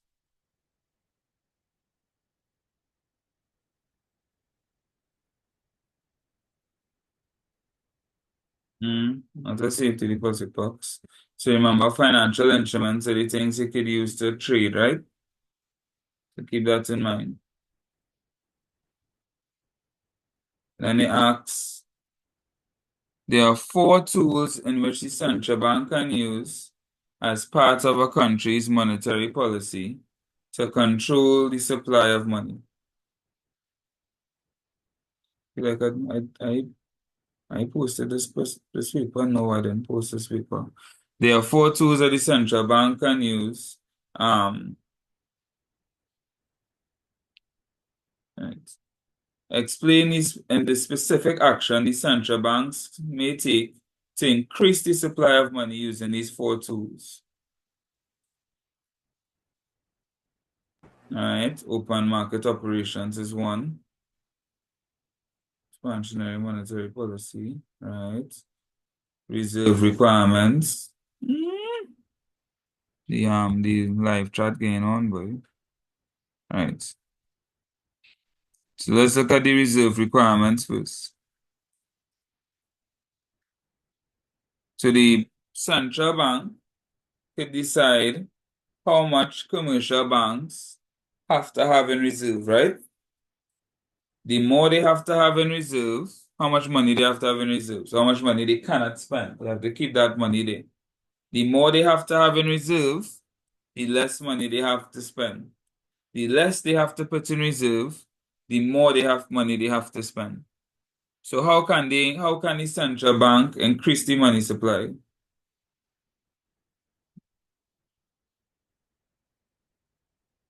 Should they increase reserve requirements or So decrease it? by reducing the discount rate? Yeah, but let's now let us speed. We're looking at the reserve requirements right now. Okay. The reserve requirements is how much commercial banks have to keep saved, right? They cannot spend. The larger the reserve requirements, the less money they have. The lower the reserve requirements, the more money they have. Which one of those would increase the money supply? Increase the reserve requirements or decrease the reserve requirements? Decreasing. So decreasing. Decrease in reserve requirements, right? Mm-hmm. So the central bank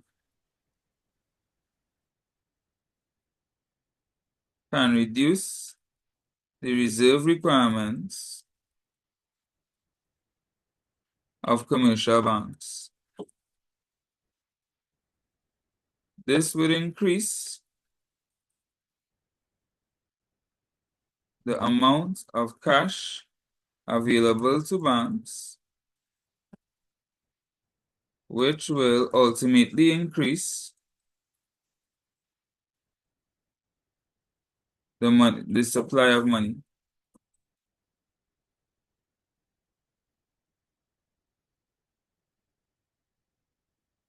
Everybody good there, right? Yes, sir. Yes, sir. All right. Next one we're gonna look at now.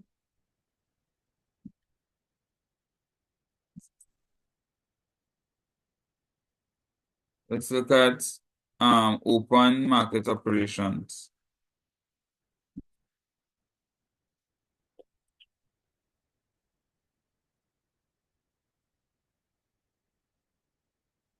So the central bank could do one of two things when it comes to open market operations, right? They could buy bonds from the government. And if they buy bonds from the government, that means they will be spending money and putting money into the market. Or they could sell bonds and take back money. Which one would increase the money supply? They buying bonds or they selling bonds? Still selling one. If they sell bonds, they taking back money. The money is going back into the Oh, central bank. okay. But Okay, so buying. if they Yeah. buy exactly money coming out to the central bank and going to And the good. government for them to use. All right. Yeah. The central bank can purchase treasury bonds from the government.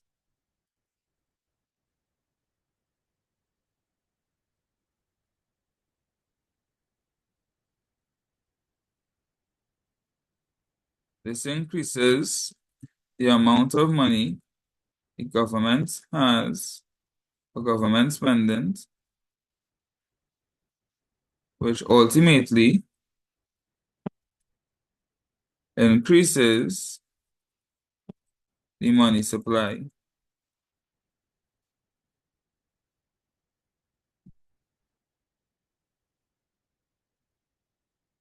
So far, so good, right?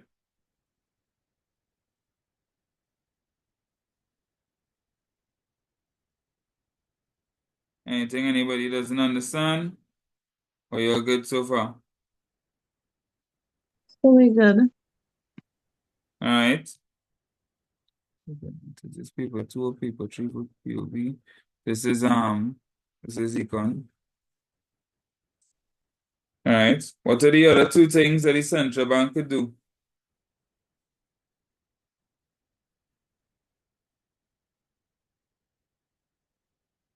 Somebody, you said one just now. So when I said to reduce the discount rate, Right. and I to increase the money Correct. supply. Correct. So the third one now, discount rates.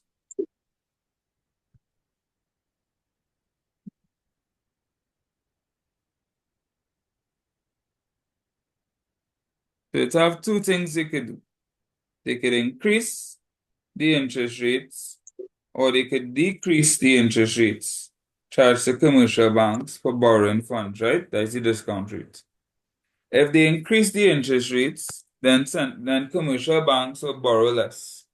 If they decrease the interest rates, commercial banks will borrow more. So which one would increase the money supply?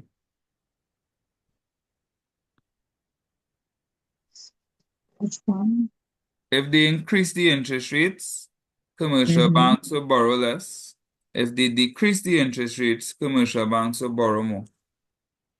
Which one you want them to do? You want them to have, if you're trying to increase the money supply, you want So the they want them commercial to bank, borrow more. They want them right, to borrow more. right. So decreasing the discount rate, the discount rate, which is the interest rate for commercial banks,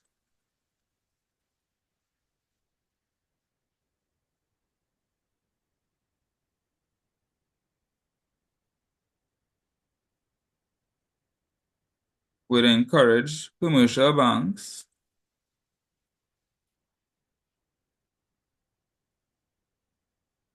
to borrow more.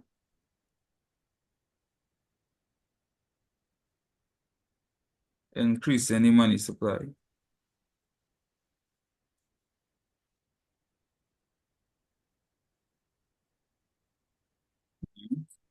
So that's 3.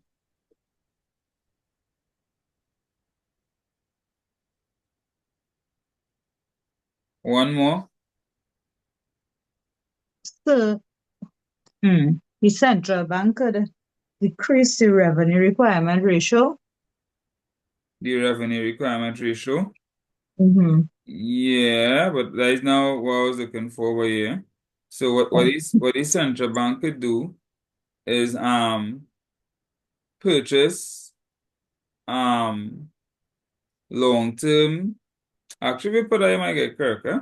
But it could purchase long term securities from other financial assets, Okay. which would also inject money into the money supply.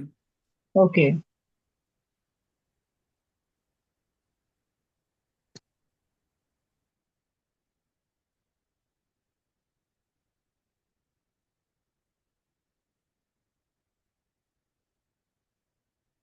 Central bank can purchase long term securities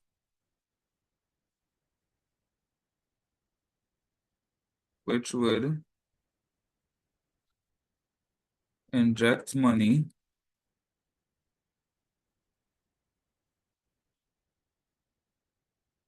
into the economy, increase any money supply.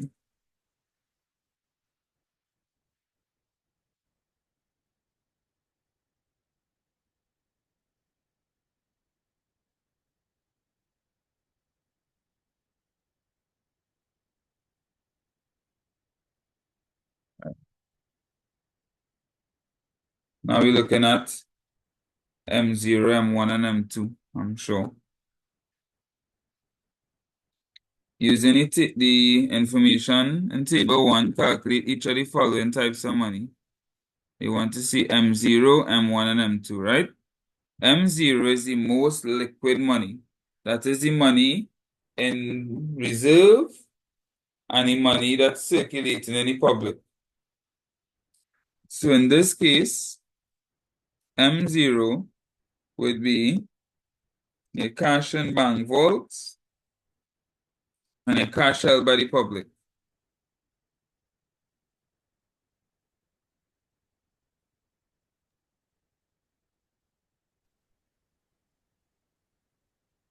Somebody said they never did this. Well, they're doing it now.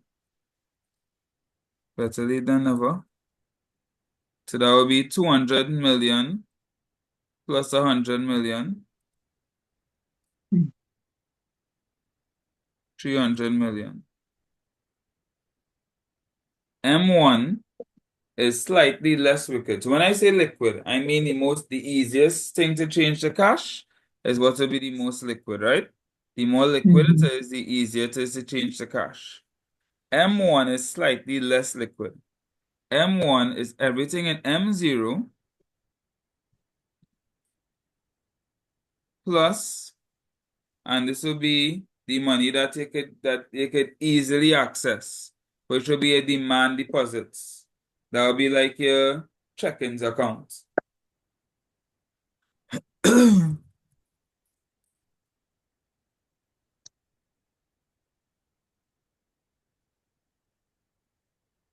So M0 is 300 mil. Add a demand deposits, which is 250 mil. That is 550 mil.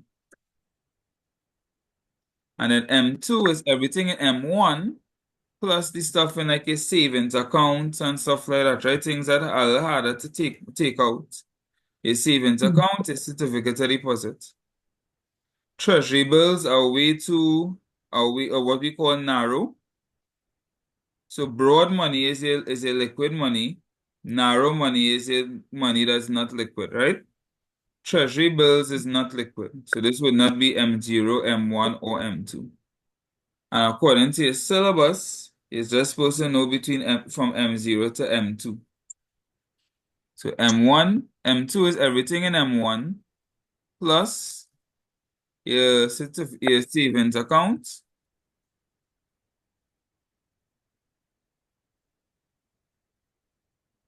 and a certificate of deposits.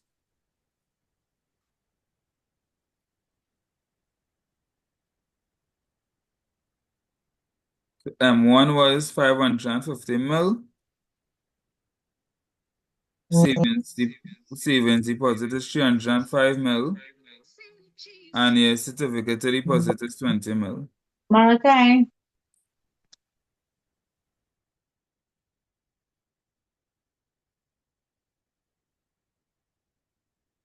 Which equals 875 mil. Oh, Malachi, I get in trouble. And I say 20 mil. that's true. He ain't getting in trouble. I need some tea. Oh, okay. Tell them organize 2 cup one time. Yes. Okay.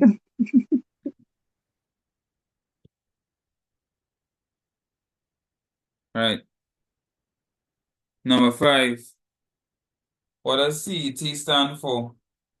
It's something, I'll give you a hint. It's something External tariff. CARICOM has. What? The common external tariff. Very good. Common external tariff. So that means all the countries, they given the same tariff, right? What is WTO? World Trade Organization. World Trade Organization. Well, you know, thing that's 2 marks there. That could be the difference between a 2 and a 1.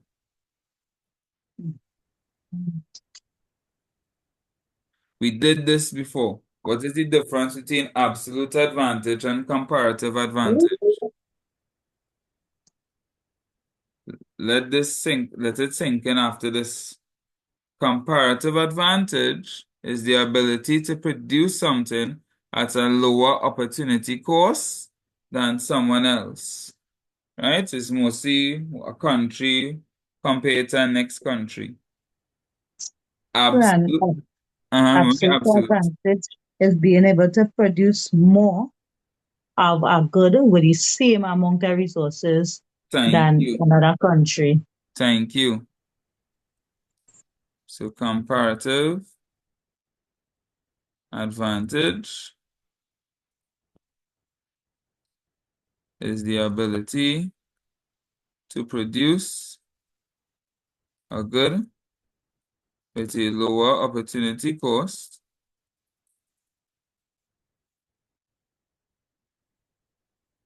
than another party, usually another country. Absolute advantage is the ability to produce more of a good than another party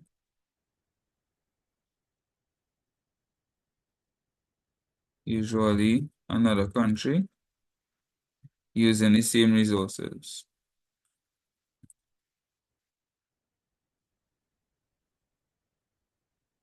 4 marks so far. What is the difference between balance of trade and balance of payment? You spoke about this too. Balance of payment is the transaction of a country with other countries, and balance of trade is the imports and exports of a Of country. physical goods, right? So balance of payment is all your transactions, and balance of trade is specifically just the imports and exports of goods, right? So balance of payments refers to all transactions of a country with the rest of the world,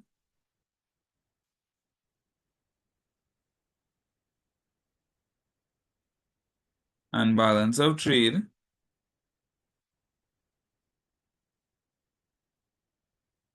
focuses on the imports and exports of goods.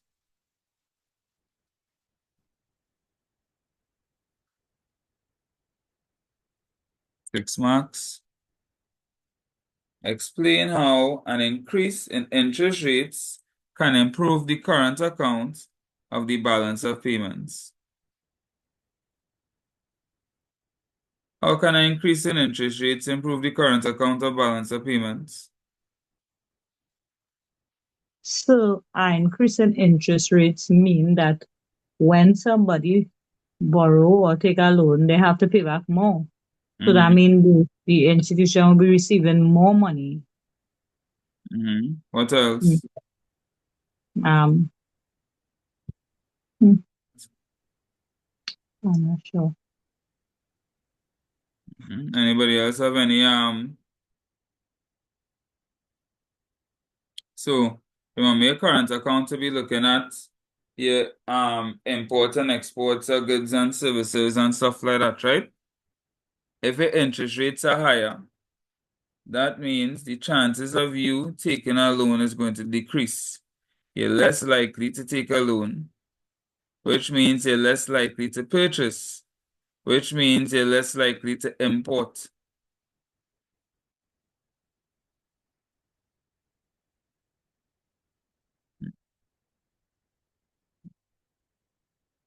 One is POB, people one crash course, times 20 seconds.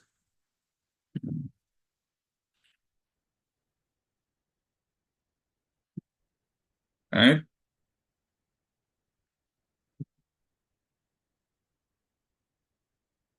For an increase in interest rates,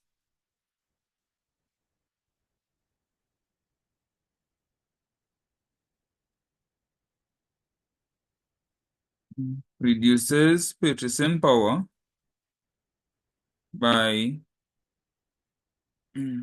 reducing the total, but I shouldn't say reduces purchasing power.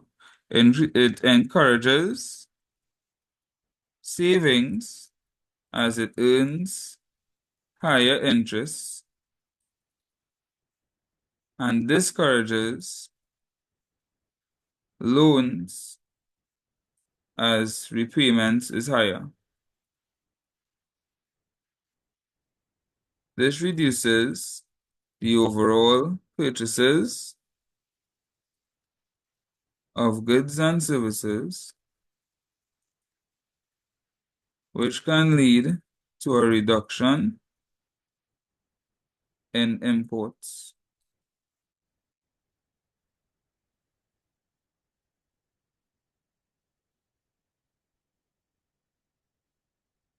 Then he asks, explain how a current account surplus on a balance of payments can increase employment.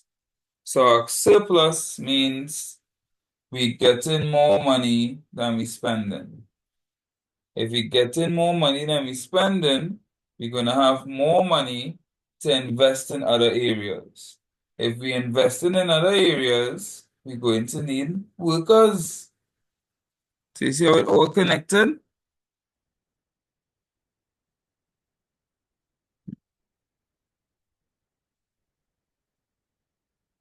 Current account surplus means that overall there is more income than expenditure. More income can lead to investments in various areas of the economy,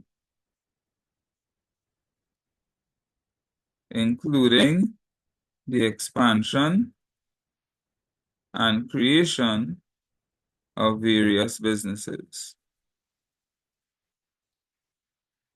This will directly lead to a decrease in unemployment as it increases the need for workers.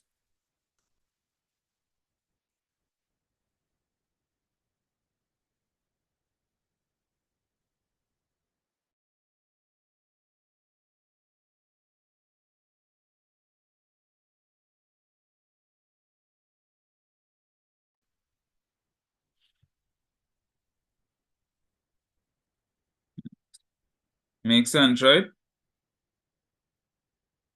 That's how much marks? Yes, sir.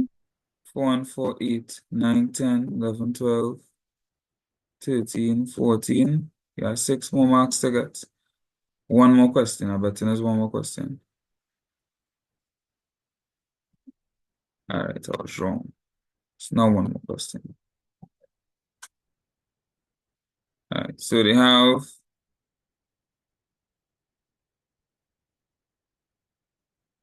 the current account.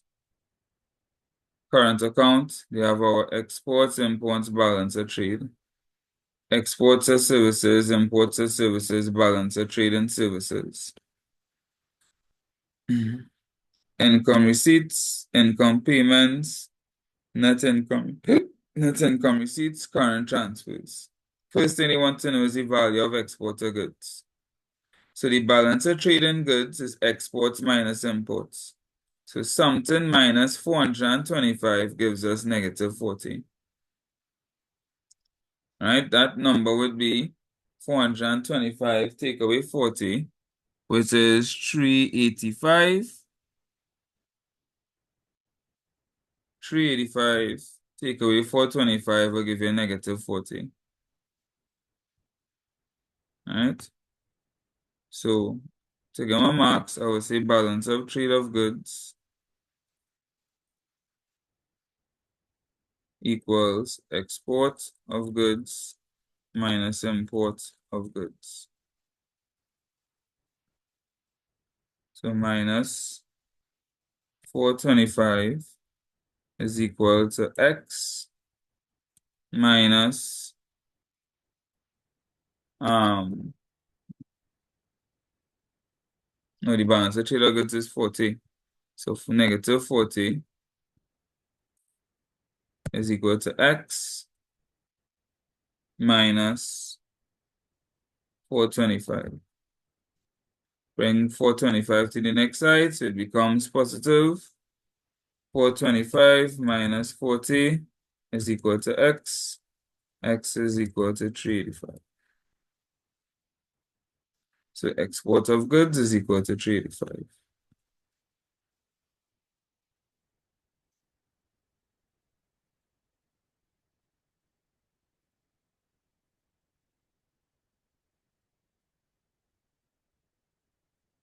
Then you want to know the value of the current account. So the value of the current account would be my balance of trade in goods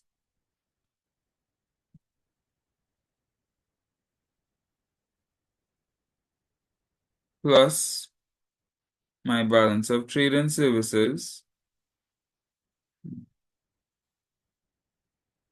plus my net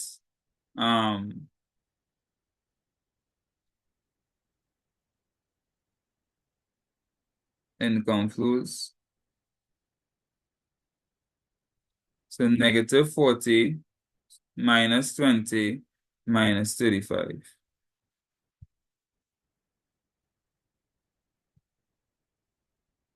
So balance of trade in goods plus balance of trade in services plus a net income flows.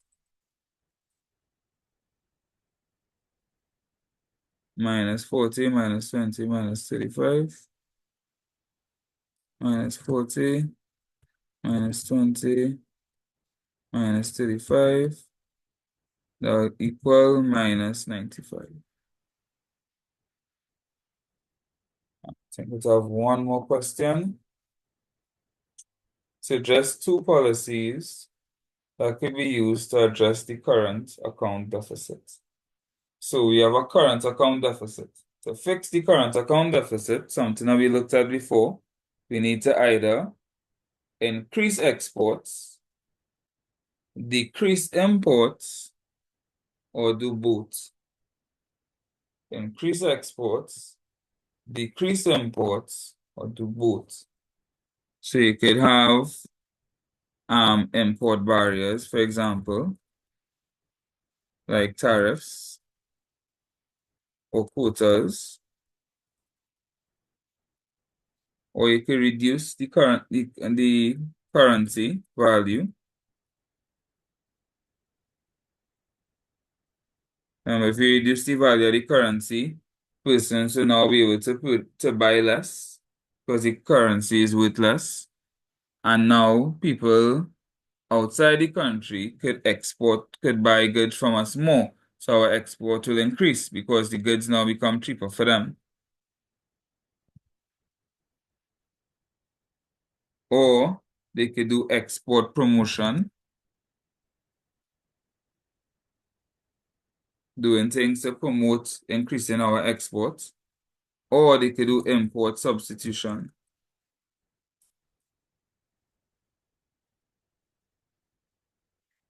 So they could try to import less by switching some of the things they import with goods they could buy locally. And that is it.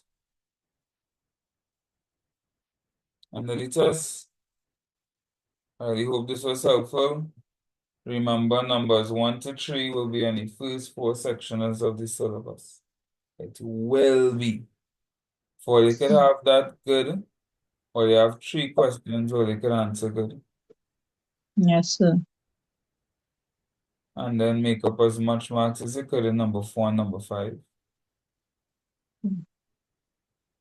All right, this was great. Wish you all the best tomorrow.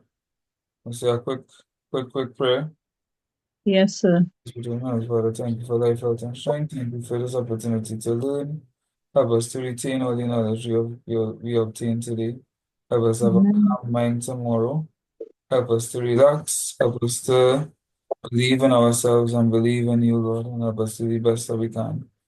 Say this prayer Amen. in your name, with your name. Amen. Amen.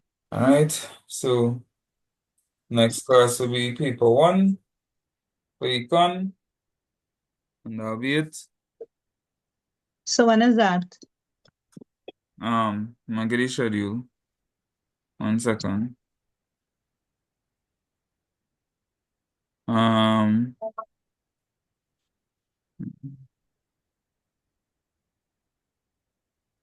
It's not again, schedule.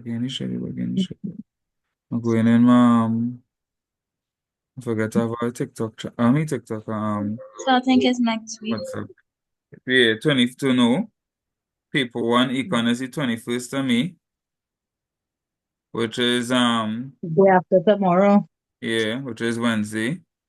POB Okay. So is are you doing it so Thursday, early? which is Thursday. Econ is when? It's not next week? You sure? No, the exam is So the paper one is Tuesday. Paper 1 is Tuesday. You just gonna miss the exam? I thought I had IT and something else Tuesday. Which way is gonna miss your exam now? Hmm. Paper 2 is tomorrow. and paper 1 is Thursday, and POB paper 1 is Friday. So that's what I'm doing the marathons then. So Econ paper 1 will be Wednesday, POB paper 1 will be Thursday. Right, then after that is just my last marathon that I teaching will be OA, which is the 25th. So 25th you're is going what live for the POB marathon? I'll go live for part of it. Okay. Yeah. 25th is what is Sunday, right? No. Yeah, 25th is Sunday. Yeah, boy. 25th is Sunday. All right. And then after that, it's just HSB, Maths, and English, which other teachers are doing for me. All right. But that is it. All the best, guys. Thank you, sir. Have a good night. Same to you.